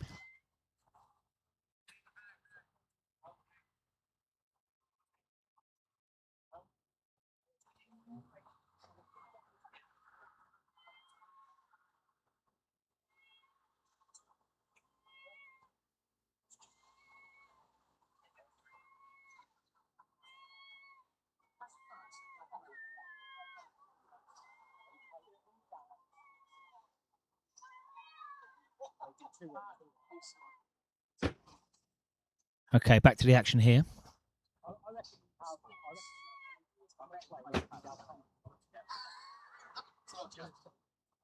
Will's just being very violent with the fly here. Still looking for the ball. So as AA's overs go, this has been very expensive. Not enough for him to be hooked out the attack. Well, yes, it is. It is. Very impressive figures. What were they again, Wills? Talk us through. Before this over, he was 4 overs, 3 maidens, 1 for 1. Gone downhill somewhat this over, hasn't it? 12 off it so far. 3 wide deliveries, one of which got through to the boundary. So 7 wides in total and 5 off the bat.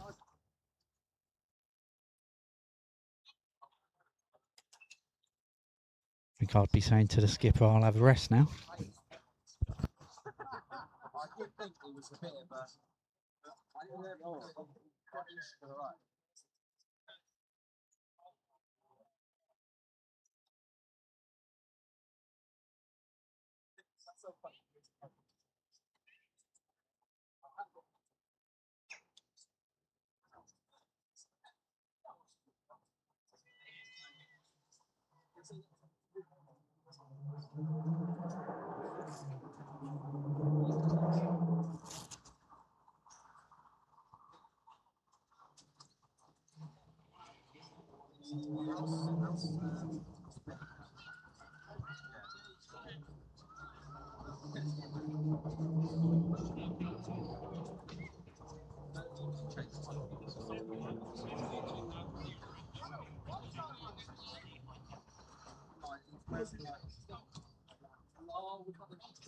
Yeah, with the nice and wearing like long black trousers.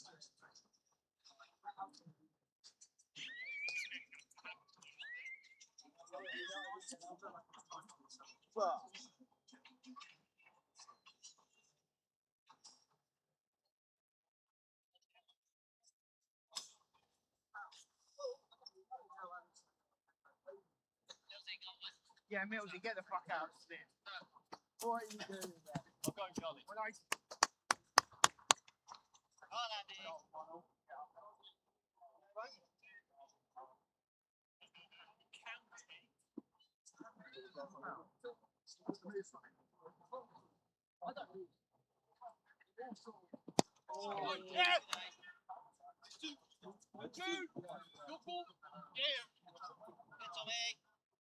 Yeah, good, Tom. Good, Millsy.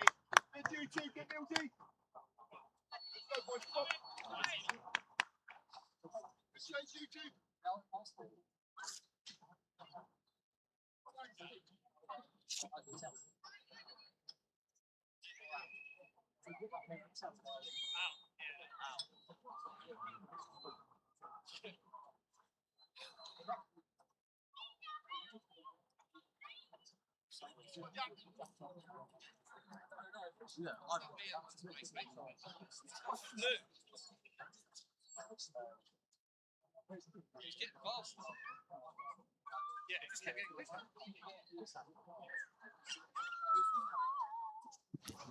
So the most expensive over from AA there. 14 off it.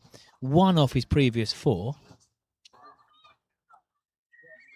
Come on, lads. Come on, lads. Go, Jacko. Ruin the figures.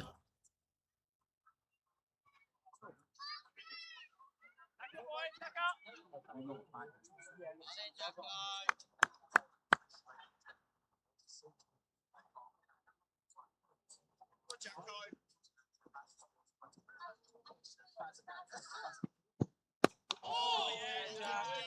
Jack, love the area. Great length, boy. Really good, mate. Yeah,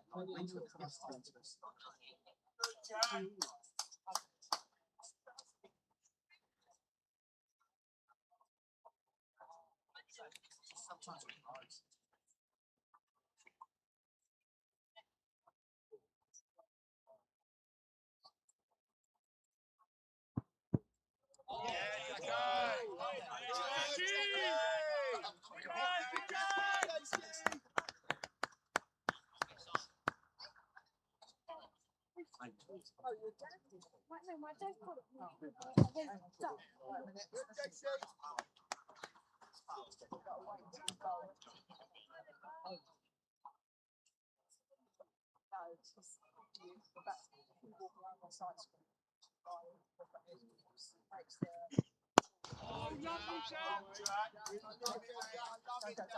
Nice, mate. Give him a chance. Let him sink.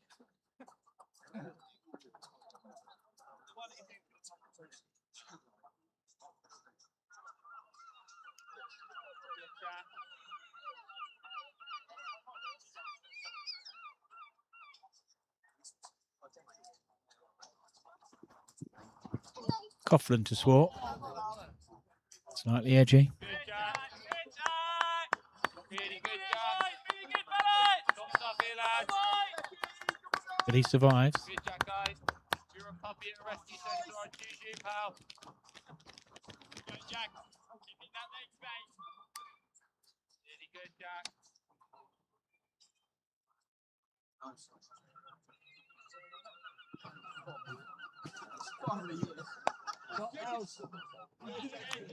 So, end of the over. Oh, sorry, a ball to come.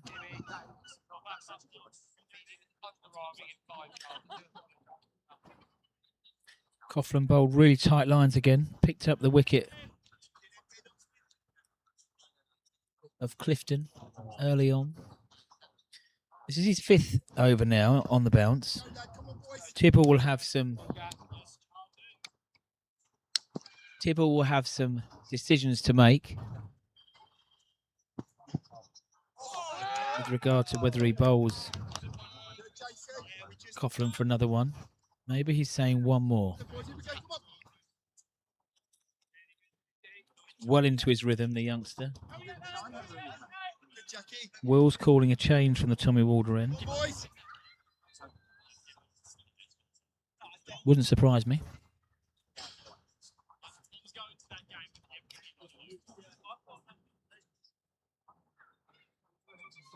He has been throwing the ball again. Well, Wills. 6-2-6. Cooked.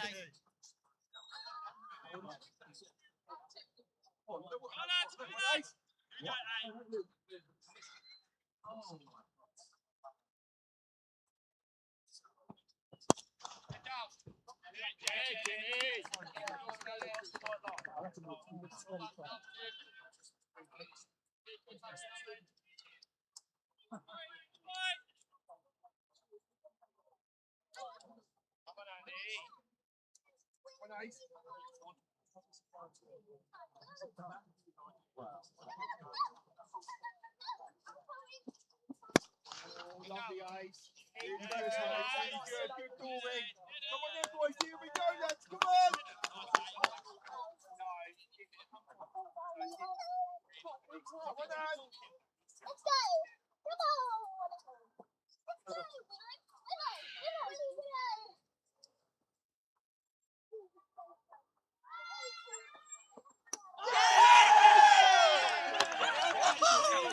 And that's why AA has been given the extra over.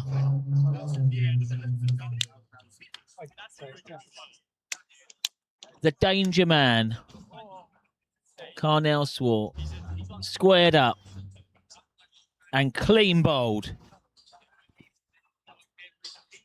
Definitely the danger man for Rye. 580 runs before today. I'm sure he's looking forward to spending some time at the crease here at Hailsham. But the young South African comes back in. One of the green chairs takes a bit of a whack on the way in with the Swart bat. But that is now Rye 3 down.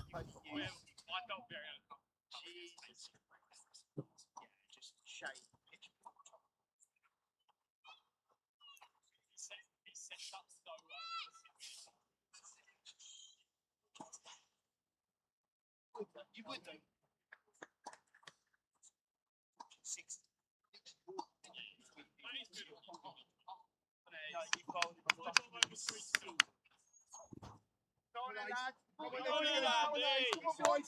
Here we go, lads. Come on. And Hailsham fully on top. A blip last week away at Mayfield. AA in the wickets, doing what he loves to do best, in the power play, steaming in. Same one again, Ace. Come on, boys. Let's go, lads. Come on.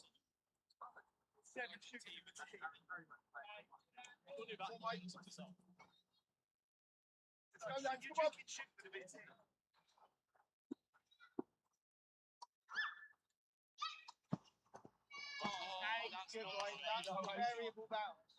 That's not your shot back. One up, one down. One up, one down. That's not your game. The chest is pumped out. AA strolling back. He might get a 7th over now. We questioned whether he'd get the 6th. But he has bowled in really good rhythm. Taken 2 early wickets. And almost a 3rd. Harry Smeed, Rise, 2nd top scorer. Pushes forward. Doesn't take the edge. 2nd wicket maiden. So AA had bowled 2 maidens before today. He's now trebled that. He's bowled 6, and 2 of them today have been wicket maidens. Unplayable.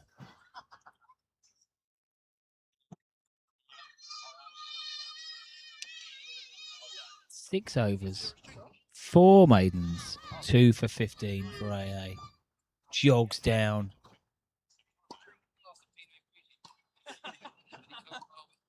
Takes the adulation from Peter Mills down there. He's going to get another one. Coughlin here will get his 6th. He will want to level it up on the wicket column. AA in action again, fielding this one. Keep going, Jackie. Keep going, boy.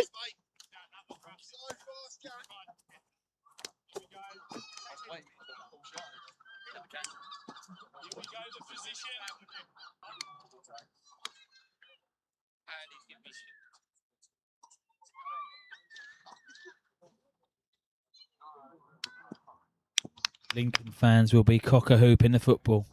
Away at Middlesbrough, and Lincoln are 2-1 up. Shout out to my mate Meg. Unbelievable.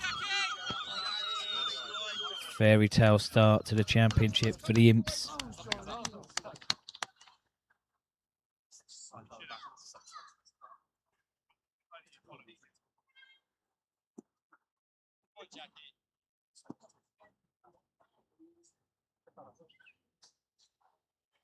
Oh, I tell a lie. It's 1-1. What a mistake of the maker. Yeah, well left, Ethan. But you think he played really good. Really, the one time didn't back you up. That's because Andy said it. Yeah. Oh, mate. It's like this thing where I was a teacher.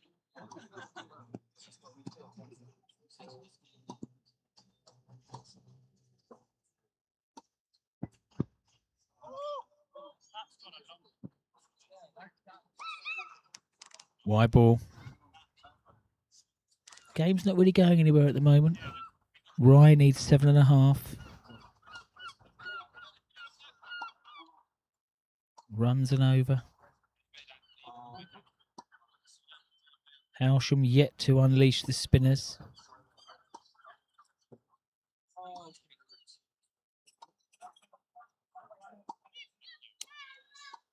Looking from some of Clifton's deliveries earlier.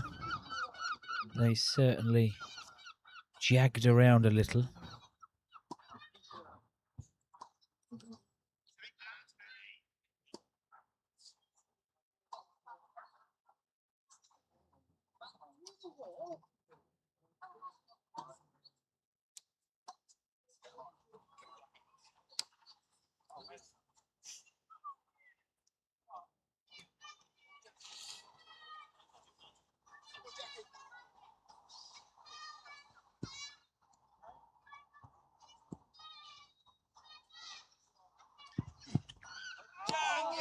Coughlin again with another ripper. JC. Well done. Yeah, Jack. So bowling options for Hailsham today. Further swing bowling options. James Bellett, 9 wickets, 52 overs this year. Sammy Mills, 15 wickets in 78 overs this year. Hot off a fourfer against Blind 2 weeks ago. Win getting up here at Hailsham. And then we have spin options. Captain Tibble, Vice Captain Come on, Jacko. Come on, fella. McDonald. I spoke too soon. Middlesbrough have scored against Lincoln. Broken the hearts of the Imps. Lincoln had one disallowed.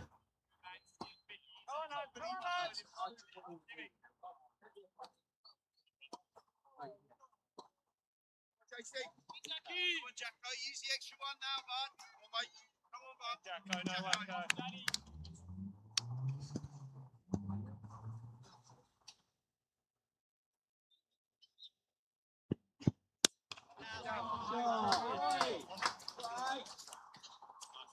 Smead is away. Lovely stroke. 4.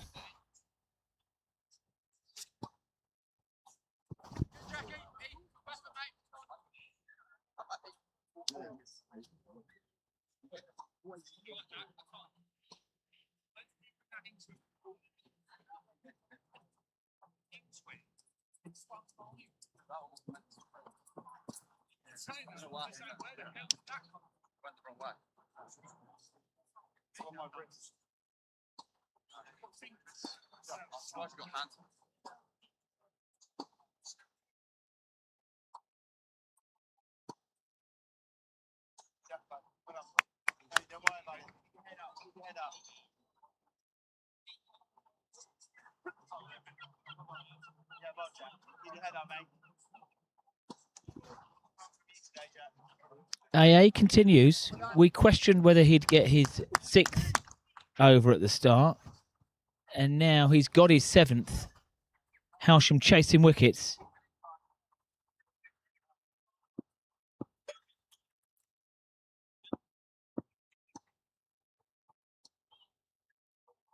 AA charging in. Tucks up Browning. Browning there, 16 off 12. Nothing to be sniffed at with that run rate. You'll be happy with that.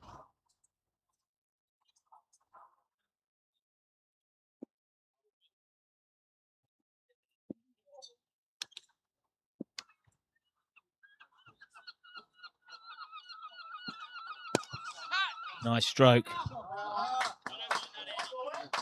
Browning, 150 this year, no hundreds. This is the day. You get full value for your shots here at Hailsham.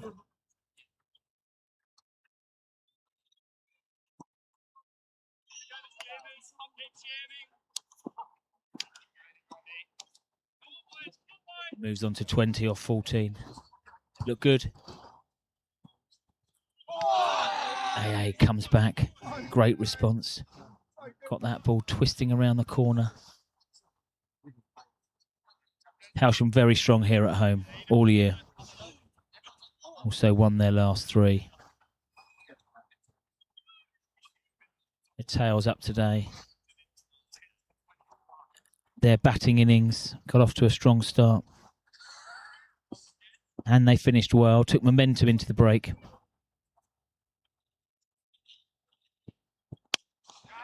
gone up and away. Lovely stroke.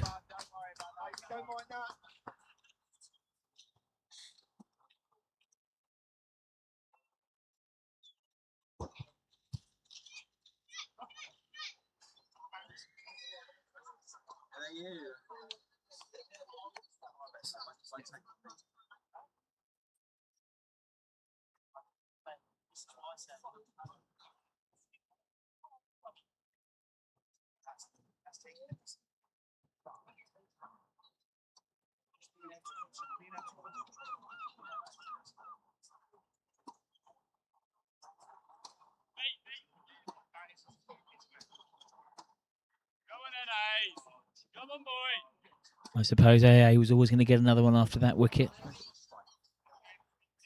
Still plenty of runs to play with from Tibble's point of view. 8 off the over. AA into his work. And that's gone airborne. Beautiful 6. Great pickup. Browning now moves to 30 off 17. Crisply timing some of those shots. In the power play now and make it, out of the power play, but a very similar field. Tibble will set.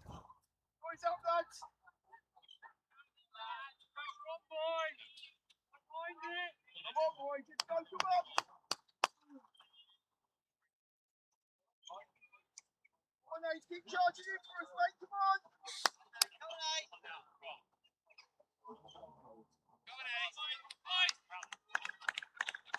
Now the only response that AA will want is a wicket. Can he bowl another one of those magic balls to take the edge? Only one slip remains now. AA to Browning. Plays softly. Neatly fielded by the left-handed Mills. Switches his feet. Returns in to Hallett. Good over for Rye. 14 off it. 62 for 3 off 13. The run rate required is climbing no more. GT's in. Great to see. The main man. Just a little beard, just until next week. I shall shave it off. My Noel Edmonds tidy beard. Rather than the full Father Christmas attempt. Any updates on the trains, Bully? Oh dear, gone kaput. It's no good. That's not what we want to hear from the Hailsham's number 2 train fanatic.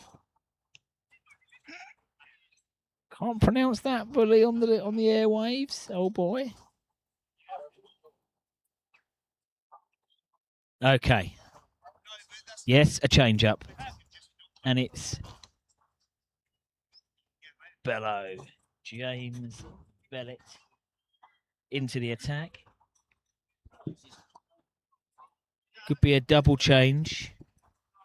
Now, I haven't spoken too much about some of the other Hailsham teams today. Let's have a little look now, just while they're set in the field. So, the 2s away to Eastbourne, big game. Not going to plan. Hailsham were all out for 117 in 30 overs, and Eastbourne 2s are 62 for no loss.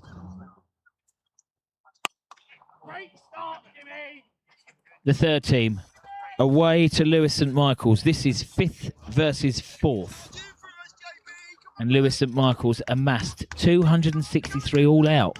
They didn't want to bat their overs out, 35.4. So, we don't know about the chase just yet. The 4s, this looks a bit better. Our 4s are playing. It's a nice shot. Harry Smead stands tall.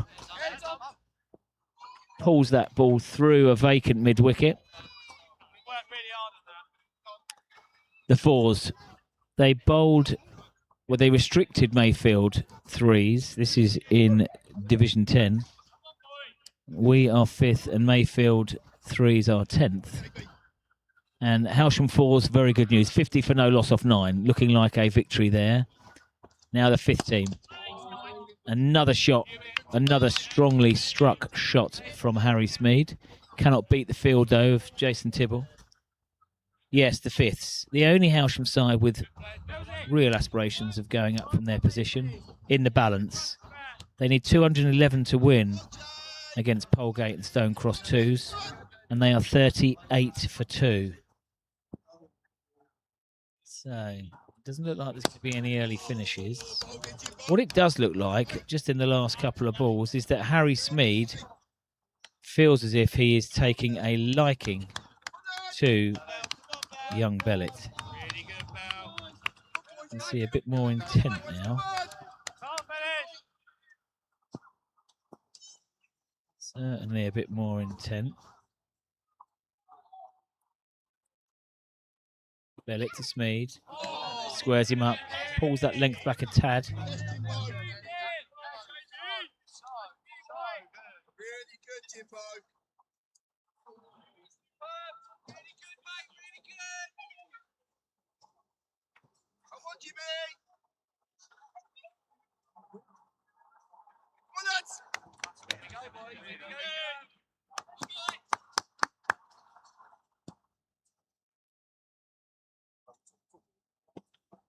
Oh, Jimbo, really good, mate. Really good, Bellick. Good, JB. Really good finish, JB.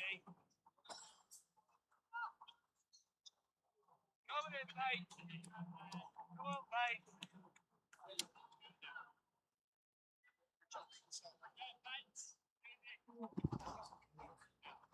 So this partnership now up to a healthy 29 for Rye. Their best partnership so far today. And I was just thinking back to a few of the Hailsham losses here where they have struggled at times to split up a big partnership. Certainly not panic stations. 7.4 runs and over needed. 1 over to go until till drinks. And that will be entrusted to Sammy Mills. Come on, Millsy.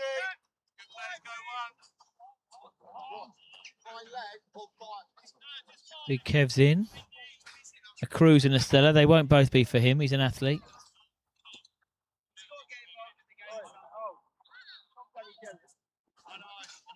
Because they actually can go once. So. Cheers, mate. AA's given a rest. Very strong figures. 2 for 29, 4 maidens off 7. And it is the left arm Sultan of Swing, Sammy Mills. Starts with a very full delivery. And Ben Browning does not need any invite. Going along very nicely. 34 off 19. A strike rate of 179.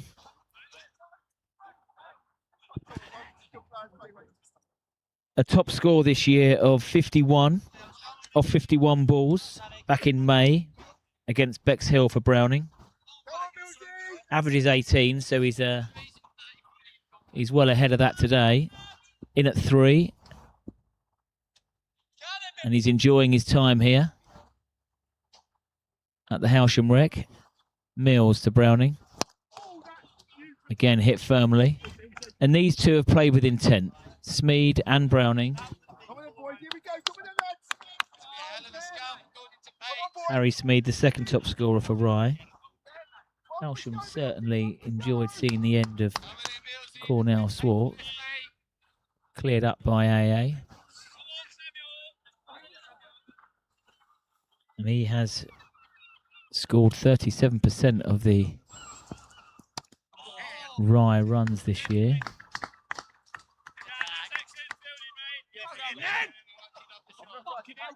But it's left a little bit now to the others.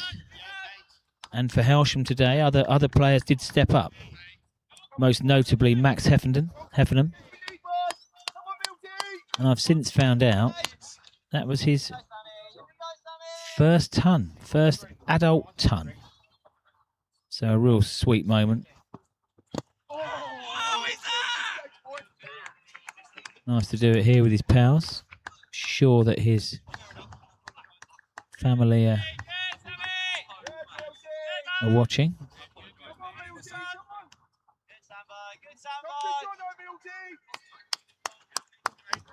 Top boy.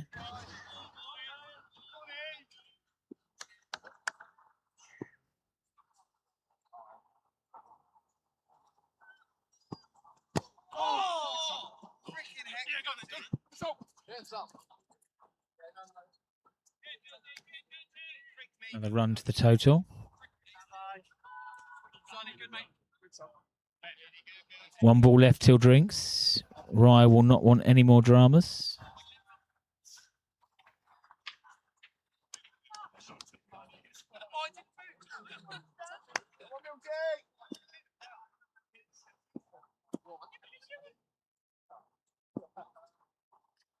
Last ball for Tilty. Over's gone for 6 so far.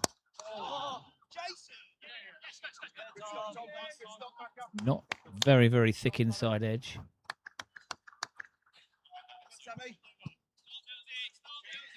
And that is the end of the first third. Hailsham just in front. However, 1 or 2 big partnerships away from Rye making this very competitive. Run rate required 7.4. We'll see you in 5.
Jimmy.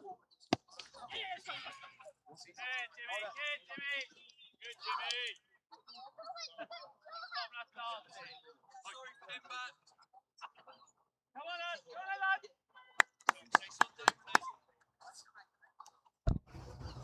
So back from drinks, James Bellett continuing from the pavilion end. Went for 4 in his first over. That was a boundary 4, rest stop balls. And that's not beating the infield. Ethan Dorber in the cover.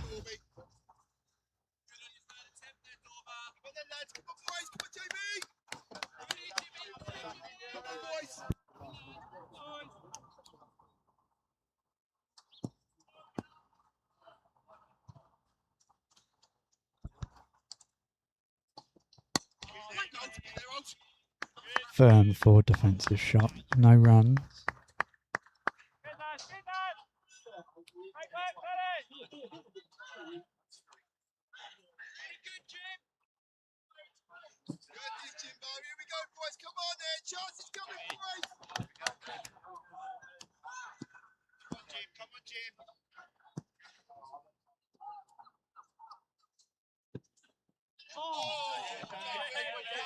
That's a lovely delivery that from Bellett. Harry Smead didn't know whether to come forward, go back, ends up playing and missing.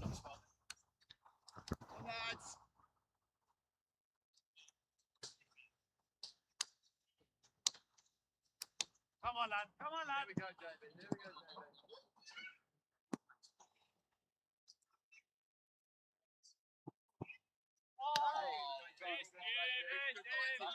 Lovely length, boys. What an over this is. Keep holding him, Jimmy. Come on, Jimbo. Come on, lads. Keep going here, Jamesy boy. Here we go, Bentley. Love it. Come on, Jim.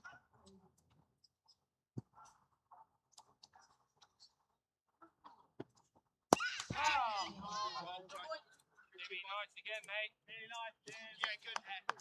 Good, Millsy. So they trot through for 1 to end the over. 2 off the over. Rye 75 for 3 off 16.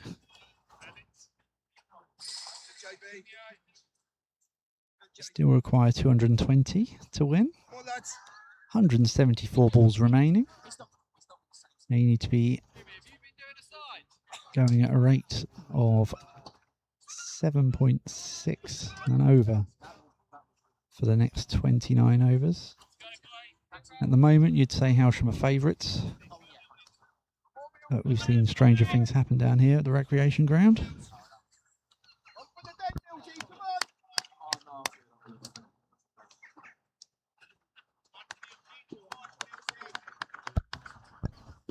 Sam Mills for his second over from the Tommy Walder end. Come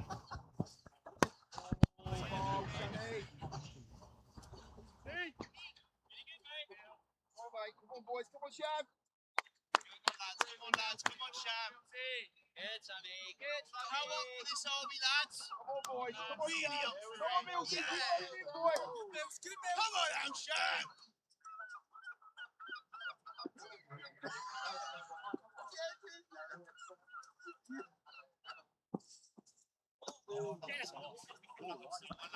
That one is wide down the leg side. Sully Halleck cannot get across, and it beats everyone to the boundary. 5 wides. Oh, Ballsy.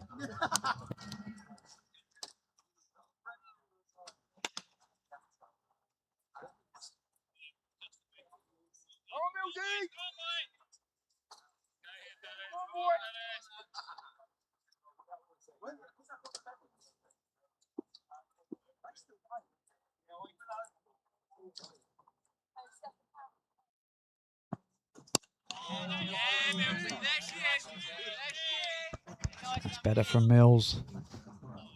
Hitting his marks. Back on his line and length. Forcing the defensive shot from Smead.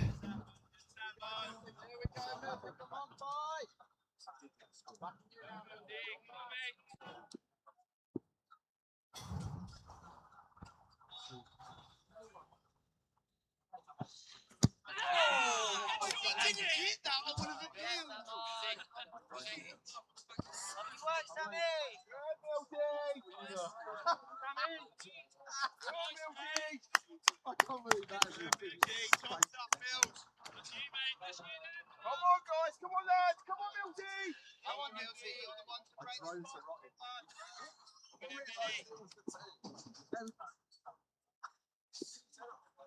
Yeah, they rattled them out for like 50 years.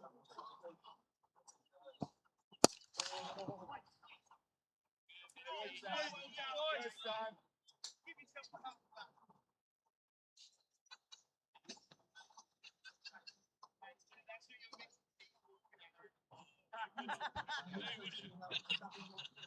Come on, Sam. Come on, boys.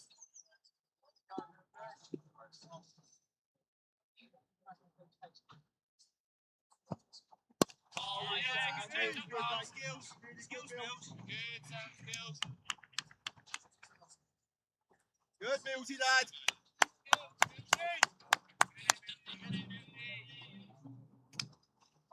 Come on, then, boys.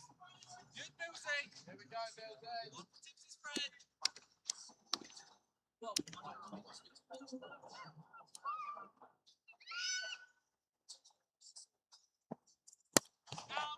One. Fabulous, fantastic, incredible. Yeah, good for you. Here's Sammy. Ready? Hurry up, lad. Let's go. Ready, boys.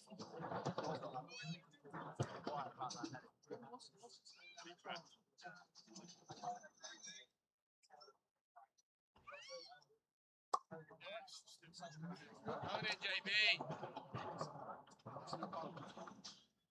Boys, come on, we can lift it a bit again here. Come on.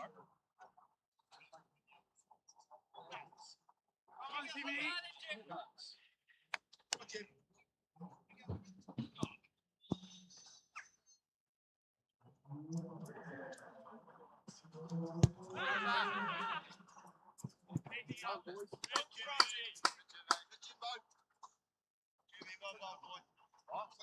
Here we go, boys. Here we go. Come on.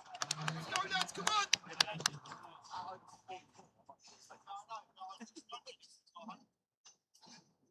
on, Jimmy.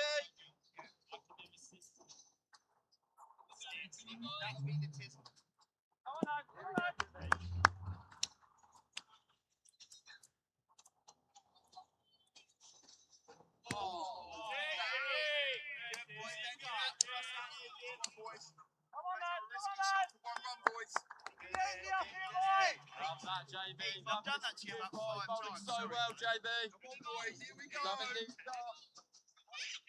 Last to come now, Jimmy. Come on, boys. Come on, Jim. Come on, Jim.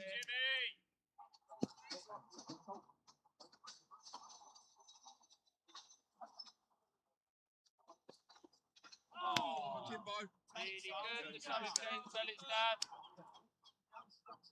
Keep going here, mate. Yes.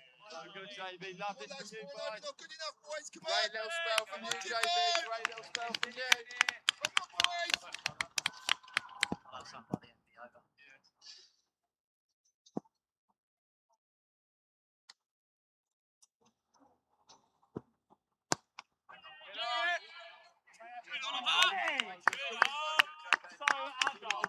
I told you I was agile.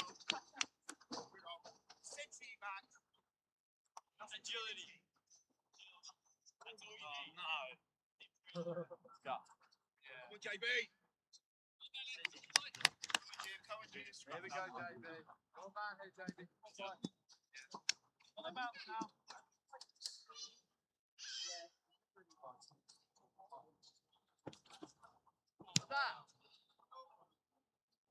Come on, Jim. Hold it again, boy. Don't mind that, JB. Don't mind that. Good length, boy. Good length. On the bounce now, Bennett. Up we go then, boys. Come on. Good little spell. Come on, Jimbo. Coming in, Jimmy Bell.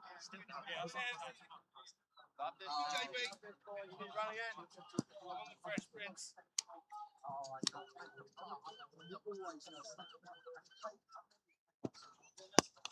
Jimmy, that's yeah, it. you can have a shot. Jim, that's you, man. That's you. Come on, boys. Really good, the French prince, Bella. Come on, Jim. Deserve a wicket here, fella. Here we go, Belly. Come on, Bell. Bell. Come on, boy. Come on, baby Bell's dad.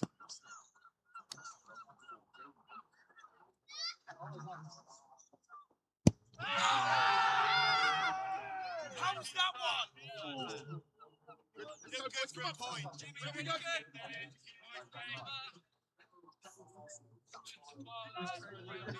These boys can follow Belly.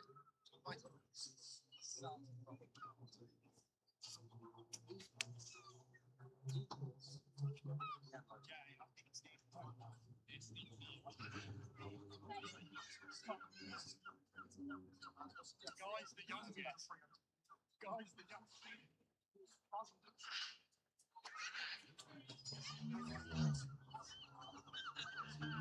I was waiting for the nibble. No nibble. Jason. You're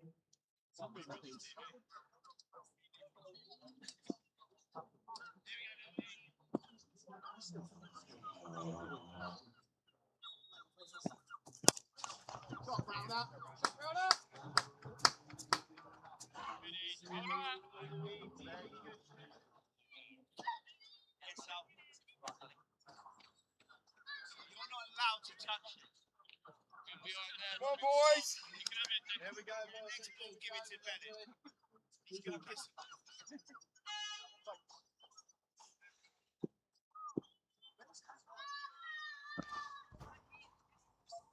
Millsy. I think there's a bit of bat on that down the leg side. Sully couldn't rein it in. Yes, Johnny Payton. Oh, his leg bye is given. And that's the 50 partnership for this pair.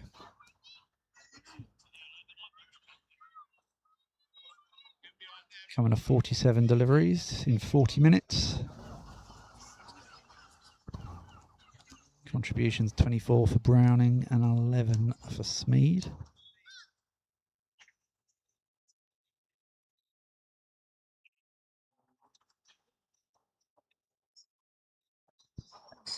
It's all a bit quieter in the commentary box at the moment. Bowlesy is off having a chat with the opposition.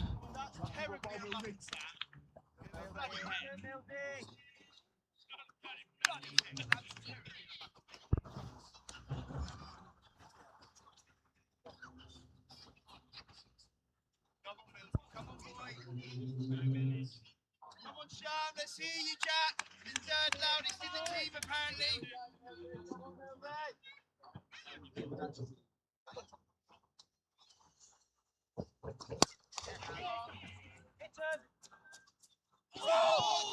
Oh, direct hit would have had him.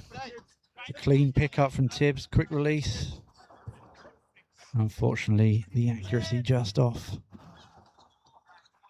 Back here, Sammy. Get through for one. Come on, Milty. Here we go. Here we go. Come on, Here we go, Sam. Here we go, Sam.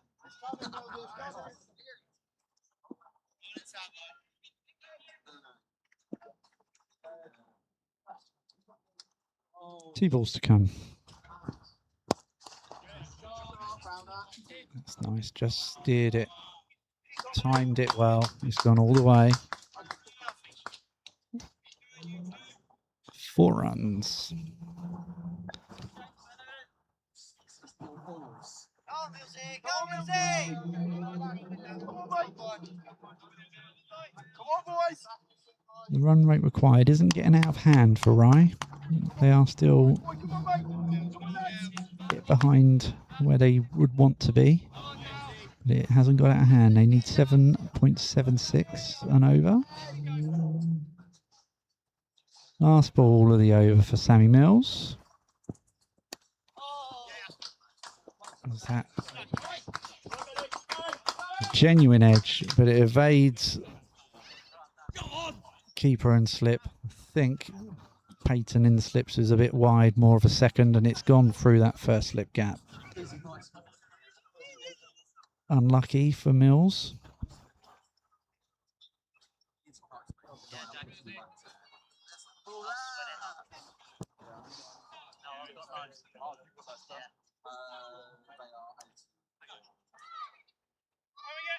Let's go, be ready.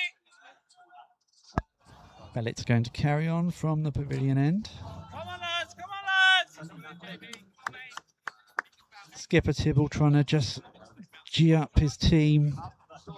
Things gone a little bit flat out there, maybe. He's just trying to get them back, get them pumped up again. Don't want to let things go flat. Stay on it in the field.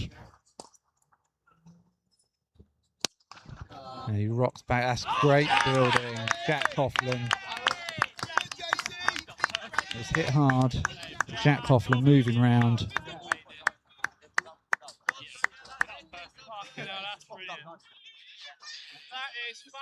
Dives to his right, parries it down.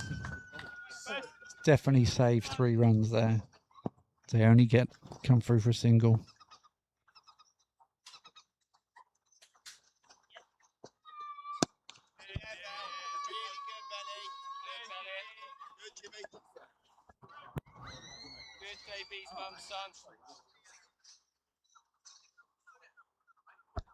Smeed has looked to be aggressive, but he hasn't been finding the gaps. He's been finding fielders more often than not.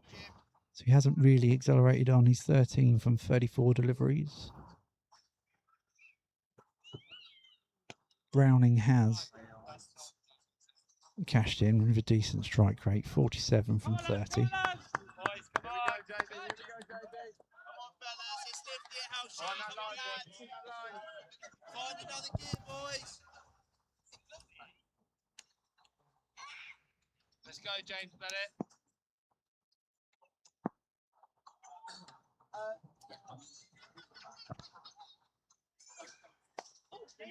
Just dabbed down to 3rd man.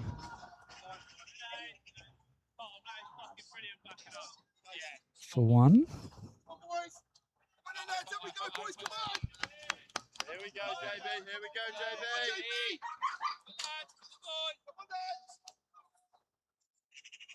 Coming in, let now. Let's go, boy.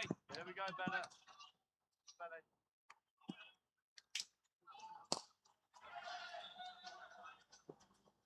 Oh, Straight to you.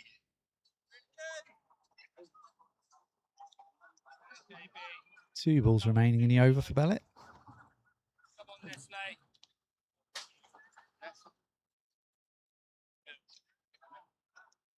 Come on, lads. Come on, lads. Come on, boys.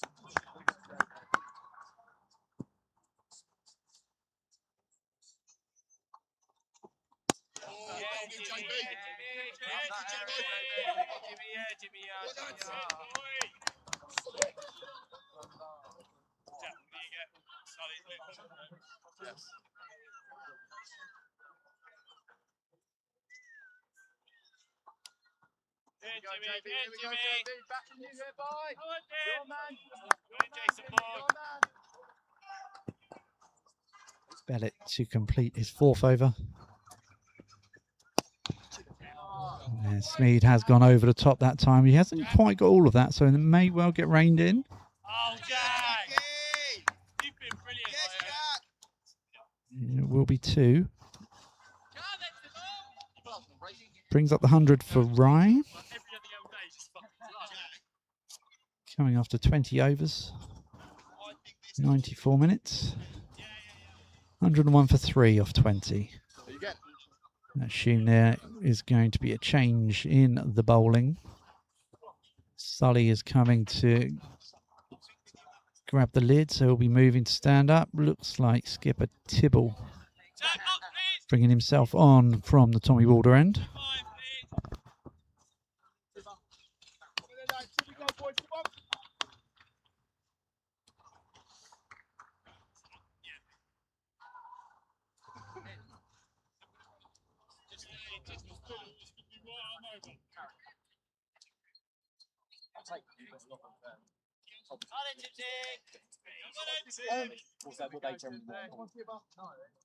Do you know what? Like when I got there, it was my ambition to obviously move Move the it club up. Yeah. forward.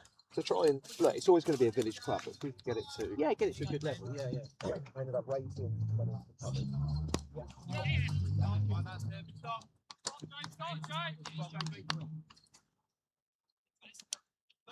Come on, boys. Come on, lads. Here we go, boys. Here we go. Come on.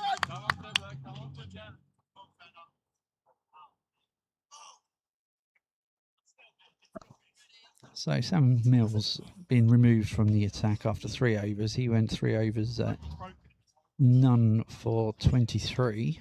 It's a little expensive. So he's been pulled from the attack and Tibble taking it upon himself to try and get some control.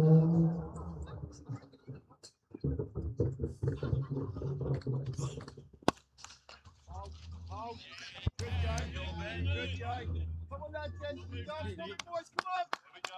Here we go, Tibble.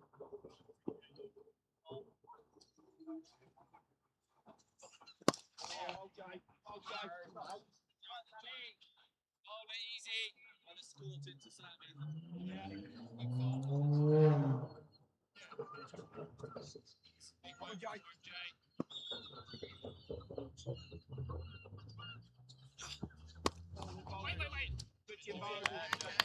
Wait. And now with Tibble on, we will start getting through the overs possibly a little bit quicker. Might we see a change to spin from both ends? Volley McDonald.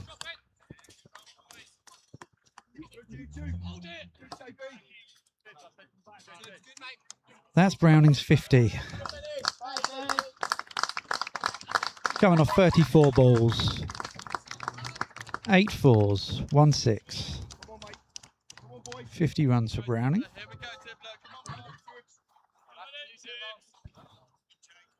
Bowlsy's back. Just working his elderly frame into the commentary box. Thank you, my friend. Welcome back. Catching up with a few. Most notably, young Ruben Collingwood, the wicket-keeper for Rye.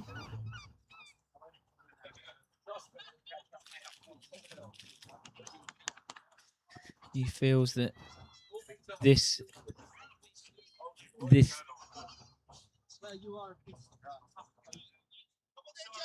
on then, boys, up we go now, come on! Come on, boys, wicket here, lads, come on! Come on, boys! Come on, JB! 50 and done it, boys! Yes, so this partnership is key. And this partnership is now worth 71. Plus these. Come on, lads, come on! Leg buys given. But the partnership now goes to 75. And the run rate. And the run rate is still in the 7s. Started at 6.4. Quite rapidly went up to 7.5. But still in the... Oh no, it might not be manageable now because that ball is up. And that is the end of Browning. 50 and out.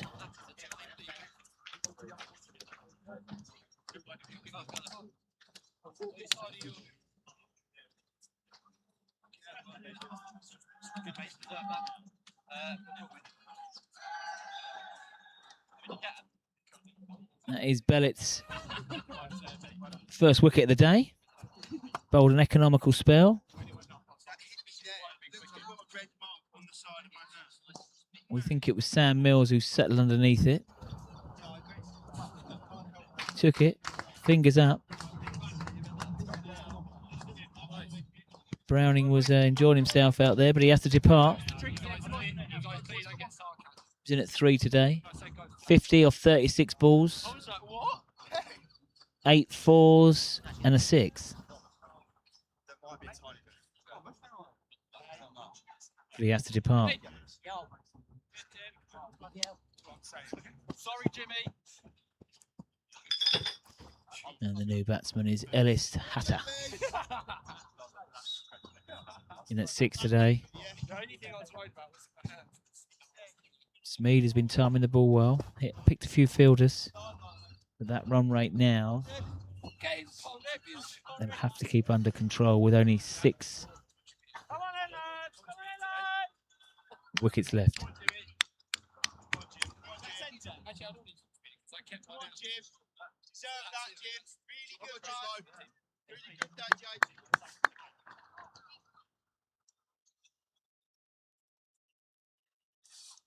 Come on, boys.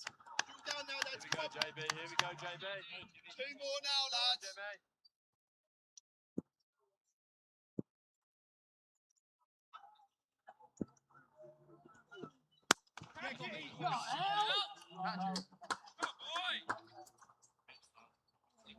A lovely way to get off the mark. Come on, lads. Come on, lads. Come Hatter. on, lads. Come on. 4 off the first ball. Come on, boys. Get behind him.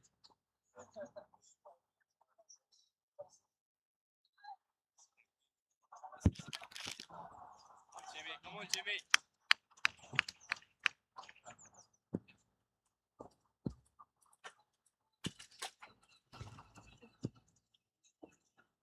Good, Jimmy. Good, Jimmy. Good, mate. Come on, lads. Come on, boys. Here we go then. Come on. Come on, Jim. Come on, Jim. Come on, Jimmy. You big punk. Here we go, Good, JB. JB. Come on, boys. Back on you now. Love on for you, Jimmy.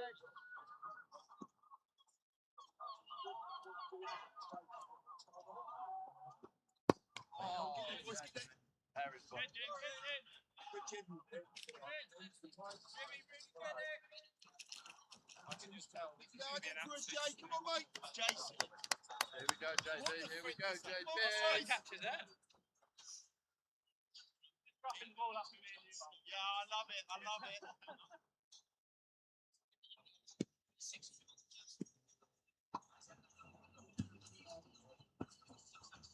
Yeah, Jimmy.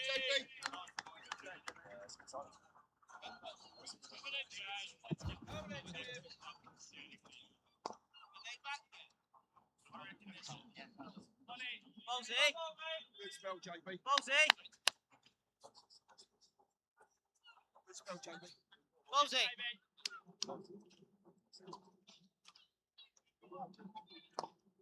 Get a drink. Water. Come on, lads. Come on, boys. Come on, Tips. Come on, boy.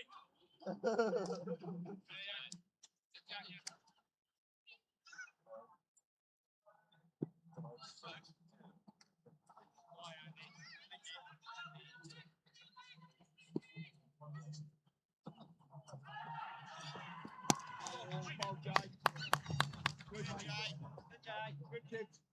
Come on, boys.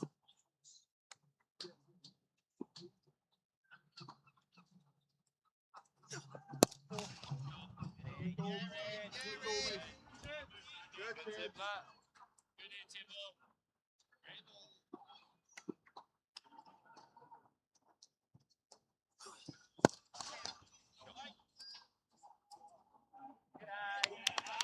Good, Ace.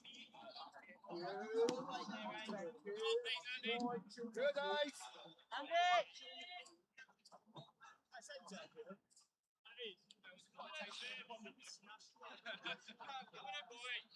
Come on, mate.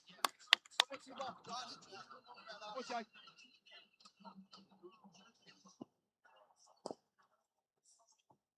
Oh! Oh, yeah.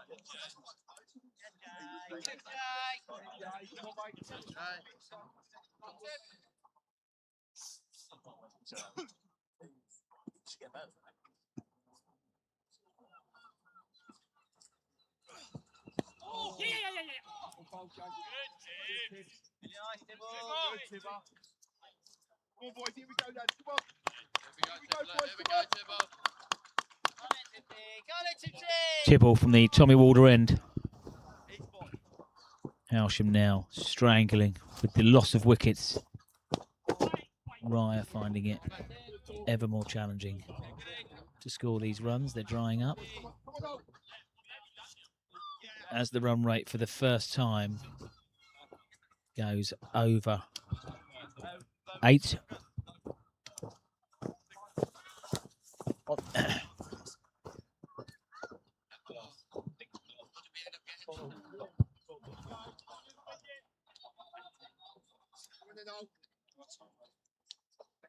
Still warm work out there. Bellet taking on the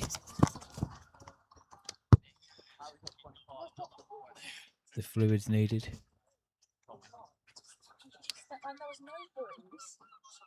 Change of bowling. Bellet can take a bit longer for a drink as we have Ollie McDonald into the action. Bowling those offies.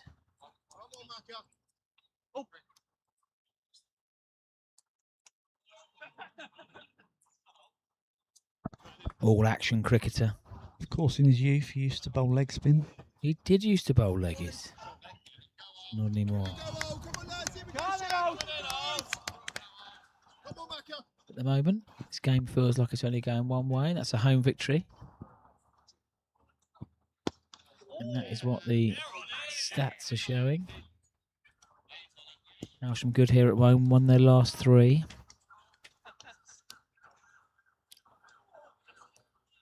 Similar situation to last year. Browning likes batting here.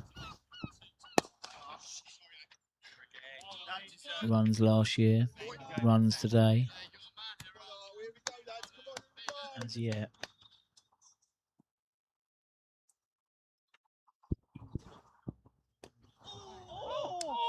As yet, no one can stick with him. It's the only one that's gone anywhere near the run rate required. Quite a lot of pressure put on Swart, the overseas. Only scored 2 today.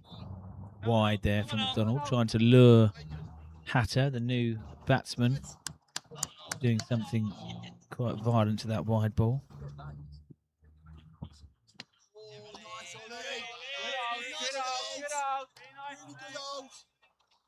Come on, boys.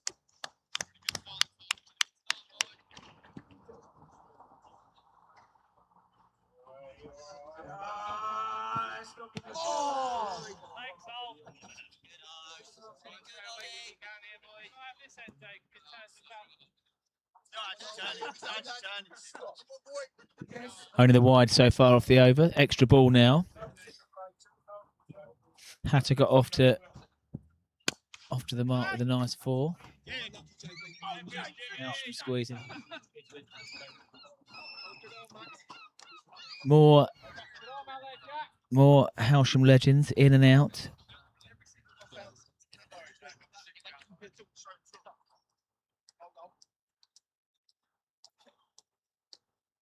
Young Chris Woodup, very good sportsman in his day. And even younger Fraser Woodup, doing great things at Brighton and Hove Albion. Hailsham's finest. Just back from the pre-season tour to Spain. He's looking to cement himself in that side this year, no doubt. Talented cricketer as well. Played youth cricket here. Yeah, so these bowlers of Tibble and McDonald won't necessarily have a variety of mystery balls, but what they will do is vary their pace and line. Quick single taken. Could be another one. No buzzers.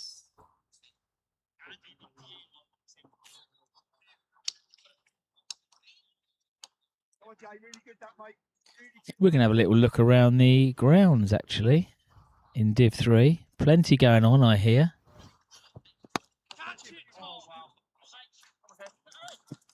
Good head. Good Good head. Come on, Jay. One spin, one quick, one spin, one quick. Come on,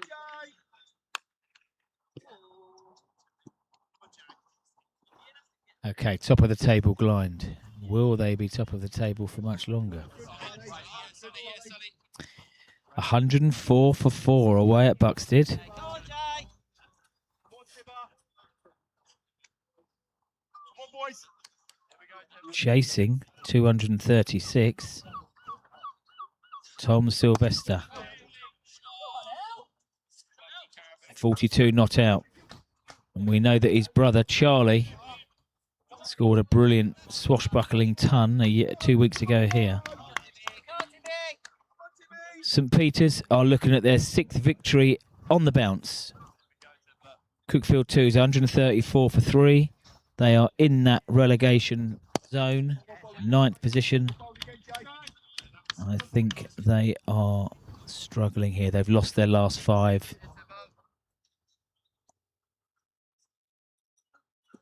Now, at the Rottingdean Pringle, the Dusty Pringle. 237 to win. I thought that was a winning total. Mayfield, 124 for 4 in 21. We know how challenging it gets there. The later on. And they've just lost that 4th wicket on 123. So new batsman at the crease. But interestingly, Keon Harding. The overseas is 34 not out. We know that he's in good nick. Took 3 wickets earlier. 3 for 50. He's putting in that all-rounder performance again. Linfield. Come on, lads. 392 for 4. Bexhill. 157 for 4. Off 20 overs, so the run rate is good.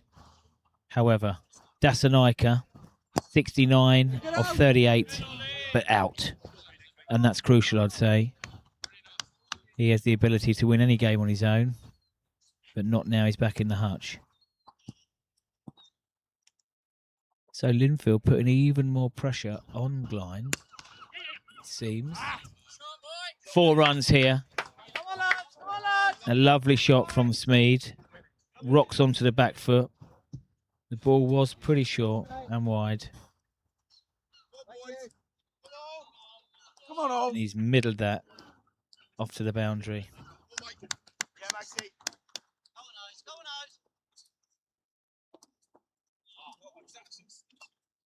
Sorry, mate. Come on, Ed. Come on, Ed.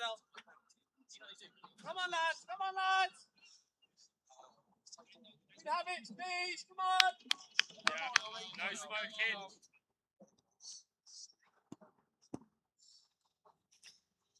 So the 2's update. It may be too out. Push him on. Push him on. Yeah, come on. Yeah, he does well. Gets his body behind it. He can't stop the 2. Strong arm back in. Now let's have a look at the Hailsham round the grounds. Billy's too interested in keeping us updated belatedly about the trains. If looks could kill. Let's have a look.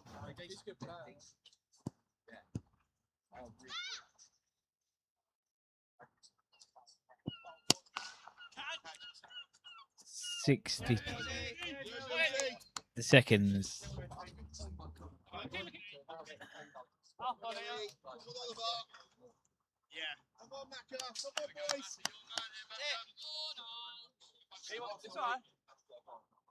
So the 4ths are looking good. And I think that's where I'm going to cease the Hailsham around the grounds. Chasing 204 to win. A lovely opening stand from 2 youngsters, 106, Henry Mortimer and Max Figgins. And Figgins continues, 59 not out. Well done, Henry, 46, but out.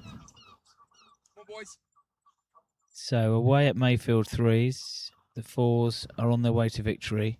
I'm not sure the same can be said for Hailsham twos.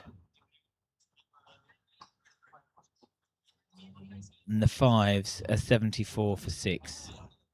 Deary me.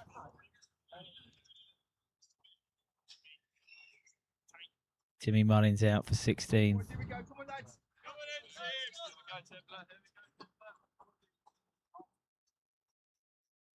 Thank you, Bully. Tibble gets that one to grip. Smeed rides that bounce a little.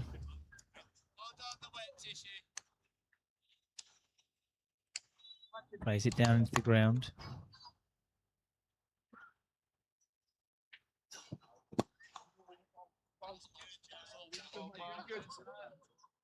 Really good. Come on, boys. Here we go, lads. Come on.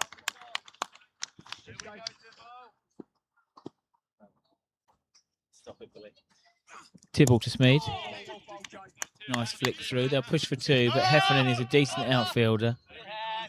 Made quick moves towards the ball. Even though the fumble was there, he picked it up cleanly, returns in. Only a one single taken. And the run rate is beginning to soar up to the unmanageable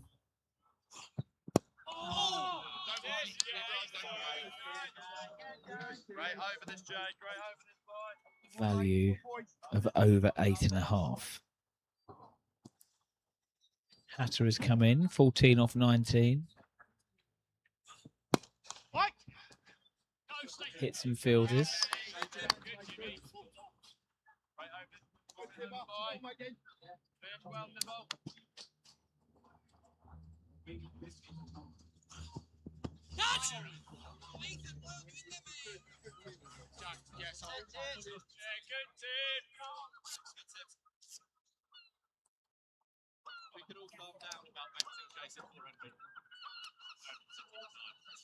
Tidy over.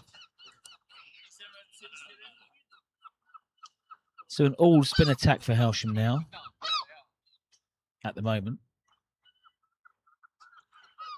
with Tibble and McDonald, the 2 right-arm offies. The game seems to be favouring Hailsham. Millsy? Some notes there.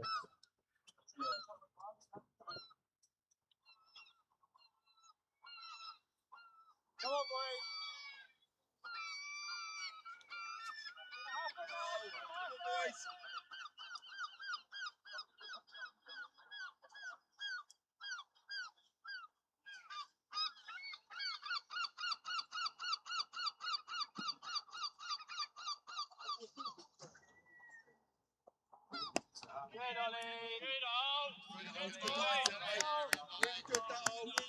Smeed continues, and you'd think that he holds the key now.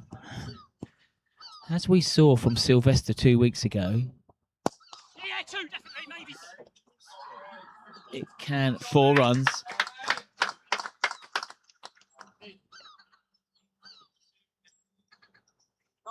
They're not completely out of it, right?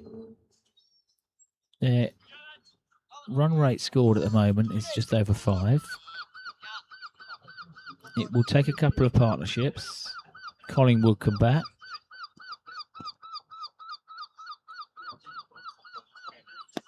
I know.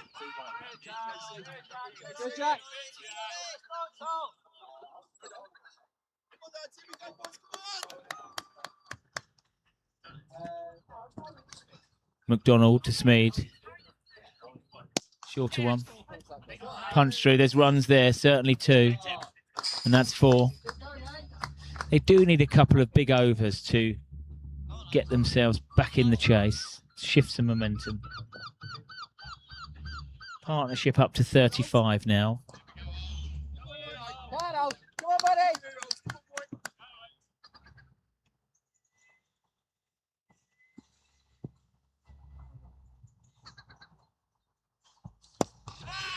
Oh. Good house. Come on, lads. Good house. Come on, boys. Come on, boys.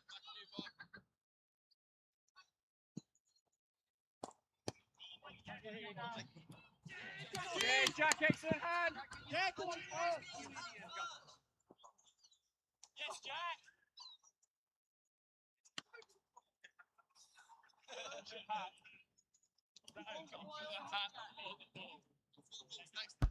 – 11 runs off the over. Takes right 150 for 4 for 28.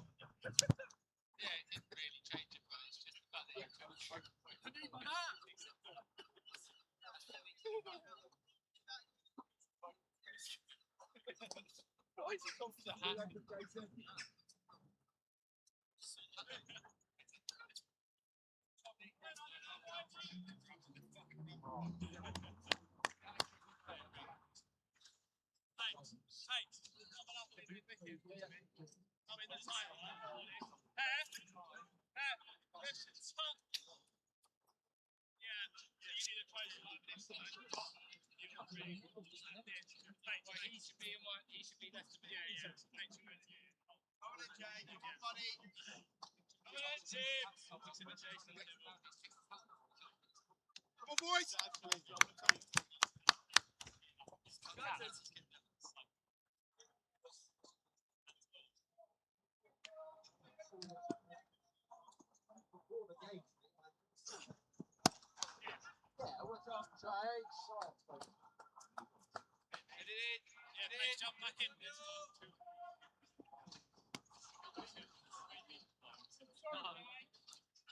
Come on, boys, up we go. Standards up, boys. Come on. Come on in, Tim. Come on, Tim up.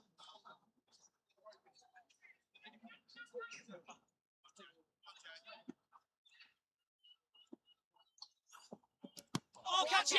Oh!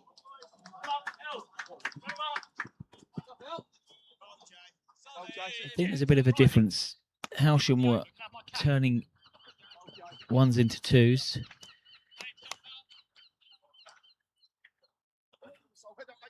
And I would think that these Rye boys will need to really push the fielders, just like they have here. Even though it goes directly to Dorber's right-hand side, they're quickly out of the traps and they take the single.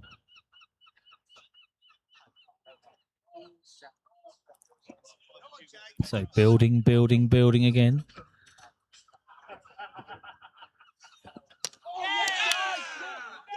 And that pressure has yielded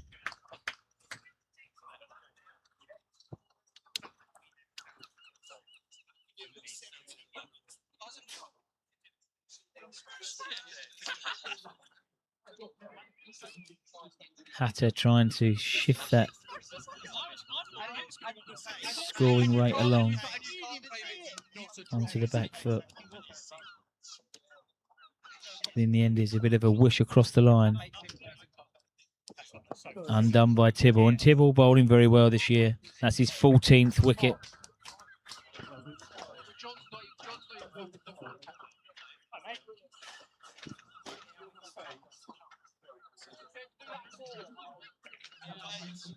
Into the action again, Tibble, the Hailsham skipper.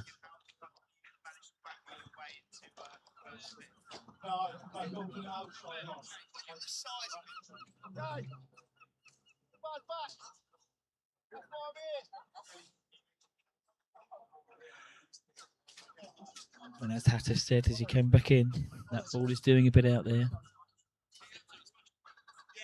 And look to rock back and try and play across the line.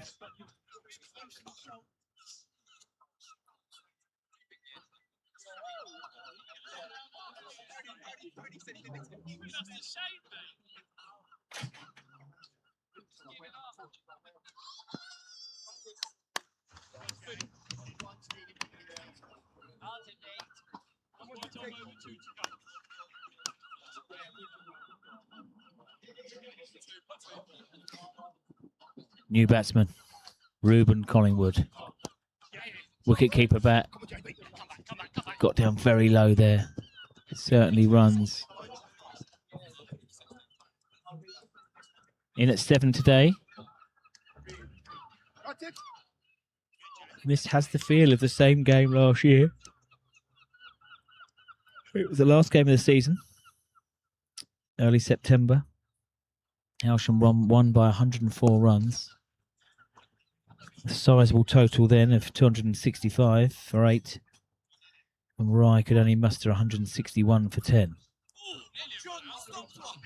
Browning was top scorer that day. And so far he is. But Harry Smead will have something to say about that. But you'd think there has to come a time where they press the button and have a bit of a swish, because the run rate is getting away. Up to 8.7 now.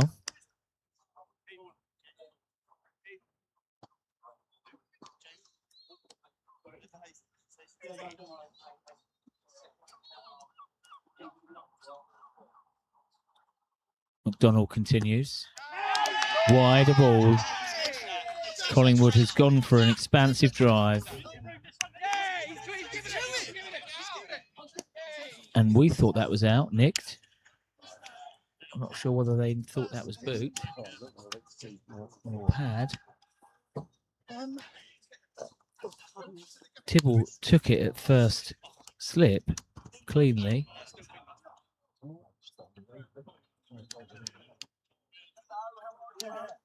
Collingwood stood, as he's absolutely allowed to do, and the umpire raised his finger and adjudged him as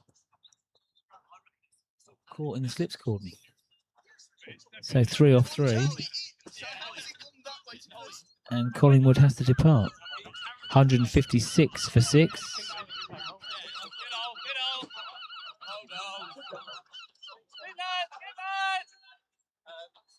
Come on, boys!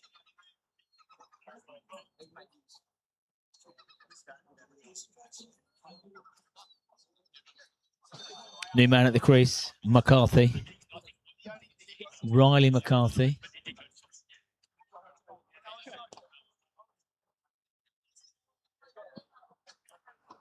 The Wilcos are in. Winnie Wilkes, birthday 20. The Pegster, Crystal Palace. And the Townsends are in. Lord and Lady Townsend. Very good. Hailsham's finest. I think that they're just here in time for Hailsham's 8th victory of the year. I can't see this game going any other way at the moment. But McCarthy says, I am going to turn this around single-handedly.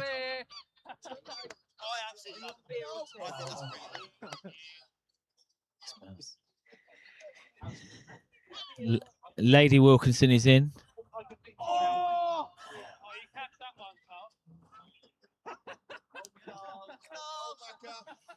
So it's looking like a 4s victory. It's looking like a 1s victory here, dare I say. I think the 2s have lost already.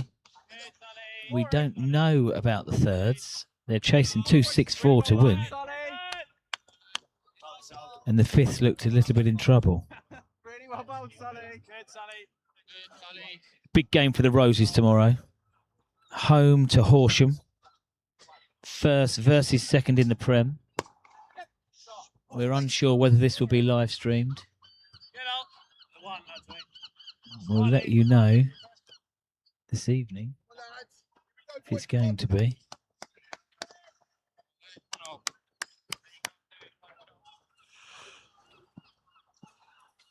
The victory here for Hailsham would make it 6 in 7. And Smead has been the mainstay of this response from Rye. Played sensibly with intent. Struggling for a few dance partners at the moment.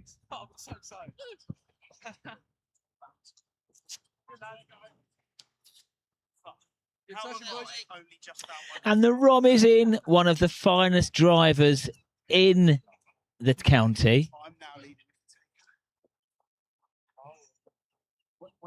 A car, actually, when I was stranded for lift wheels.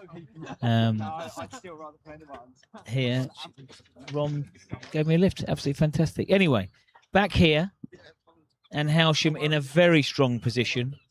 30 overs gone, 158 for 6. Surely it is only a late innings smash from Harry Smead between Hailsham and a 4th home victory on the bounce. See you in 5.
Final.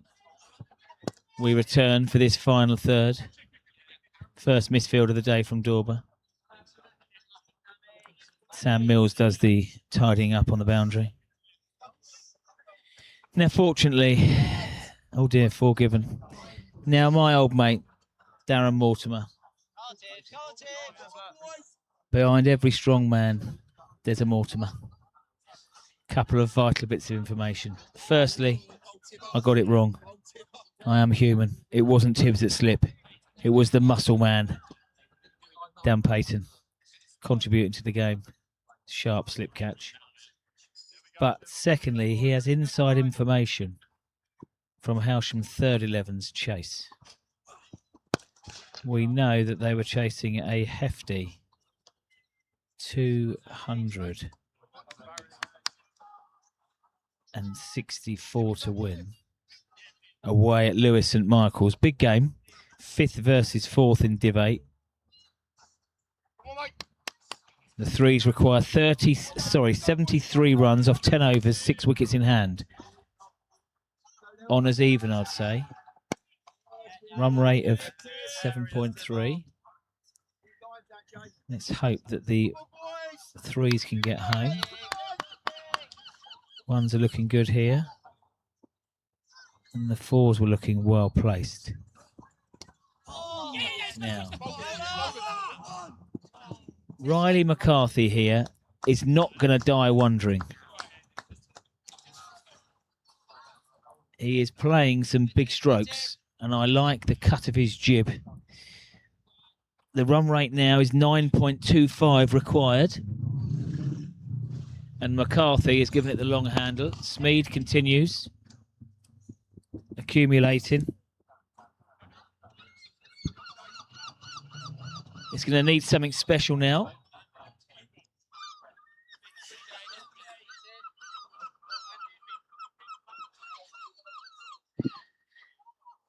Tibble has completed his 6. Jace, 3 left. Yeah. Thank you. Tibble has 3 left. McDonald has 5 left. They're both in the wicket column. He says, yes, thank you, Bolsey, I can count. He asked me out there. Did he check with you as well? Come on, all. Come on, all. So, Ollie McDonald, bowling to Smeed, helmet off, very straight, and 4. And that is a 50 for Harry Smeed. 52 off 66. Only his second 50 of the year. I'm surprised by that.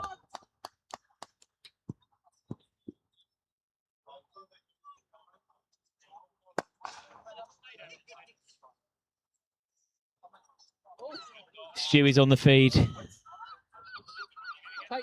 Brother Stew, he'll be back up here at Hailsham tomorrow. Starred for the second team once. I might have been the first team, actually. Took a catch in the covers. During the cricket week one year, he also bowled a 13 ball over. We may see some of that tomorrow and a bit of garden cricket out here. And if you can get down here tomorrow, the Hailsham Roses, currently first in the Premier League, playing Horsham. Okay, McDonald to Smeed. And Smeed did turn down a single. The Centurion from the day becoming a little overexcited once more. Max Heffernan appealing from deep cover. Smeed wasn't anywhere near it. But he's near that one. Crunched away. Tibble, strong fielding. He'll take the single this time. And this is the guy I've wanted to see. Only on 2, but has wielded the bat like a furious axe swinger. But not that time. He did well. Full Yorker length. He's jabbed down on it. He's got the boundary as McCarthy. Not quite where he wanted the other ones to go, but he'll take it. Oh, it was buys. I'll give him the runs. He's played enough shots already in his brief innings. 9 off the over. That is the rate that Rye need to go at. All the time that Smeed is there, there's hope. Oh,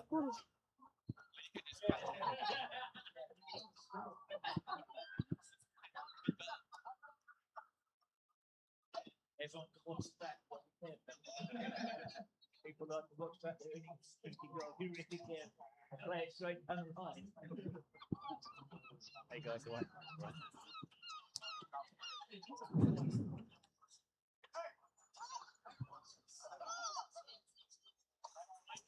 Okay, so now top scorer of the innings is Harry Smeed.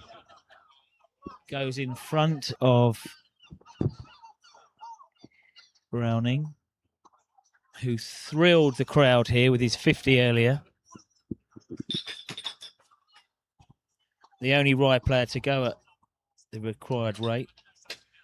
The required rate now anyway was Browning. He departed on 50.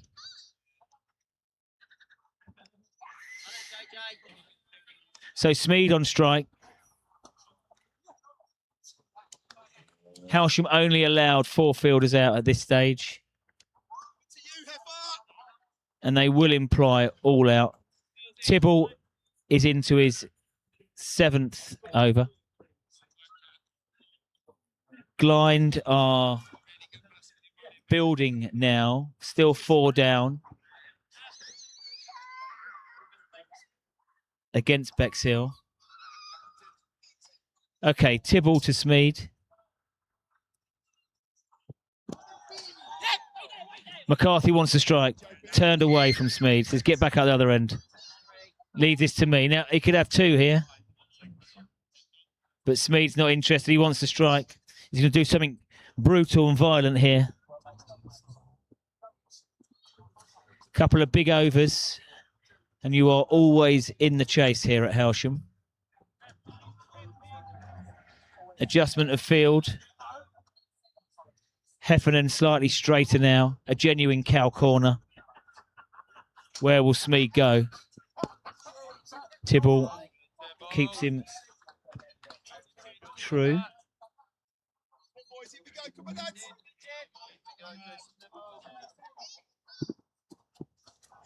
It's a tight over so far.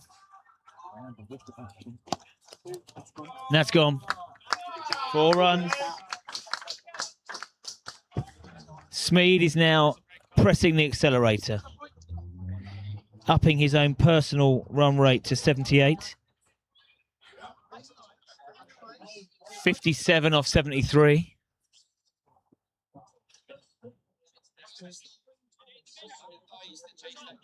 And Rye are staying in the mix.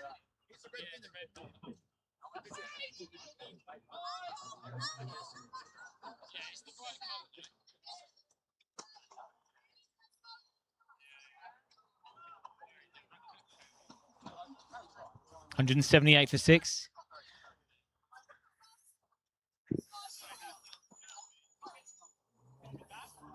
Run rate required 9.4. They can string a few overs together right here. They're in the mix. He's gone large there. Inside edge into the pads. Tibble knows he's in the game now. Lots of attacking strokes being played. You feel there's going to be action. And there it is. A great grab. Dan Payton making his debut for the ones. Smeed has struck the ball from the middle of the bat again. Maybe had intentions of going over that player on the circle. But Payton to his left snaffles a catch. A very quick reaction time from the 47-year-old. Yes, I said 47. You can't believe it.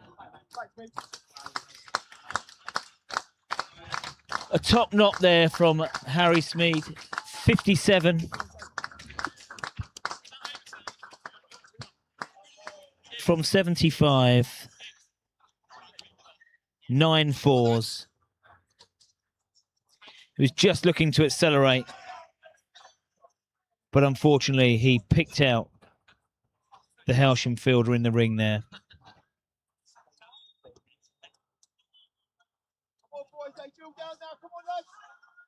And with that, is that the end of the Rye charge? News from Lewis St Michael's, the Division 8 clash. The fifths are looking on track, 39 required from 36, with Faz and Samod still in. The threes, apologies. Thank you to National Rail. The threes. This is looking good. The fours are in front. The ones are looking good here. The threes have turned the 262 chase into a much easier equation now.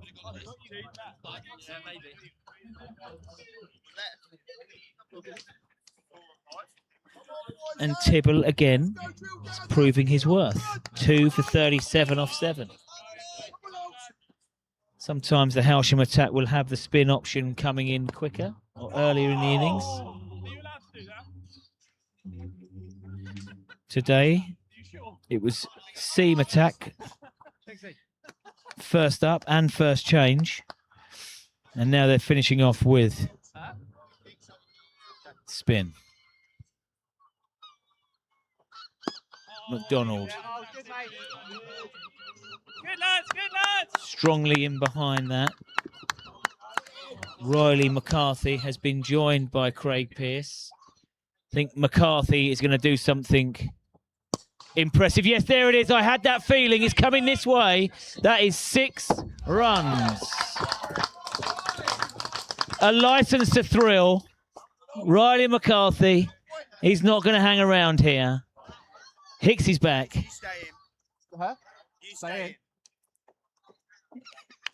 He had a couple of trial swings last over, but he's nailed that one. Hailsham aren't going to send all the players out. They say do it again. Big appeal outside the, I'd say outside the line. Umpire says no.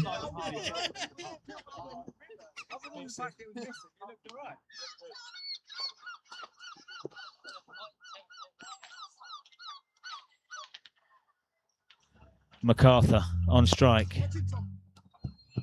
Picked out Tom McDonald in the ring, doing the fielding for his younger brother, Ollie McDonald.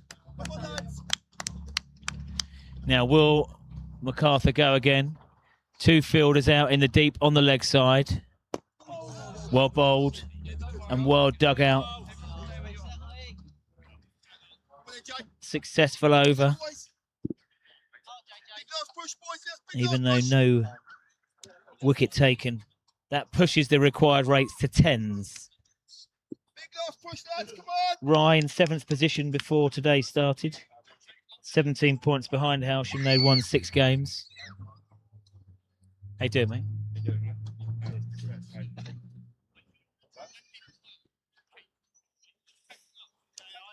11 overs to go.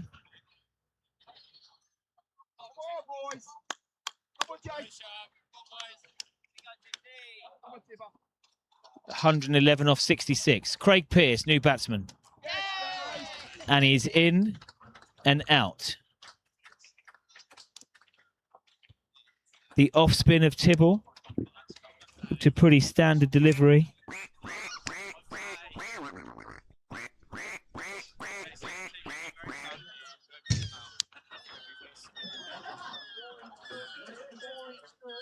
Golden duck for Pearce.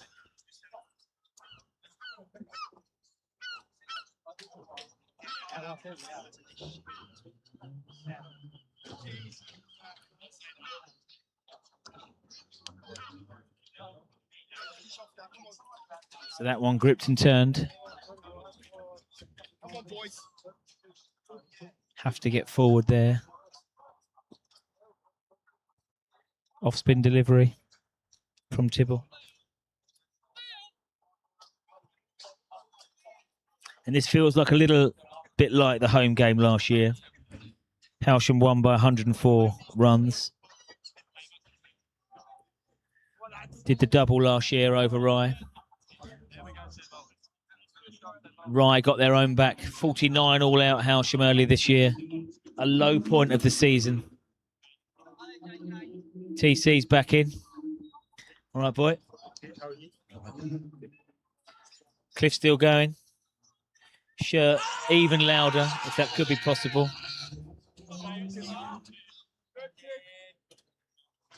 The worst or best Alfie Moon shirt you have ever seen.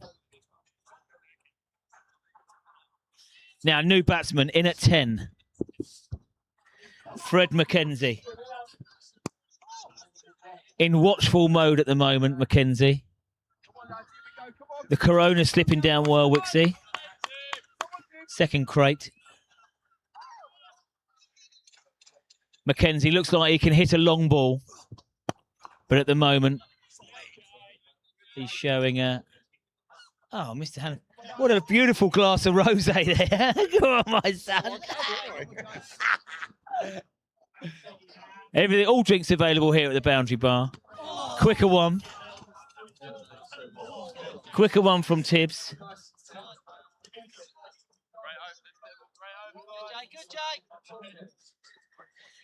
As I say, I think Mackenzie looks tempted. He's just had a little look over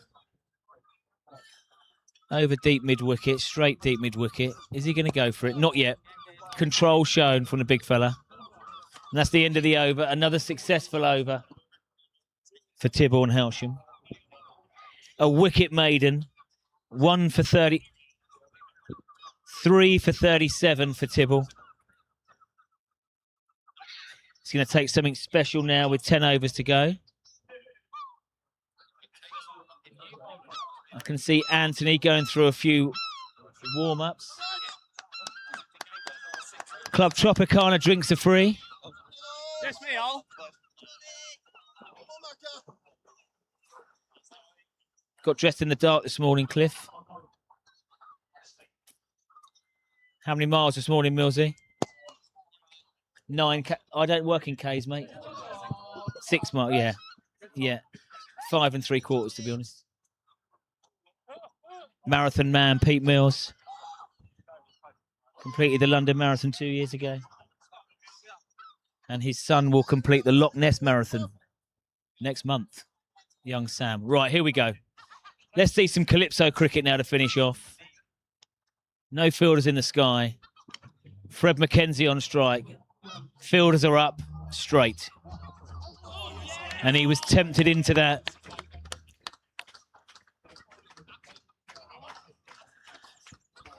Straight and full.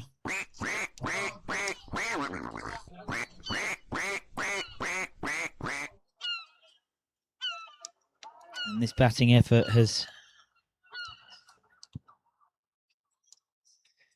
flattered to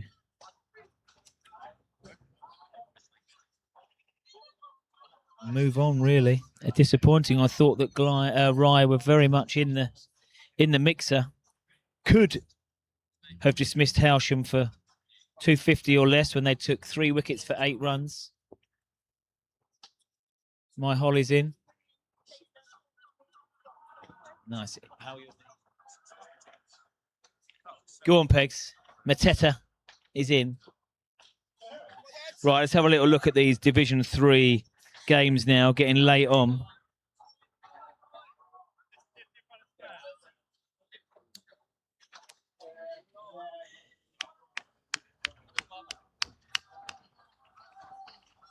Blind have lost 2 quick wickets, 168 for 6. They are going to need 68 off 10, 4 wickets left. Can Glyn lose their third on the bounce? St Peters are in unbelievable form. That is 6 wins on the bounce. They've dismissed Cookfield. Cookfield 2s are in free fall. They've now lost 6 on the trot. Boys are back. Funnel. D. Linfield. They have won by 200 runs. They have restricted Bexhill to 189. And that is the end of the game here. Yes, the umpire raises the finger. Caught behind. It was a strong appeal. There's no clicky punting here. It was an edge. And Smead has gone. The tail has not wagged today. Notable contributions from Browning and Smead. But on this flat track, Hailsham have won by 109 runs. I'm just going through some of the scores in Div 3. Bexhill, I think now will be banging trouble, as may well Cookfield be. Mayfield are chasing in the Dusty Pringle. And it's so hard to chase at Rottingdean. They require 71 off 13. 4 wickets left. Rottingdean know how to defend there, the Leaden boys. Bonner. I think Rottingdean are going to take victory there. However, today belongs to Max Heffernan, Ollie McDonald and Tibble cleared up the tail with 3 wickets each.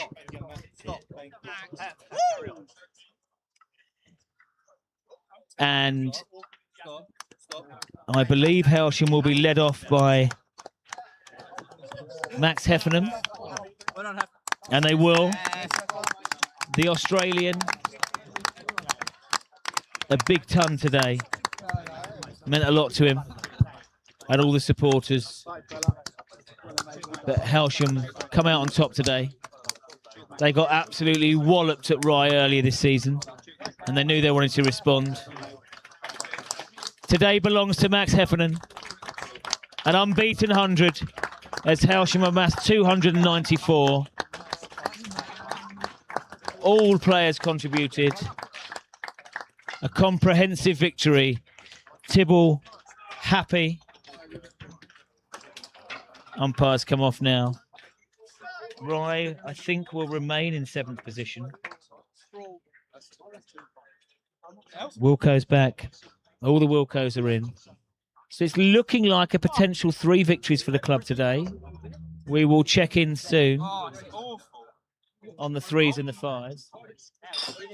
Good news for tomorrow. We are going to live stream the Roses match. I will need to get home and do some statting. The 3s have won. Good news. 1s, 3s, and potentially the 5s on course for victory today.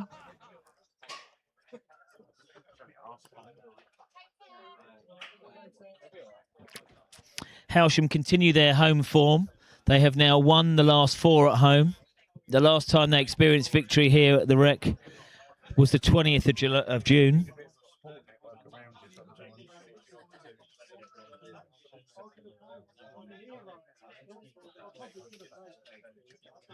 Bit of an inquiry for Rye going on. But really, here's Ribs. That was really good, actually. That was really good. Thank you. How are you, Spurs?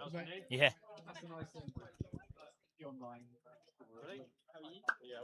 How are you? So the 2s are back. The 4s have lost. I know. I did it myself. A little bit of hair, a little bit of Noel Evans' tidy beard. 4s have lost. I think so.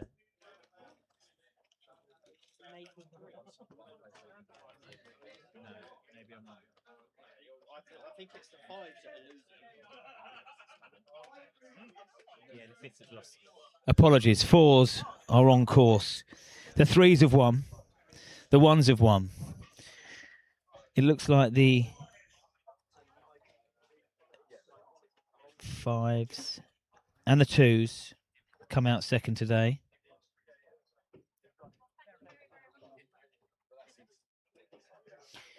We say thank you to Rye. Safe journey back.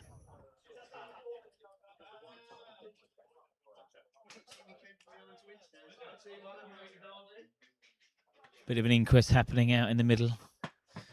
Some senior players, Smead, Swart.